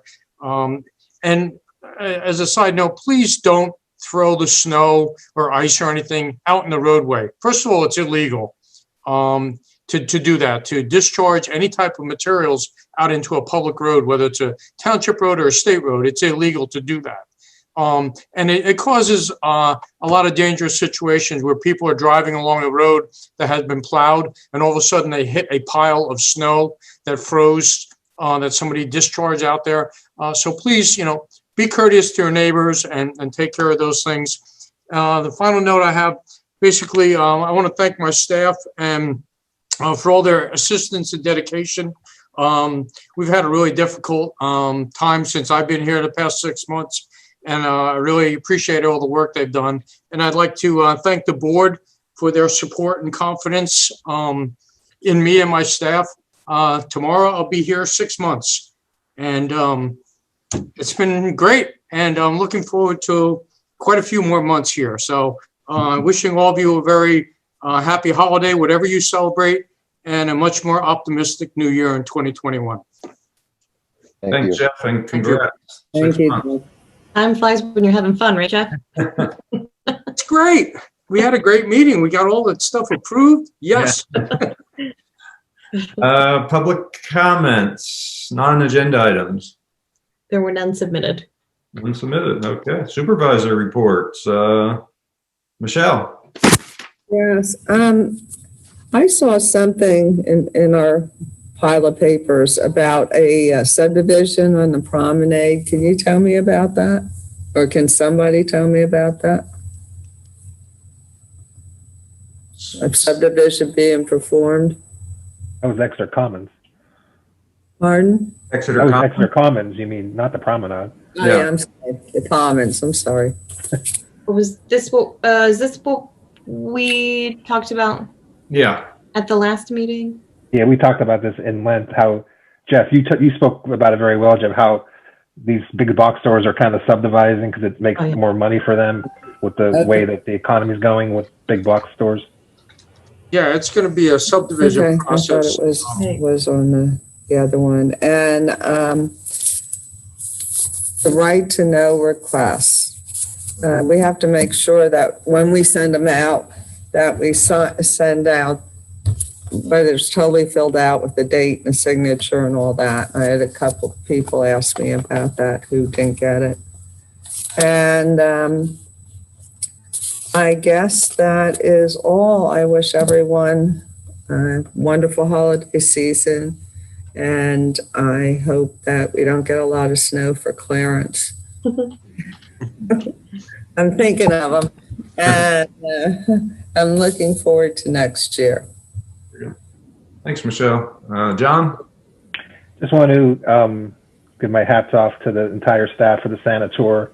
It was really, really, really great, really good, positive feedback from the community. And it was really cool. It gets better every year. Lori, Jen, Clarence, everybody else that's involved, really hats off. It's a unique event, I think, that really makes a cool township because we don't have much. So that kind of is a cool thing. So proud of the way that we do it every year. And this year was the best ever.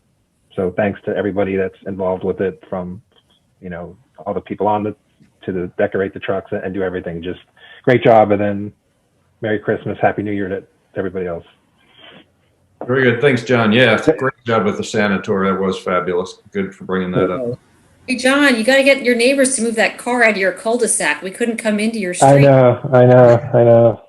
And then we It's- all wanted to see the cool house down your street from you. Yeah, you can see it. It's like Christmas Village here. Every 2 minutes, there's a car that just drives constantly. It's like the Christmas Village is in my cul-de-sac because the home is just, everybody just comes and sees it. It's like nonstop here.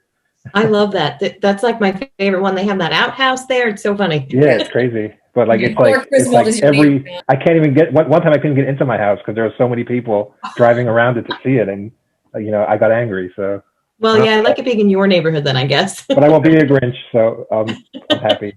I'm going to have to drive by there now. Yeah, check it out, Dave. Just come any night, just drive around the cul-de-sac. It's amazing. There's like so many blow-up balloons and 12-foot blow-up dolls of Santa. He has that cool tree too. He puts lights all the way up in the tree. Yeah, all the way, the whole roof, everything. Yes. It's crazy. Yeah, Clark Griswold is John's next door neighbor. Yes, he is. I'm lucky I got these candles in my window.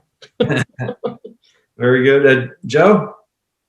Yeah, a couple things. One, as everybody already said, please stay safe. It looks like we're going to have a whopper on Wednesday and Thursday. Sorry, Clarence. Another thing is, I'm wearing my, if people can see, my Penn State 62 jersey. Want to acknowledge Michael Mennett, local kid, graduated from Exeter. He's in his third year as a starter at Penn State, 2-year captain. He represented the school district in Penn State great. He's just done a fine job. He's actually the third-rated center in Phil Steele's for the upcoming draft, too. So he has a real good shot at playing on Sundays. But congratulations to Michael. And, hey, Penn State's winning games again, John. So we got that going for us. 3 in a row, Joe. There you go.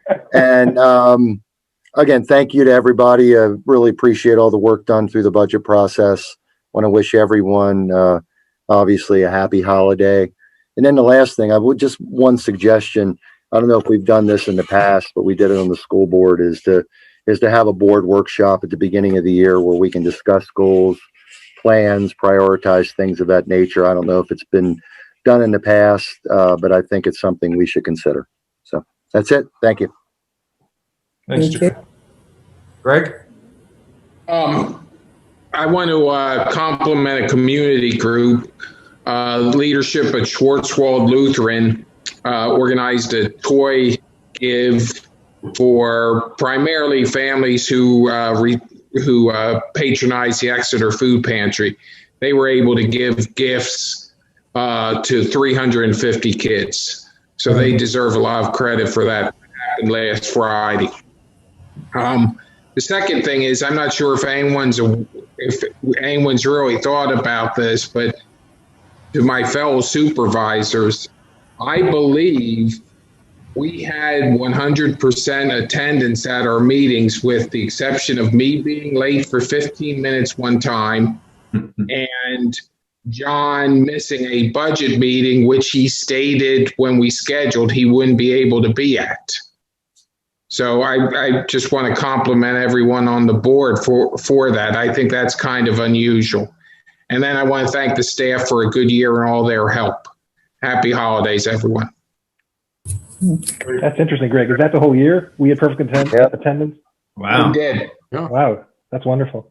Yeah, I can't remember a time where we didn't have everyone there. I think you're right. I think you're right. Yeah. Agreed. Excellent. Mm-hmm. And lastly, a couple ones. One I had on my list, Jen, I'm going to call on you. One, an issue that I had jotted down here from our last meeting was a discussion around the audit and, how revenues versus expenditures are accounted for in an audit. So for Auditing 101, for those that aren't totally familiar, I think you've gone back to discuss with Mally and you have some comments. I do. Pulling up. So I did get a response. I reached out to our auditor about the expenditures exceeding the revenues on page 10, which was the statement of activities. And I'm going to pretty much read what he replied back to me. So he says the information on page 10, which is the statement of activities, is a pre-transfer number. Page 22, the statement of revenues, expenditures, and changes in fund balance for the government funds. On the line before other financing sources and uses, the deficiency of revenues over expenditures, the government funds actually had a loss of $22 million. And the big loss leaders are the expenses in the sale proceeds fund, which would be the payments for pensions, debt, and capital additions. On the government-wide basis, which is page 10, they're referencing most of these expenses are reversed and placed on the balance sheet, so they are no longer part of the revenues and expenses. The loss on page 10 is the result of changes in the long-term pension and OPEB liabilities, and also the impact of the acquisition of debt from the sold sewer fund, the latter of which was offset by the transfer of assets from the sewer sale that are below the $4 million loss being looked at.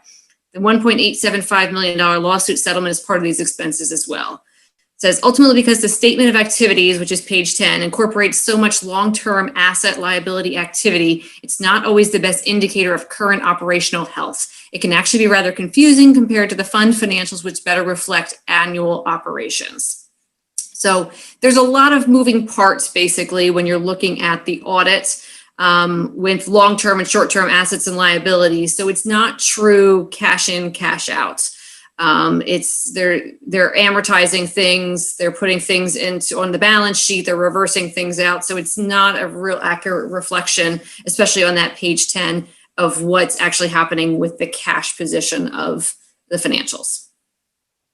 Very good. No, thanks, Jen. Just wanted to get some clarification on that. And other than that, I want to thank the entire board, the administration, the police, the highway department, the staff at RCC, dealing with COVID this year, keeping things moving.